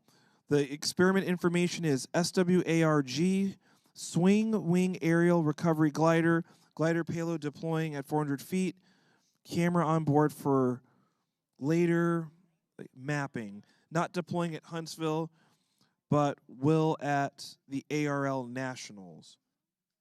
This is supposed to go 4,000 feet on a K-1275, so this will take off pretty quick. Nice bright red flame off the Aerotech. The main should go about 600 feet, and this is done via the Jolly logic. So this is on pad 12. You'll see the nice red flame on this one.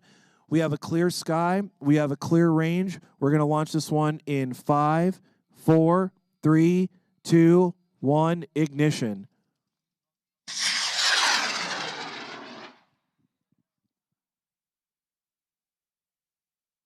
Nice, good straight boost on that one. Still coasting up. Starting to arc over. There's an event. Okay, drogue parachutes out. On this project, the team did vote on their paint job. The paint job, though, is based off of the Mercedes-Benz F1 color. They said this looks cooler than the Team Red Bull. The rocket is called Rocket, and this team also likes to have lots of team huddles. So I've not heard that too often, so maybe they're going to have a huddle a little later today. Yep, it's probably about 1,500 feet. This might be probably the closest to the pads right now. We'll see when the main opens how far it will drift. We're probably below 1,000 feet now. So this is the Jolly logic. It'll release a parachute, then there's more parachutes coming out. Yep, all did what it was supposed to do. Looks like a good flight. Yep, and they will probably have a huddle after this one, so it looks like a good flight.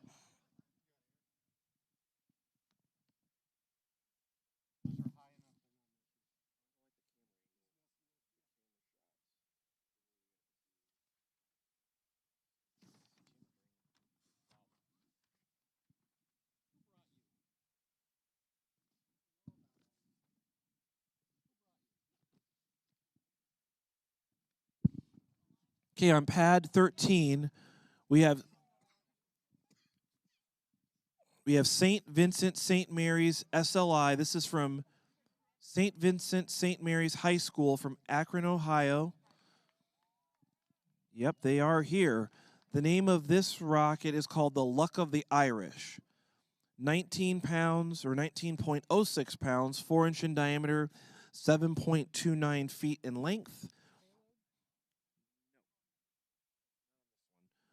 The vehicle notes, it says fiberglass nose cone, carbon fiber body tubes, 3D printed something 9085 fin can.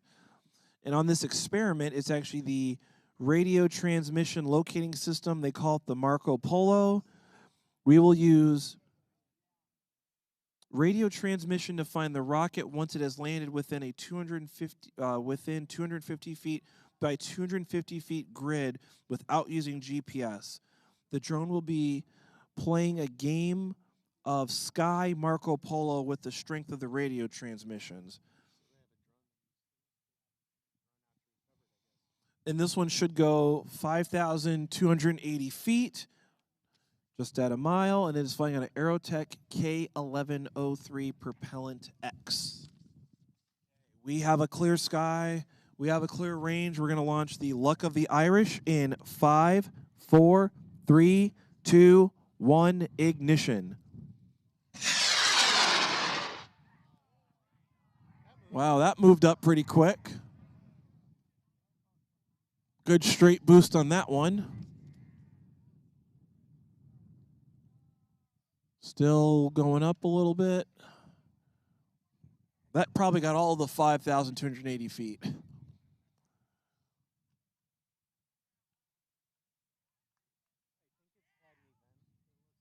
Oh, yep, it did have an event, so that looks good. So this team has been competing here since 2013. It's their first time here since 2019. There's 8 people here today, 15 to 20 team members on the project. They use this Marco Polo approach, and they have the Fighting Irish paint scheme and Celtic knots in a paint job. They have lots of adversity with the fin cans, parachutes, landing in tree, motor issues, all types of past issues. So they are really happy to be here and flew that rocket. So far, looking good.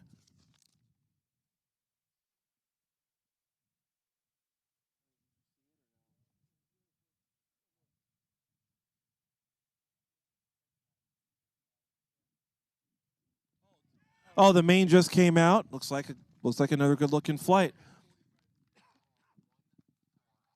So hopefully their Marco Polo-like system will work the way they intended it to. The rocket flying part looks good.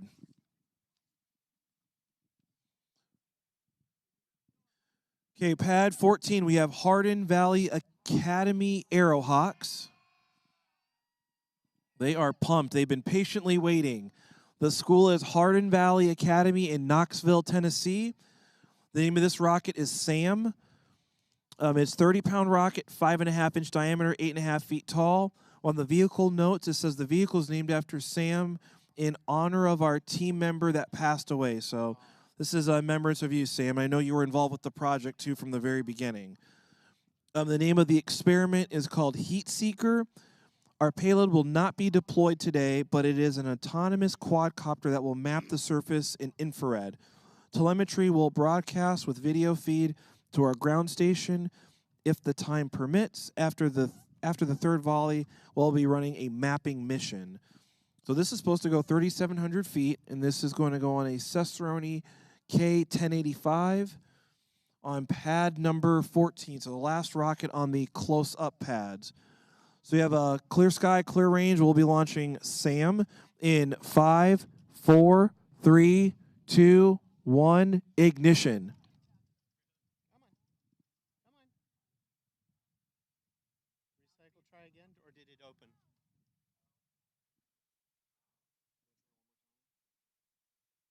Oh, there it goes. Well, just a little bit of a delay, but it did still go.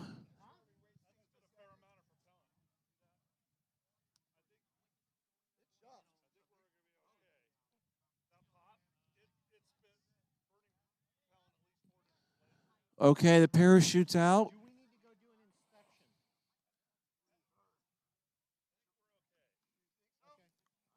So,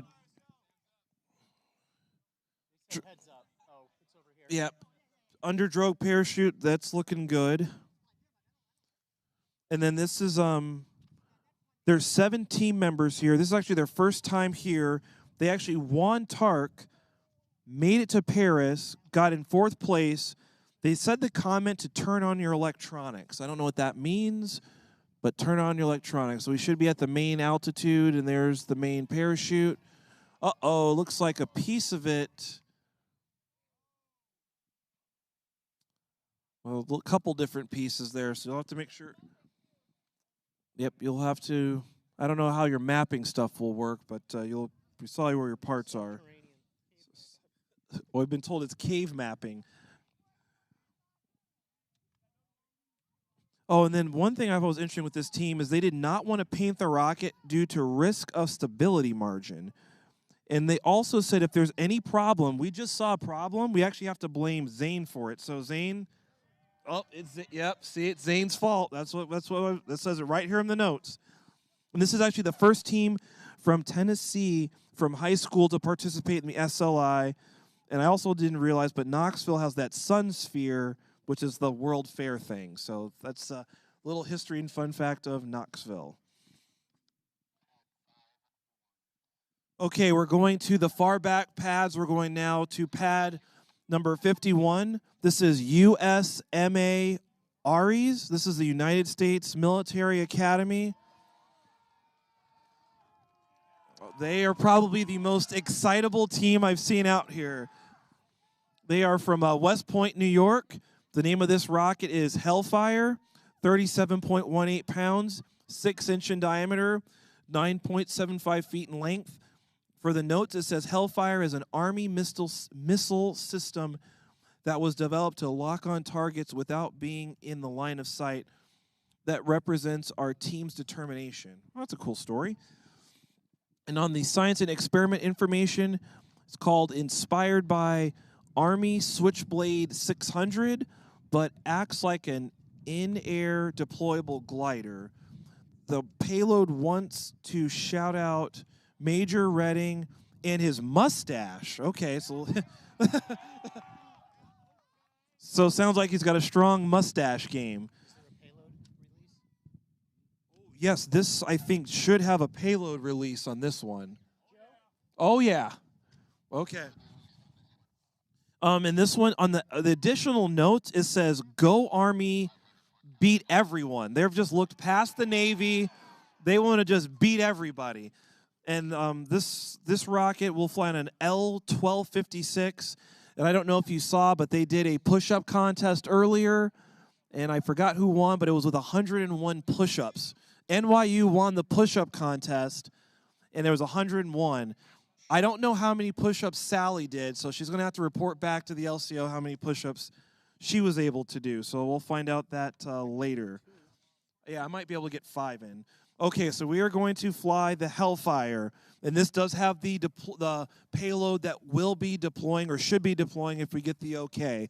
So we have a clear sky, we have a clear range. We are going to launch this one in 5, 4, 3, 2, 1, ignition.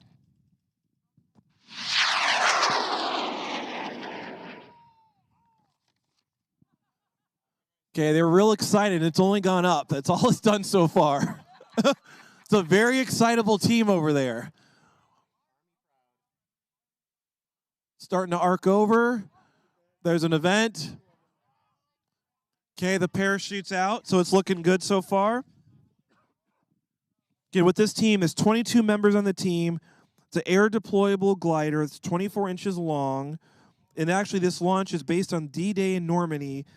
Oh, one of the team rituals after every launch, they go to the world-famous Taco Bell. Yeah, shout out to Taco Bell. And also, when they say, the weather is bad, is it really that bad? They're in the Army. If it ain't raining, we ain't training. I will also, in my notes, it says, bring Sally up, push-up contest. So I don't know if Sally's going to do push-ups here at the end based on the altitude, or I'm not sure. This team also did go through some adversity. Oh, we are probably... Okay, so we're coming in around that.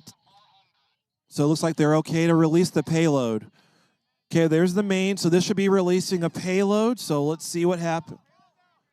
Oh, the payload is out. I can see it. It's going pretty quick, but it's down. So the payload did release. It did what it was supposed to do. Oh, there's another one. Okay, so there's 2 things that came off. I don't see anyone doing any push-ups. There. Oh my gosh, watch out for that mosh pit.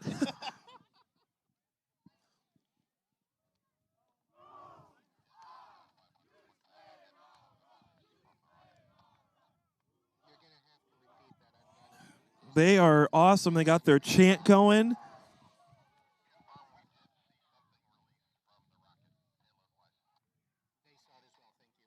Now, this team was really excited. They actually shared some additional notes to me. They did cut down some trees to get one of the rockets back, but they do plan to plant 5 trees instead of the 4. They said they did do a Hail Mary to get this payload to work, which worked. A couple of Benji's favorite quotes. It's big trust, and it's all good. Alan likes to say, she will play, and I got it.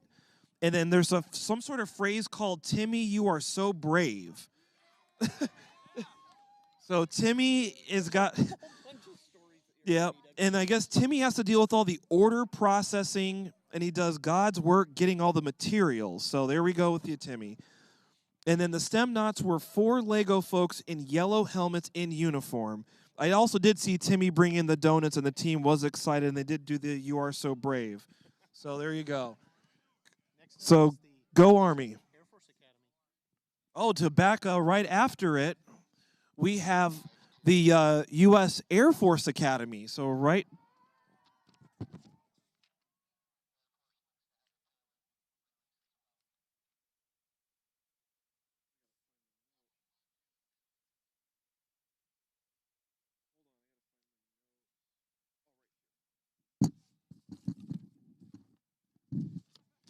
Okay, so on pad 52, this is Blue Horizon Rocketry, or the United States Air Force Academy. They are USAFA out of Colorado. The name of the rocket is called Last Chance, 22 pounds, 4-inch in diameter, 84 feet tall. I think it's 84 inches tall. Vehicle notes, it says lander flown by Air Force Academy cadet after deployment. Quadcopter models UAS system designed to land on another planet. They're really thinking big here. They're ready. So this one should be deploying the separate payload if it gets the go-ahead during flight. On the experiment information, it has an expandable quadri-bladed lander, a quadcopter modeling a lander designed for extraterrestrial missions. And this is flying on an Aerotech K-1275, so this will take off pretty healthy as well. And the main is set for 800 feet. So this is on pad 52. This is the Last Chance. We have a clear sky. We have a clear range. We're going to launch this one in 5, 4, 3, 2, 1, ignition.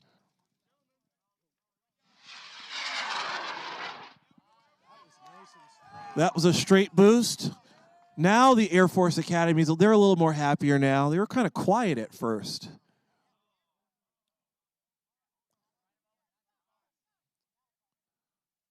That's got to be all of 5,000 feet up there. There's an event. There's the backup. Small orange drogue on that one. So with this team, there's 19 team members here. They have the collapsible drone piloted from the ground. The rocket name has changed a couple times. They first called it Sudden Death, then they called it Last Chance. It does not have a new name. Also with this team, they actually have on their freshman team, they actually do a separate mission. They do a creative project on their own weather balloon and did this at the same time. Their STEM knots, I found out, were printed here in Huntsville, and they used Kieran's 3D printer that he left in Huntsville. Don't leave your STEM knots behind. You got to remember to bring them with. I did see they were very tiny 3D printed spacemen. Okay, and this one is still... Okay, this one looks like it should be the okay for payload deployment. So there's the main, and then it will deploy at 400 feet. So it's on track to deploy at 400 feet. We're not there yet. It's getting closer.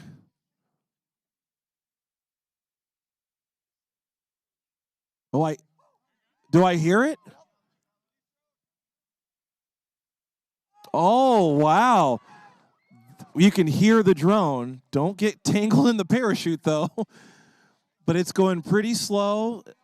They've got good control of it. This is pretty impressive, folks. Still going. It's still going. Oh, was it tethered? It was. Binoculars. We'll have to do the analysis to see, but everything looks good. Nice job, team. So we know our Army flew and looked well. The Air Force flew and looked well. Looks like we are in good hands, everyone.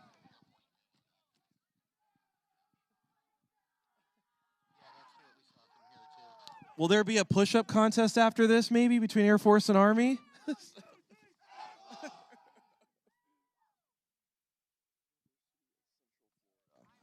Okay, continuing on to pad 53. We have University of Central Florida.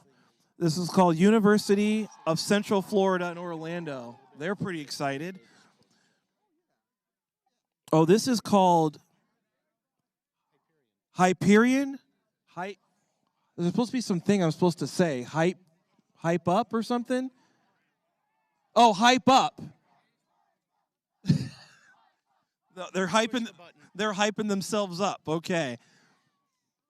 46.5 pounds, 6-inch in diameter, 8.5 feet tall. This is a student-designed and fabricated carbon fiber airframe, polycarbonate fin extension. I don't know what any of that is. It's inspired for the name of the god of light, Hyperion. The experiment information is no experiment in vehicle, mass simulant in place. Should go 4,200 feet. And the additional notes, they say, our team consists of 60 students, 50 of which are freshmen with hardly any rocketry experience. Our manufacturing team, which is 90% women, wet laid the carbon fiber tubes and fiberglass nose cone by hand. The tubes were, oh, there's a whole novel here, was post-processed manually by our manufacturing team for over 64 hours, 27 of which were completed by one woman in full PPE. We have a 3D printed polycarbonate arming pin, nose cone tip, tail cone, rails buttons, and fin extensions, which were epoxied on after an unstable VDF and covered in carbon fiber sheets.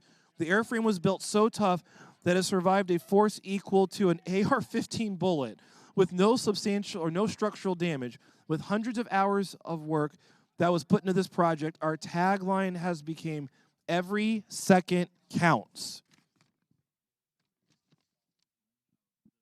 So there is a lot going on with this team and quite a story, and it was well written that I could read and follow along.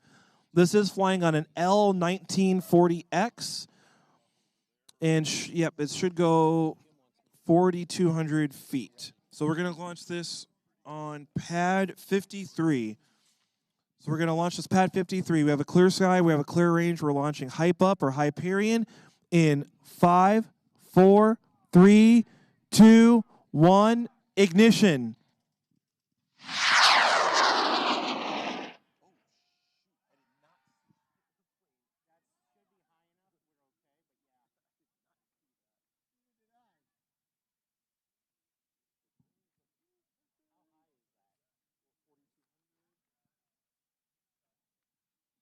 We have an event. Parachutes out. So far looking good.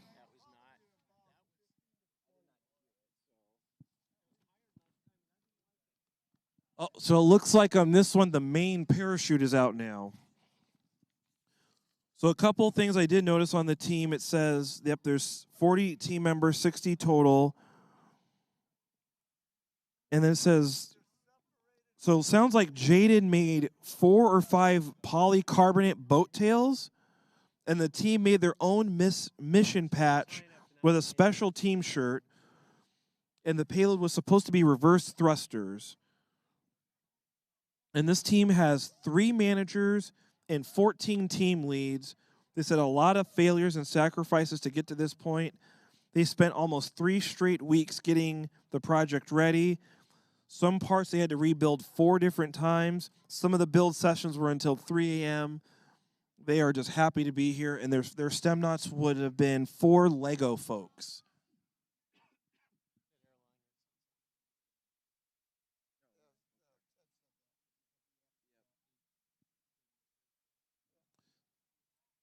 Yep, so it looks like that is just hanging up there. Looks, I don't know if that other piece is above it connected or if it's another separate piece. Okay.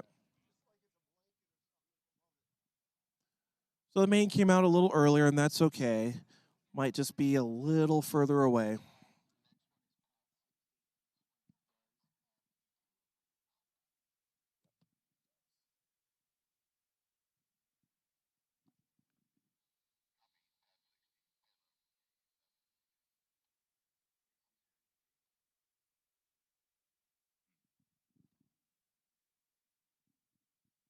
So that's where the main was supposed to come out. May I suggest more black powder? That's probably why your main came out. Maybe too much black powder in the drogue.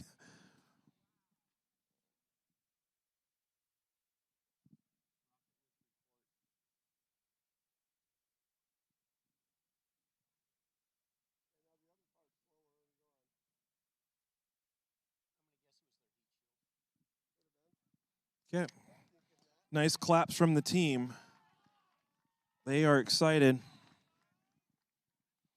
Okay, continuing on to pad number 60. We have Notre Dame rocketry team from the University of Notre Dame. This team was like, I saw them when they came in, they were blasting music. There was like a party at 6:30 in the morning. They were ready to go. And it looked like this team rolls pretty deep. I saw a lot of friends and family members, and so thank you all for coming to support the team here. The name of this rocket is called Dr. Joe, 43.3 pounds. Actually, it grew in weight. It's 43.4 pounds now. 6-inch in diameter, 9.25 feet in length. On the notes, it says it is a transition from 4.5 to 6-inch in diameter, carbon fiber airframe and fins. This does have a payload that should be releasing. This is called Astro. It's called Auto Rotator for Stem Knot Transport and Recovery Operations. Uses 6 18-inch 3D printed rotors to auto-rotate and safely land the Lego stem knots. In the additional notes, it says, congratulations to our graduate advisor, now Dr. Joe Gonzalez, who has served 9 years on the team as an undergraduate and grad advisor. He successfully, yes, congratulations, Dr. Joe, successfully completed his, looks like it says defense. His dissertation last month. Thanks a ton, it looks like it says. It says not notes. Oh, this is additional transmitter information. Okay. This is flying on an Aerotech L1940X, and the main is set for 800 feet. This should have a releasing payload once it gets the okay from NAR once we're flying. Pad 60. We're going to fly Dr. Joe. We have a clear sky. We have a clear range. We're going to launch this one in 5, 4, 3, 2, 1. Ignition. Okay, we're going to try it in 5, 4, 3, 2, 1. Ignition.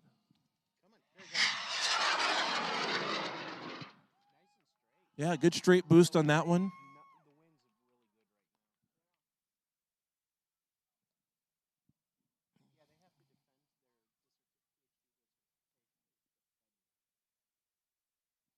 Okay, starting to arc over. There's an event. There's its backup. Okay, the parachute is out for drogue. So on this team, they have 50 members across multiple squads. They call them squads. I've not heard any team call it that, so that was unique, including an air braking squad. The payload, yeah, I guess props to the air braking team. Payload is an auto rotation device. Nose cone is part of payload, has wings and legs as auto rotation. Bunch of electronics on board. Okay, there's the main. So the payload should be releasing at 400 feet. Main parachute's out. Looks like it got the go-ahead and okay. Nice slow descent under the main parachute, and then once it gets to 400 feet, we'll release the payload, which will be the auto-rotating system. Sounds very complex.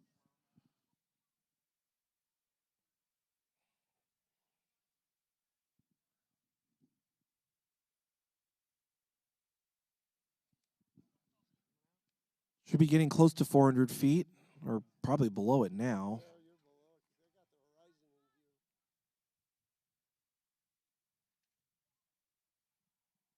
I don't know if it saw it release that one. Okay, and also on this team, they did the Golden Dome paint theme for the main building. And then they actually did it in a certain font. Oh, and then, yep, based on Dr. Joe. Oh, one of the team traditions before every launch, they eat Einstein's bagels. I don't know if they have any Einsteins here in Huntsville, so I'm not sure what they did to call an audible. On their test flight, they landed in the only small pond anywhere around, and the rocket landed upright in the water. And this is after last year landing in the trees 2 different times. Oh, this team also had the most black powder on board to push the parts out. It was like close to 7 grams. Their stem knots was named by little cousin Ben. It was called Joe, which is dad, Jill, Nick, who's Ben's cousin, and Mary, because the team wanted another girl on board. So those were the stem knots for that one. Don't know if they came out, but the flight overall was good and safely recovered.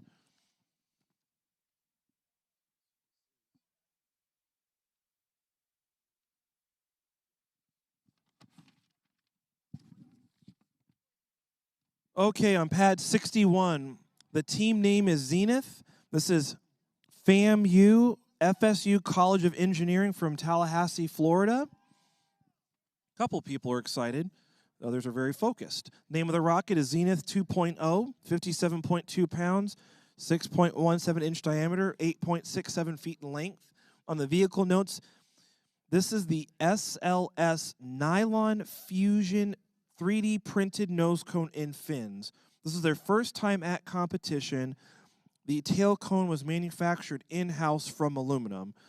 The experiment is called the Sandbox, which is simulated payload mass. It's a 5-pound sandbag will be flown. Should be go 4,300 feet on an Aerotech L2200. I do remember on this rocket, that nose cone was heavy and solid. I'm thinking 3D printed, very light. No, SLS is some serious stuff, and that's a pretty expensive piece of equipment to print that out, so neat to see that they've got that. Okay, on pad 61, we're going to launch Zenith 2.0. Clear sky. Clear sky, clear range. We're going to launch Zenith 2.0 in 5, 4, 3, 2, 1, ignition.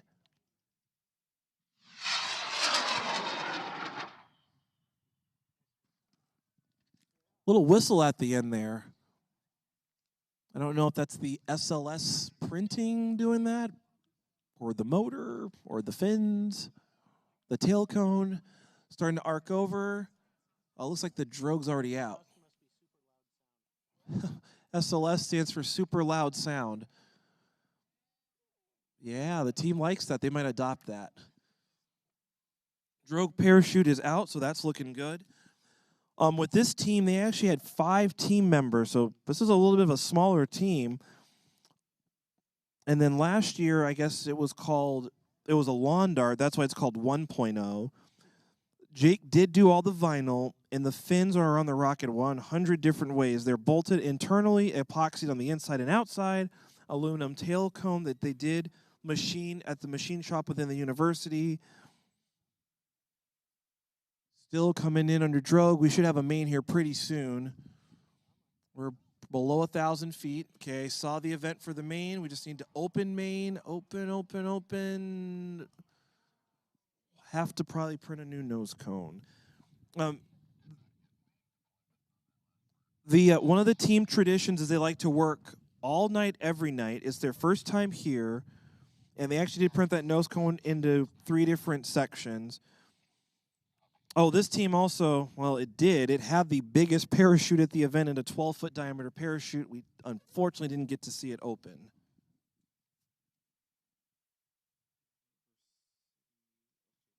Okay, so the next team, this is pad 62. This is Alabama Rocketry Association. This is University of Alabama at Tuscaloosa in Tuscaloosa, Alabama. The name of this rocket is Hades, 47.1 pounds, 5.5 inch diameter, 9.6 feet in length.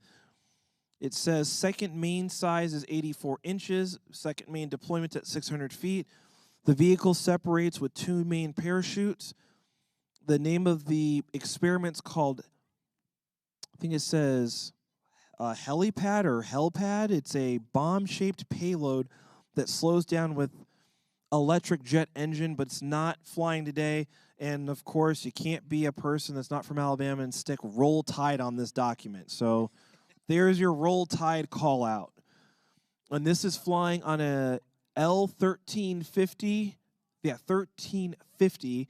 And the main is set for 600 feet. So we're going to launch this on pad 62. We have a clear sky. We have a clear range. We're going to launch Hades in 5, 4, 3, 2, 1, ignition.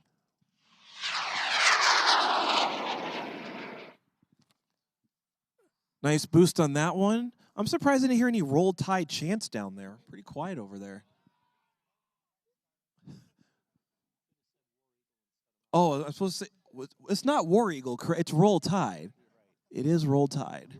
Okay. Drogue is out. That's looking good. With this team, there's actually 12 team members. There's actually lots of freshmen on the team. Before every launch, the team has Chick-fil-A for breakfast. So that's one of their routines. There must be one nearby campus. The name of the rocket is Hades, and John came up with that name, Greek god of the underworld, but he didn't have time to finish the paint job. So we should be getting close to probably right around 1,000 feet. Okay, there's an event. Oh, parachute might. Oh, there we go. Oh, it's 2 separate parachutes, so that one didn't roll so well. Maybe the other one's better. On the other notes here, this team also did have a lot of different international team members on there, so it's quite a diverse group of team members representing a lot of different countries.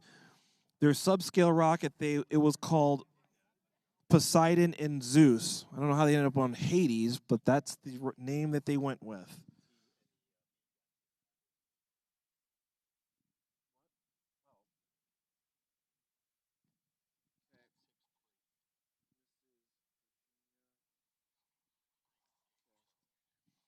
Okay, pad 63, Virginia Polytechnic Institute. Yep, they're here. This is their team name is NASA SLVT from Blacksburg, Virginia. Name of this rocket is Perigene, AKA, in a different font. So someone else must have got a hold of this flight card and wrote Bobby Big Rocket. So I don't know if that was approved by everyone, but Bobby Big Rocket is what it's also got. Oh, it's their mentor. Okay.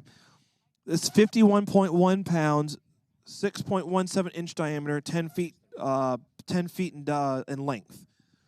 This did have an auto-rotating lift-generating payload that would deploy at 800 feet, but not deploying today. It's hard mounted to the airframe. This is flying on an Aerotech L1420, which is a red. The main is set for 600 feet. So on pad 63, we're going to launch the Perigene, a.k.a. Bobby Big Rocket. Clear sky, clear range. We are launching in 5, 4, 3, 2, 1, ignition. Oh, there it goes.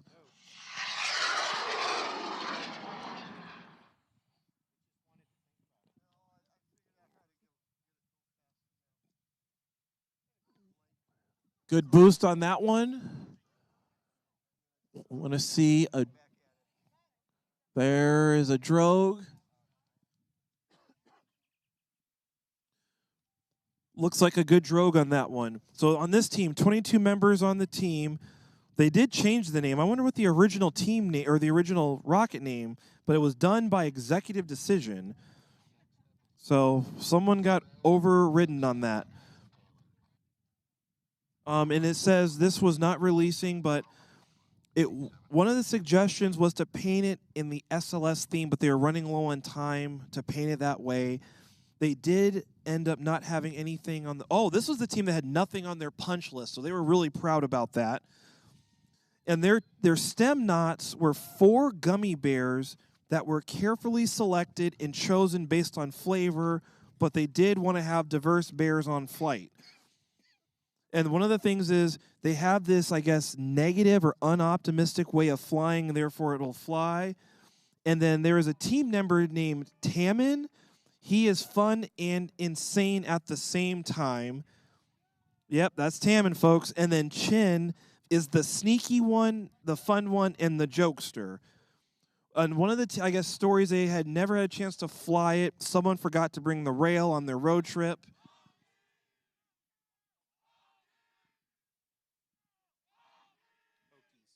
Oh, the Hokies, that's the chant. I was like, what's going on?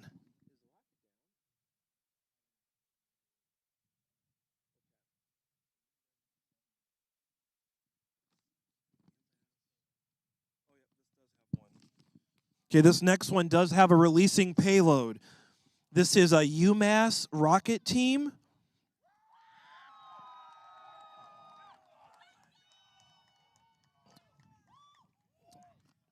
I didn't hear anything. Okay. It's a, whoa, I heard that. Okay, U of Mass, Amherst in Amherst, Massachusetts. The name of this rocket is called the Notre Enforcer. I've never heard a rocket name. That's a cool name. 44.1 pounds, 6-inch in diameter, 12.5 feet long. The experiment is the UMass rocket team will be launching the Callista, which stands for Comprehensive Aerial Life-Saving Impact Survival Transport Apparatus. I hope you all got that. The quadcopter drone folds up behind the nose cone and will autonomously return to a GPS location. This is flying on a Aerotech L1520 Blue Thunder. Should go to, I think, 3,600 feet, and the main is set for 700 feet. So this one should have the releasing payload once it gets the go-ahead during flight. Okay, we're going to launch this one on pad 70. The Notre Enforcer is going to be going in 5, 4, 3, 2, 1, ignition. Come on, there. So the Notre must be that way. That's the way it wants to enforce.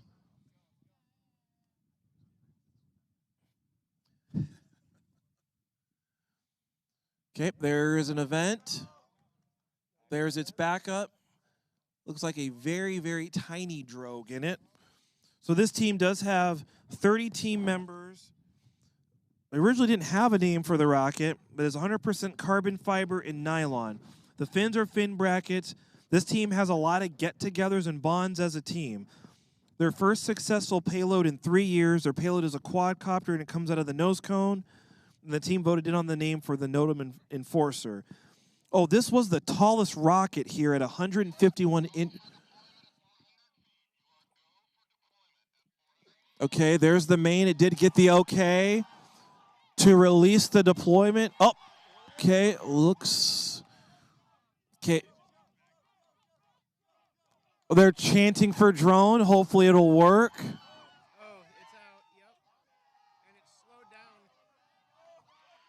Oh, did it just land? No, oh. It just went past the tree line. It's probably down now. But yeah, it was falling fast for a bit and then it slowed down. Okay, so I think that worked. So this team also, yeah, they had the tallest rocket in competition at 151 inches tall. Their stem knots were 3D printed in UMass colors. Oh, and I guess there's a team member on the team named Logan. Logan likes to keep the energy of the team and keeps them up, is the light of the team. That's probably Logan, the one that's screaming right now. So someone's probably got to calm Logan down a little bit. Looks like a good flight. Nice job, team.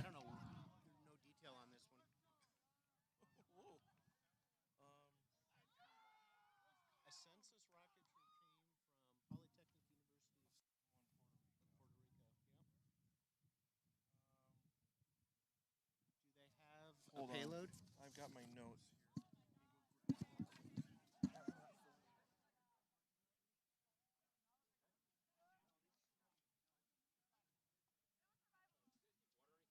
I've got some, thank you.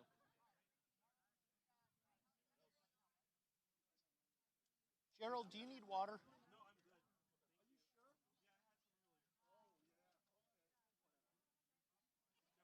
Yeah, take a drink, Arnie. Patty says.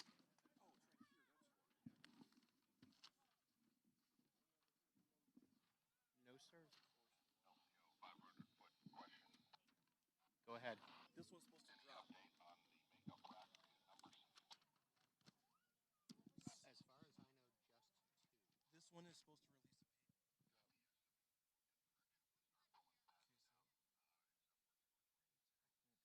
Just a second as I'm trying to get my notes lined up here.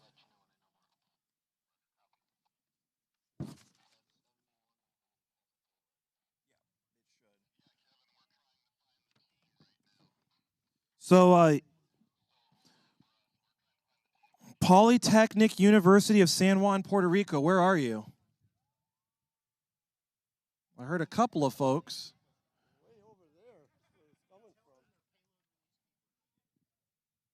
I think Joe's just walking. No, I'm not sure. Yeah, maybe you're right.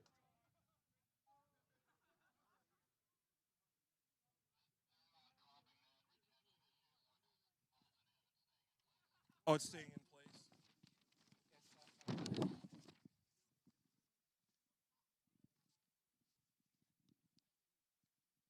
Okay, so there wasn't a lot of.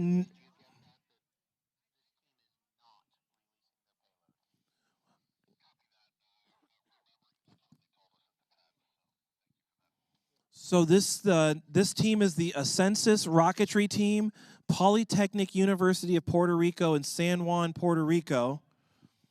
They don't have a rocket name, so we'll just, I guess, unknown at this point. The rocket weight is 58 pounds, 7-inch diameter, 97.5 inches tall. I think this was one of the heavier rockets that was here, flying on an L-2200. Couple things I do know about the rocket. There's 15 members on the team. Did have a helicopter payload. They're not going to drop it today. It stood for Safe Independent Lateral or Lander Vital Exploration Research. The fins are carbon fiber, 3D printed boat tail, nose cone is carbon fiber. Oh, all their teamwork is in the workshop P107. This team knows about it, and this is their first time here in competition. Yeah, this was the heaviest rocket, and this has also the biggest parachute, a 12-foot diameter parachute. Oh, and this also had the most amount of black powder in the rocket. Their stem knots is a vibration sensor called Buzz Trembleton, Skylar Presley, which is a pressure sensor, Clara Clear Sky, an air quality sensor, and Heaton, which is or Heaton Fahrenheit, which is their temp sensor. So hopefully, pretty quiet from the group from Polytechnic University of Puerto Rico, but I know it was a big team that was here, so hopefully they're excited and ready to fly their rocket. We're going to make this oh, okay, I hear them now. They're just kind of, oh, now I hear them. They're a little bit more excited. Okay, so this is, I don't remember the pad number. Okay, we're going to launch it on pad 71. So we have a clear sky. We have a clear range. We're going to launch this one in 5, 4, 3, 2, 1, lanzamiento. There it goes.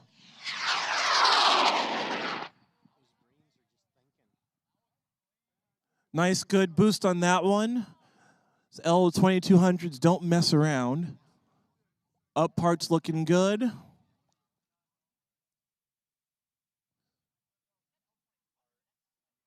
Okay, parachute's out. Team is excited. Definitely can tell there's probably not a swivel on there.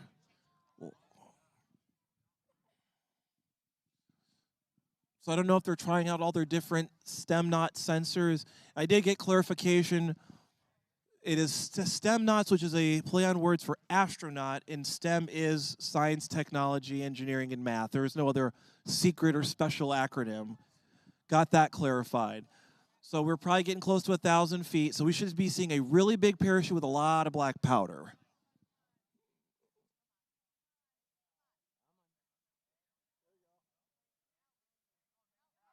There we go. I didn't really hear anything, so maybe they went down a little less on black powder.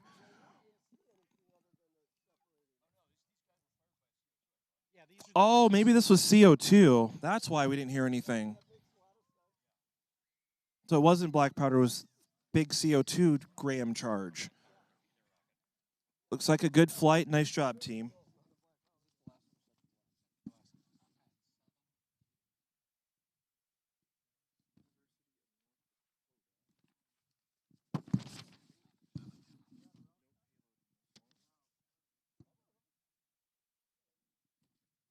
Okay, on pad 72, we have Advanced Rocketry Club from the University of North Dakota.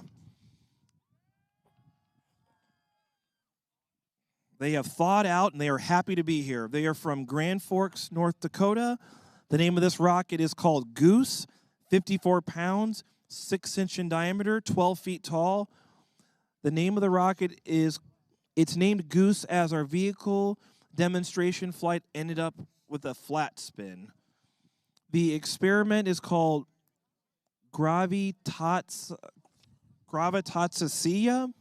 It's not deploying. It's a single rotor UAV lander with a reaction wheel. During the drop test from grain elevator, the propellants flew off the propellers flew off the payload, creating a slight safety concern. Probably a little bit more than slight.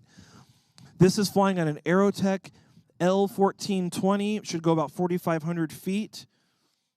On pad 72, I know it's like all green with the North Dakota paint scheme or colors, green and pink and white and gray.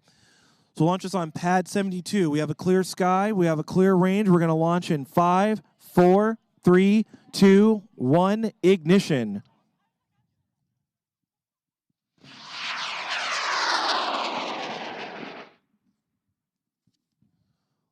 A little bit of a move off the rail, but it straightened itself out.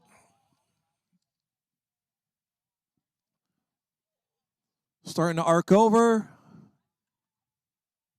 There is a drogue.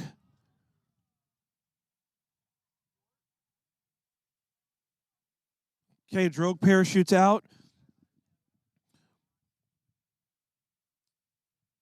Oh, and on the payload name, it's Gravitatsia, which actually is a Russian word for gravity. But I looked up the word gravity in Russian, and it said Sila Tyazetsi, so I'm not sure which is which, but the team told me the other word.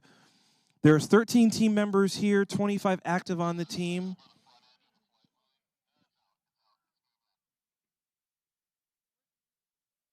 Okay, the main parachute is out. That's probably going to be closest to the launch pad competitor right there, even though it's not a competition this year. But they don't have to probably walk far to locate that one. And then you did hear about their testing, how they did a grain silo drop test. I actually got to see that video. Those blades came off very violently, so probably exceeded they definitely exceeded the speed of it. This team also is their first year working out of the new rocket lab out of the university. This lab has increased manufacturing capabilities, and also they have a new company that came into Grand Forks to help them with 3D printing, and Chase actually got an internship there. So thank you, Bifrost, as the new company that's one of their sponsors. Their STEM knot is actually a 3D scan of their mentor, Dr. Young. I've not heard anything being 3D scanned, so that's pretty cool. Okay, the last one of this third volley. This is the 49er rocketry team. This is University of North Carolina at Charlotte. They have been patiently waiting, so I'm sure they're really excited and ecstatic to be able to finally go. The name of this rocket is called the Brass Knuckle, 31 pounds, 4.5-inch diameter, 5.75 feet in length. The name of the rocket is, it says the rocket is shorter. The rocket is shorter than over half the team. Oh, okay, that's an interesting fact. It is a small rocket. And then the name of the experiment is called G-Force. It is the Guided Flight Operations and Recovery Capsule Experiment, and is an autonomous quadcopter. They're not flying it. They're doing a simulated mass. This is flying on a Aerotech K1000. Probably going to go pretty high, I would think, 4.5-inch diameter. So we're going to do this on pad 73. The brass knuckle is going to go clear sky. Is that okay? Yeah. Clear sky, clear range. We're going to launch in 5, 4, 3, 2, 1, ignition.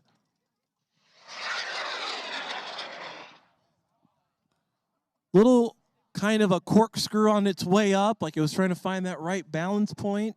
Still is going in the right direction.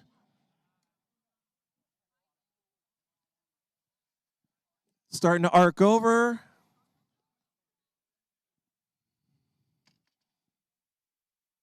Oh, yep, the drogue is out on this one. That looks good. With this team, they have 10 team members, 2 sub-teams, payload and vehicle. Every person is new on the team except for Gracie. The nose cone tip was well over a pound, and they also did let me know is the UNC 49ers, not the San Francisco 49ers. On the East Coast, this was the first place gold on the East Coast where gold was found and created a gold rush. They did want to use the NASA worm logo and not the meatball logo this year. Okay, the main's out. A little suspenseful there, but the main is out. They did have a custom retention proprietary system. The stem knots were 3D printed, and they kept them very simple. Okay, so once you get the okay from the NAR crew, we'll open up the range for recovery. And then for the final teams that need to fly their rockets on the 4th volley, but you'll get the okay from the NAR team. Nice flying on those volleys. We just have a handful of more rockets, and we'll be close to concluding this 2024 SLI USLI competition.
Welcome back to NASA's Student Launch Challenge. We have just wrapped up volley number 3. We'll have volley number 4 for the rockets that did not get to launch. That'll be coming up in just a little bit. But first, I want to talk a little bit to Kay Anderson from Northrop Grumman. Go ahead, introduce yourself. Tell us how long you've been doing this. Okay, I'm Kay Anderson with Northrop Grumman, as she said. I'm the communications manager at our propulsion systems business in Promontory, Utah, where we make the solid rocket motors for NASA's Space Launch System rocket. And we've been sponsoring this competition. We've been the premier sponsor for about 17 years, and we've been involved for a few years longer than that. So we're coming up on 20 years of involvement. Awesome. Anything interesting this year that you haven't seen before? 4 volleys? I don't know. Honestly, the payload thing was so cool. I remember the first year we did payloads where they had a rover that came out and went across the ground. And this, where they had to have the stem knots on there, that was pretty amazing to me. Yeah. Very creative. And challenging, for sure. Yeah, exactly.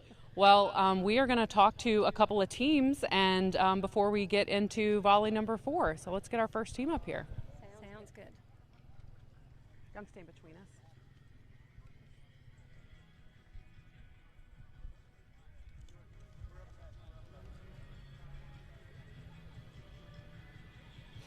Okay, why don't you introduce yourselves and tell us what school you're with? Of course. Hi, I'm Amanda Gutierrez. I am the captain of University of Puerto Rico Mayaguez campus's Draco team. And this is Jesus Hernandez, the co-captain of the team. Cool. Is this your first year at Student Launch? No, this is our second year at Student Launch. Okay. What was different for you? Better or worse or different? So I think mainly the payload challenge was pretty challenging this year. We managed to actually complete our payload, and we're really proud of it, and we got to showcase this, and it really made us proud. Have you seen any other teams that you've just thought were awesome today? Yeah, we've seen a couple that absolutely blew our minds. There were some incredible launches. That Army launch was absolutely insane. That's cool. Is there anybody that supported you this year that you'd like to thank? Yeah, we'd like to thank every single one of our family members. I mean, without them, we couldn't be here doing all this. And also our teammates, they're just awesome. And at this point, they're family to us as well. Nice. Is there anything in particular that sort of helped you along the way or that you really struggled with, a big challenge that you had to overcome? We definitely had a lot of challenges being a small team from Puerto Rico. It's definitely different for us than it is for U.S. teams. We have trouble with receiving the motors. There's always delays in things. There's economic problems because we have to pay higher taxes and we don't get much help from the university economically. So we fundraise everything we buy.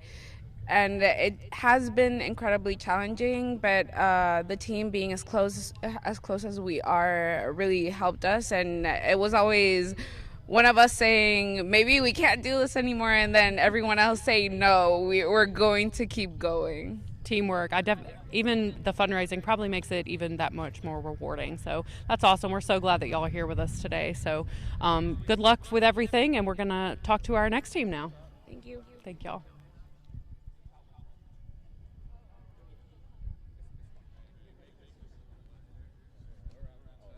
Yeah, like two in the middle.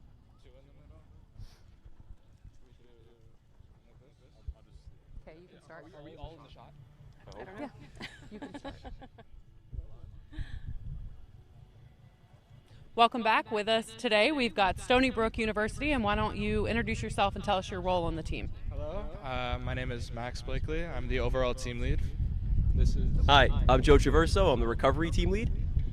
Awesome, thank you. How many years have you been coming to Student Launch? Well, this is our first year qualifying, but the team has been around for 6 years, so it's very exciting that we're finally being able to launch. What sort of challenges or things did you have to overcome to get here? Well, not having qualified before, it was really a lot about the communication in between each team, a lot of organizational difficulties, and again, this year's payload challenge was especially difficult. I'm sure other teams have mentioned it, but jettisoning a 5-pound payload, it's kind of difficult, so really that was probably our biggest challenge. Tell us more about your payload, though. So I'm going to direct you to our payload team lead, Chad, right here. Hi, my name is Chad. I'm the payload team lead. Our payload for this challenge was a quadcopter style drone. It had 4 folding arms and 4 folding legs. It packed into our deployment system, which I'd love to talk about, pass it to them to talk about. And it deployed at 400 feet successfully. So we had a very unique deployment system that a lot of people caught a lot of people's eyes, and right behind you is Max Minogue, who it really was his brainchild. So I'd like to him to talk. Hi, my name is Max Minogue. I helped fabricate and develop the deployment system.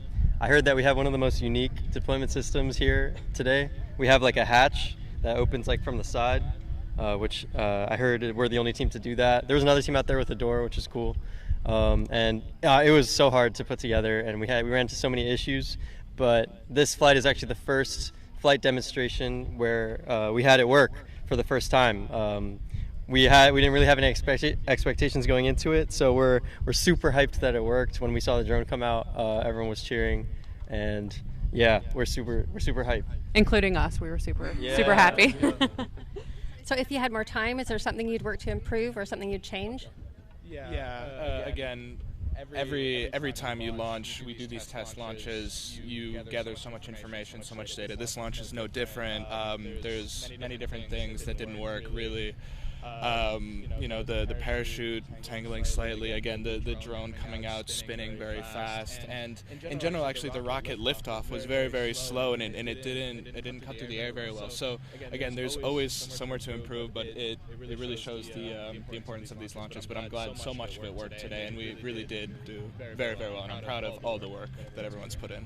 For sure. Anybody you want to thank or give a shout out to? Our MVP right here is Joe Traverso. So many long nights in the lab, so much coding. He spread himself very thin. He's also our safety officer. Really the MVP of this rocket team. The rocket would not be anywhere close to what it is without Joe Traverso. So I'd like to thank him. Thank you. Is there anything you saw other schools do that you're impressed with? Where to start? The rocket fair, that one, yes. The Air Force was very nice, but going around at the rocket fair, you just look at all these amazing designs and all these unique solutions to the same problem, and all these different retention, deployment, the different drones, even the different fin styles. It really is an incredible display of how engineers can come together to solve a problem in beautiful ways. Gotta love it. All right, thank y'all so much for being here. Good luck. Thank you. All right, bravo. Thank you so much.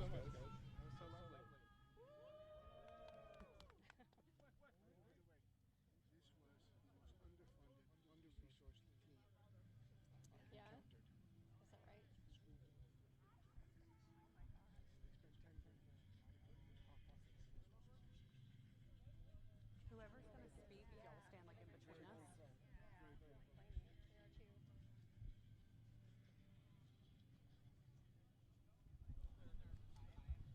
Oh, who's your spokesperson? I guess I am. Okay.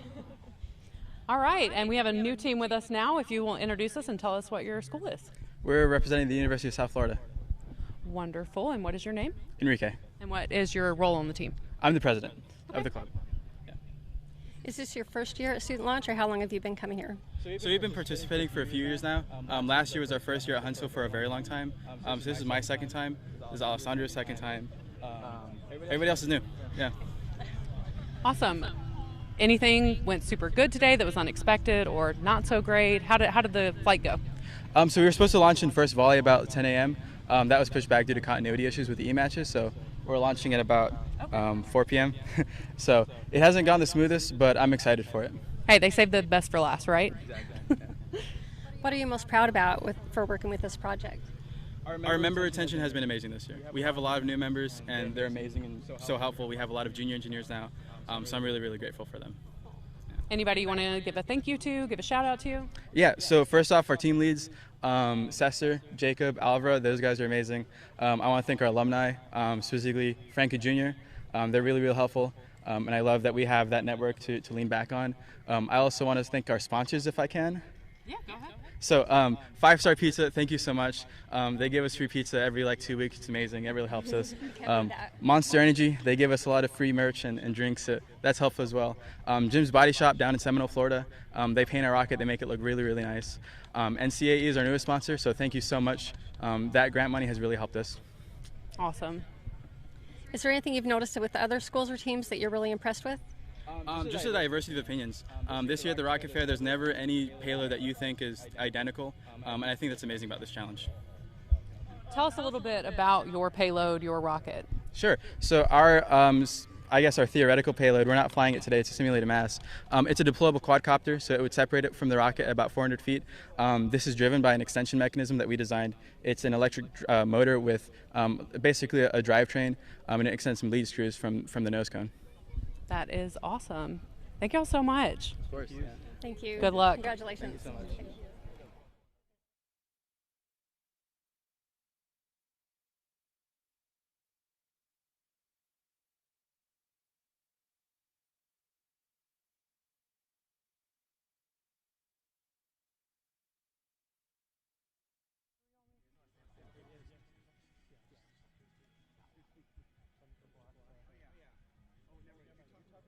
Did y'all launch?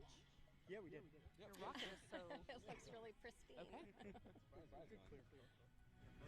All right, welcome back. We've got another team with us. Tell us a little bit about your rocket behind us that looks almost untouched. Yeah, so we're from the University of North Dakota. We're the Advanced Rocketry Club. We're based out of Grand Forks, North Dakota.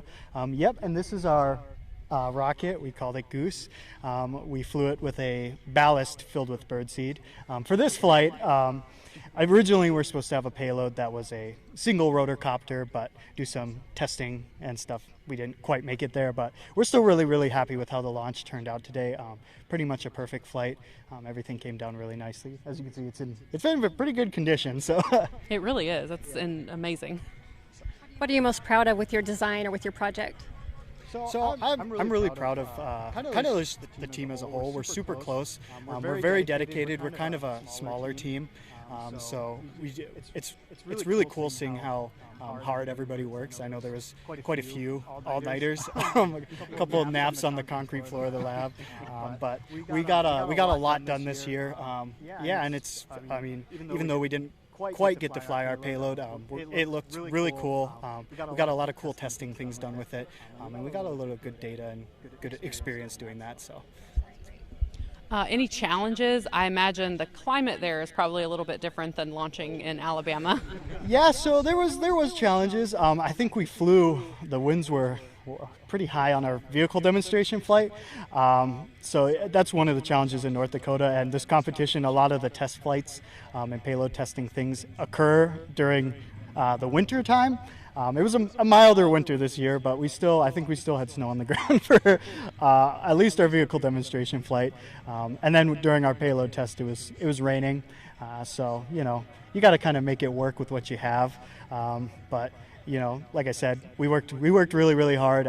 It's just one of those things you have to overcome and plan for a little bit. So, Is there anyone in particular you'd like to thank for supporting your project? Oh my goodness, Dr. Young probably. He's put up with a lot this year. I know sometimes we ask him to come in at very, very odd hours to get open doors or things like that, or help us find something. And he has to put up with us for a week. So he's done a fantastic job, and we're missing a few members that didn't make it here, and they were really, really dedicated. So I just kind of want to give a shout out to them. But yeah, that's kind of. It's a great team. How has it been working with the team? I know you've got clashing schedules, you've got clashing opinions. How's the teamwork been? Like I said, we're super duper close. After every launch, we go to an Indian place, House of Food in Grand Forks, and have lunch. No, it's like I said, everyone's super duper hardworking.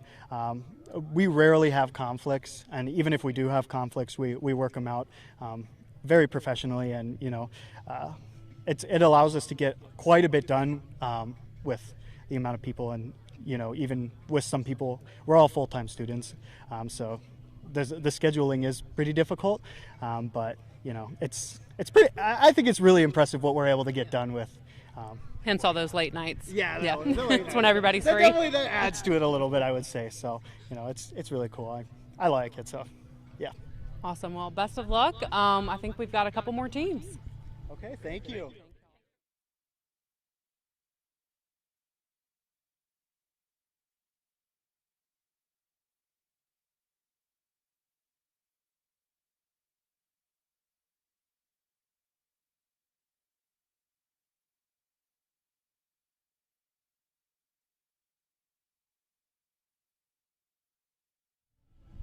All right, welcome back. We have clearly the Army with us now, and I don't know if you've seen it or probably heard them, but I think y'all had quite the chants going. Oh, yes, ma'am. Do I get an example?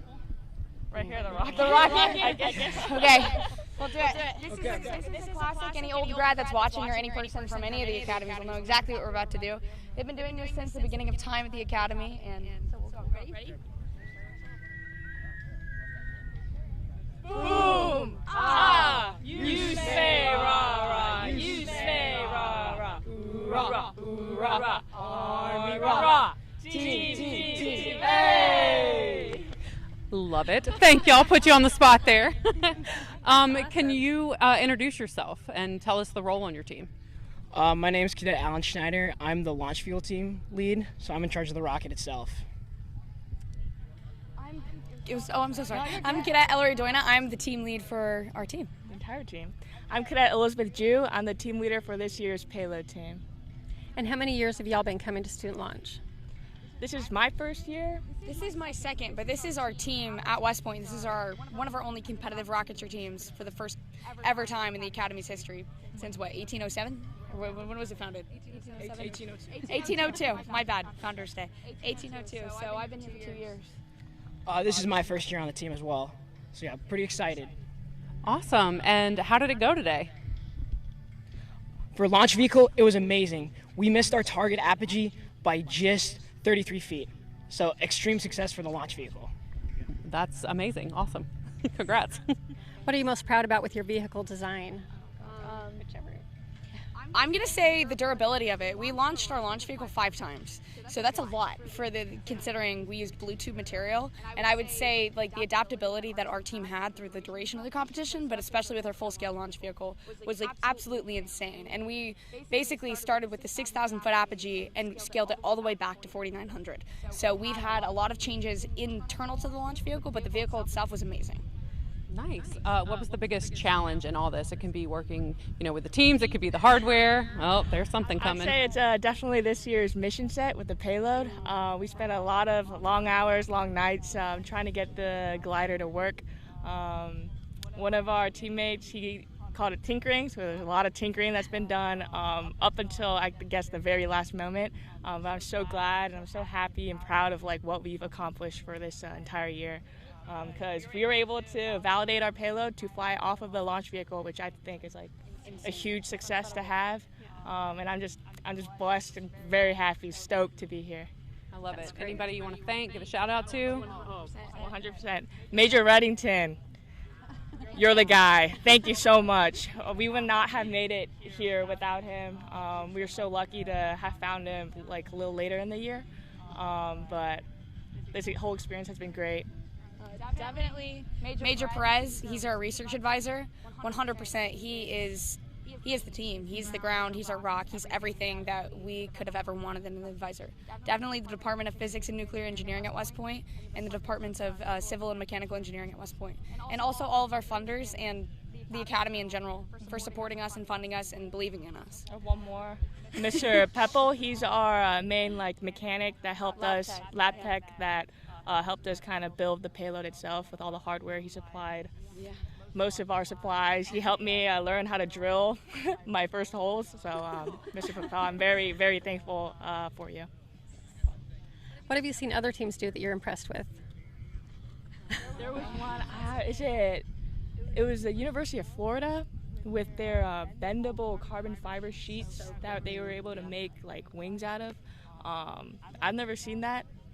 And that was incredible.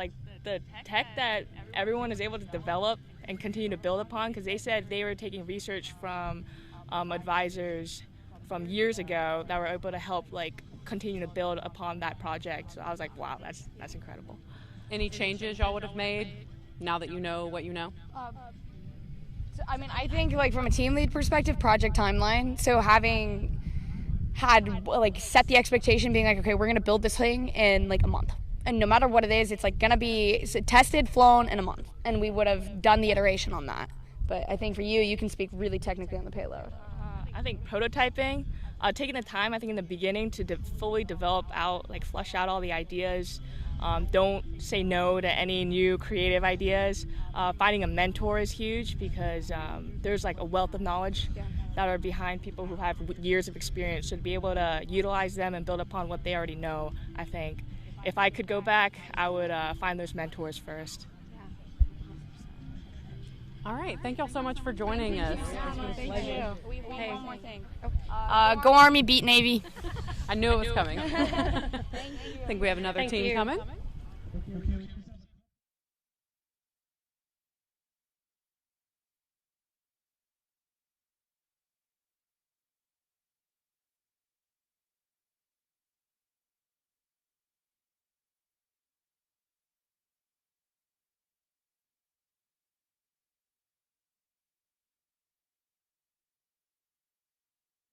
High School with us.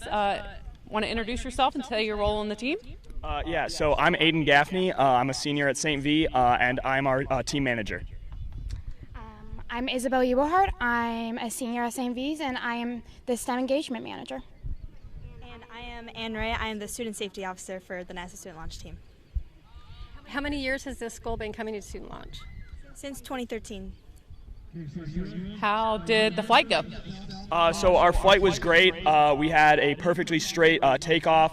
Our apogee was a little lower than we would have liked. We were about 300 feet below our expected, which was exactly a mile.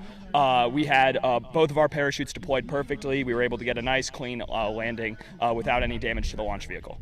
Awesome. What are you most proud about with your project? I think I'm most proud of all the adversity that we've had to overcome. We've had a lot of failed launches within the last 2 years or so, a lot of turnover within the team. For instance, we had to rebuild our rocket within 2 weeks. So just overcoming all that adversity was definitely what I'm most proud of. Biggest challenge, I'm assuming the 2-week deadline was probably up there. How did y'all manage to work together to get it all together? So we had a meeting as a team right afterwards saying, hey, we can either quit and give up. And no one wanted to do that, so we all decided we would rally. It was late nights in the lab. It was working with other universities that were willing to give us machine time to make a new fin can, and really just pushing really hard for 2 straight weeks. Looks like there was another great launch happening, so. All right, thank y'all so much for being here. We're going to get back to the 4th and final volley. Or is a Greek, or sorry, Egyptian goddess. There is an event, drug parachutes out. Well, I heard that, black powder. The Egyptian goddess bull deity. So this team has a tradition of being up at 3 a.m. Their local sponsor is a pizza company, and they get pizza during the build sessions called 5-Star Pizza. So shout out to the 5-Star Pizza folks. Before every launch, someone likes to kiss the rocket, and on the pad, every team member signs the fins. So I don't know if they kissed the rocket on this one or if they got pizza. So I don't know if they followed their routine or not. Okay, we're probably about 1,000 feet. It's a little further out there to the east. Oh, the nose cone went into the parachute. Oh, but it got out of the parachute, so now you're good. Just that, I feel like that's that determination clap because it's probably been a very long day for that team. So probably relieved they got the rocket to fly. This team, they have built. This team, I guess, they ran out of time on testing the payload, but they were very close to getting it to work. This year, they built 4 different booster sections and worked through a lot of different adversity. Broke 2 nose cones. They've went through 4 of them. Someone named Elvira is the wizard, or he is the wizard, and he likes David Bowie? Okay.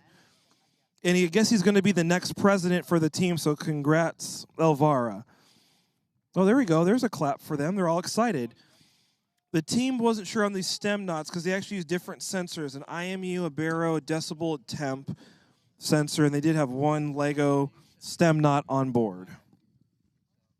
You ready? Yep. All right, this is Zach's level 1. Zach is right here. Okay. He's one of the NASA folks. He's doing a level 1 cert. Okay. So this is one of those special, like, kind of VIP flights. We've kind of been able to slide into the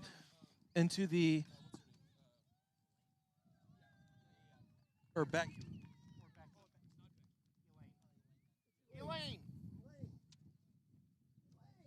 Elaine?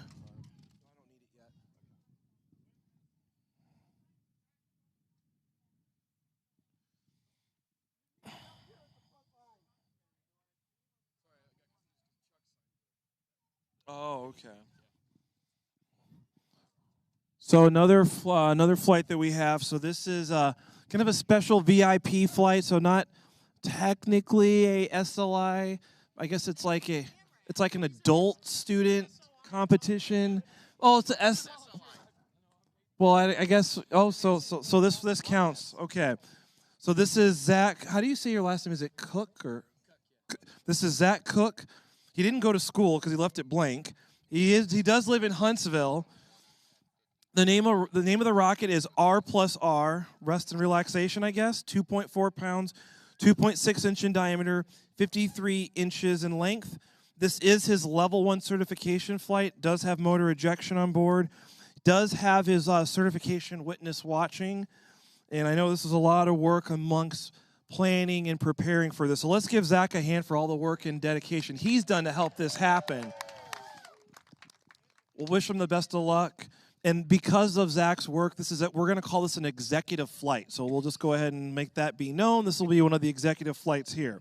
So we have a clear sky. We have a clear range. We're going to do the R&R level 1 certification flight in 5, 4, 3, 2, 1, ignition.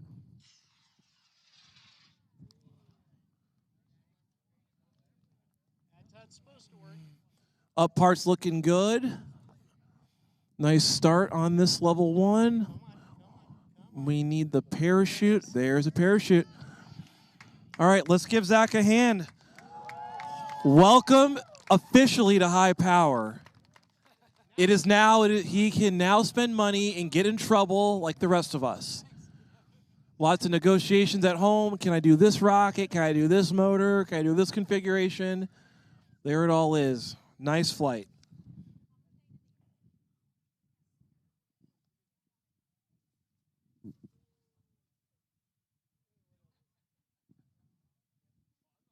So parachute's out, so it's going to come down nice and slow and soft. So good flight. Nice job, Zach.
Okay, and that concludes our volleys for the day. We got a few more teams to interview and see how their launch day went, so let's get them on camera. Welcome up, guys. How are you guys doing today? Good, how are you? Good, great. Successful launch. Looks like we got some precious cargo coming up. Yes, fantastic. Our team is definitely precious cargo. So we've got Virginia Tech here, correct? Yes. Okay, introduce yourselves and tell us your role on the team. So I'm the weed, and I'm the chief engineer for the team. Okay. Which one? I'm Tim Dude, and I'm the team manager. So how did the launch go today, guys? It was a great success. We would have loved to deploy the payload, however, that didn't happen. We reached 4,226 feet, and everything went exactly as expected. Awesome, congratulations. Thank you. Excellent. Besides, trying to correct the payload, are there any other lessons learned that y'all are going to take home with you, try to prepare for next year? Yeah, there's definitely a lot of lessons, things that, just getting things done a little bit earlier, maybe drilling some holes a little earlier in the week. But, good thing is we've been on the team for a little while now, so we've learned a lot from there. And honestly, today was a really successful day for us. We got things done quick. And yeah, I'm super proud of this team, and I can't wait to see what they do next. Fantastic. Awesome. So what was your favorite part about Student Launch 2024? Let's see. That's a tough one. I've got to say it was throwing the payload off of a bridge. That was pretty good. Yeah. We couldn't really find anywhere to launch it because someone who was supposed to bring us a launch rail didn't bring the launch rail. Yeah. So we went to a bridge and threw it off a bridge, and it didn't work quite as we wanted. Went down a little too fast. It was fully legal. Yes. With all the safety trainings and everything. Good to hear. Sometimes you got to do what you got to do. Before we let you guys go, is there anyone you want to shout out at home who helped you out throughout this journey? Yeah, of course. We want to, of course, thank our two mentors, Bob Schoner and Pat Artis, one is here with us right now and the other is back home and they're watching. And we, of course, want to thank all of our sponsors that we have, both corporate and also back at home at school. And we, of course, want to thank all of our families. A couple of parents came down today, which was great, and we love to see them. Hopefully, we get even more next year. Love it. Congratulations, you guys. Thank you. Thank you so much for talking with us. Have a great rest of your day. Of course, and safe travels home. Safe travels back, yeah.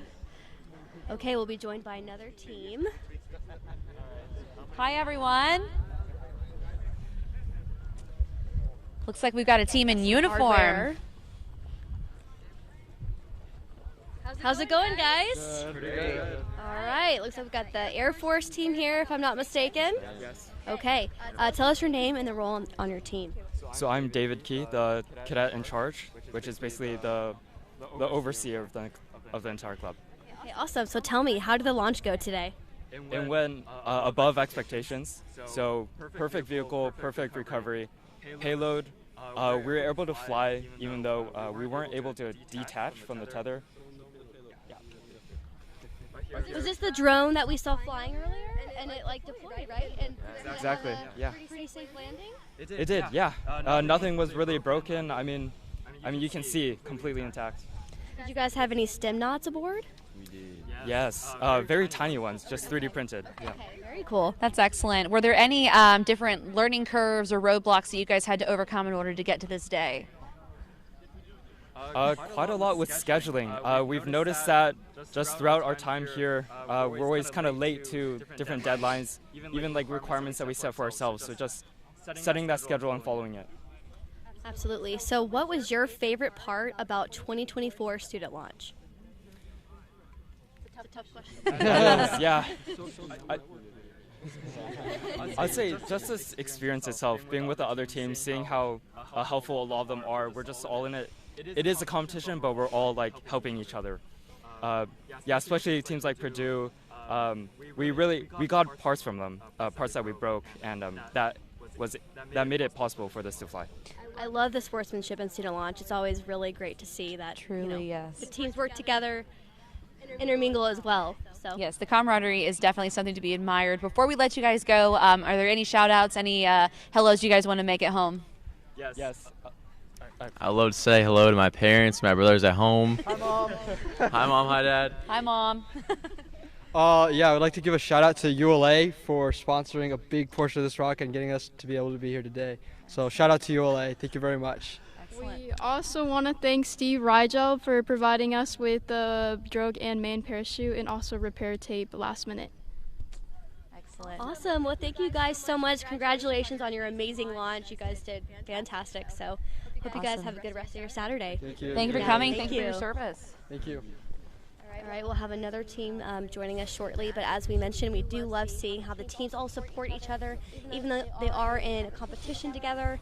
It's so amazing to see how they are really there for each other and network during those events before launch day. It's true. I love seeing them come up and bring their rockets. I feel like I'm getting an up-close and personal look. Hi, everybody. Okay, so I take it you guys are from Lamar University. Yes. Okay, tell us your name and the role on your team.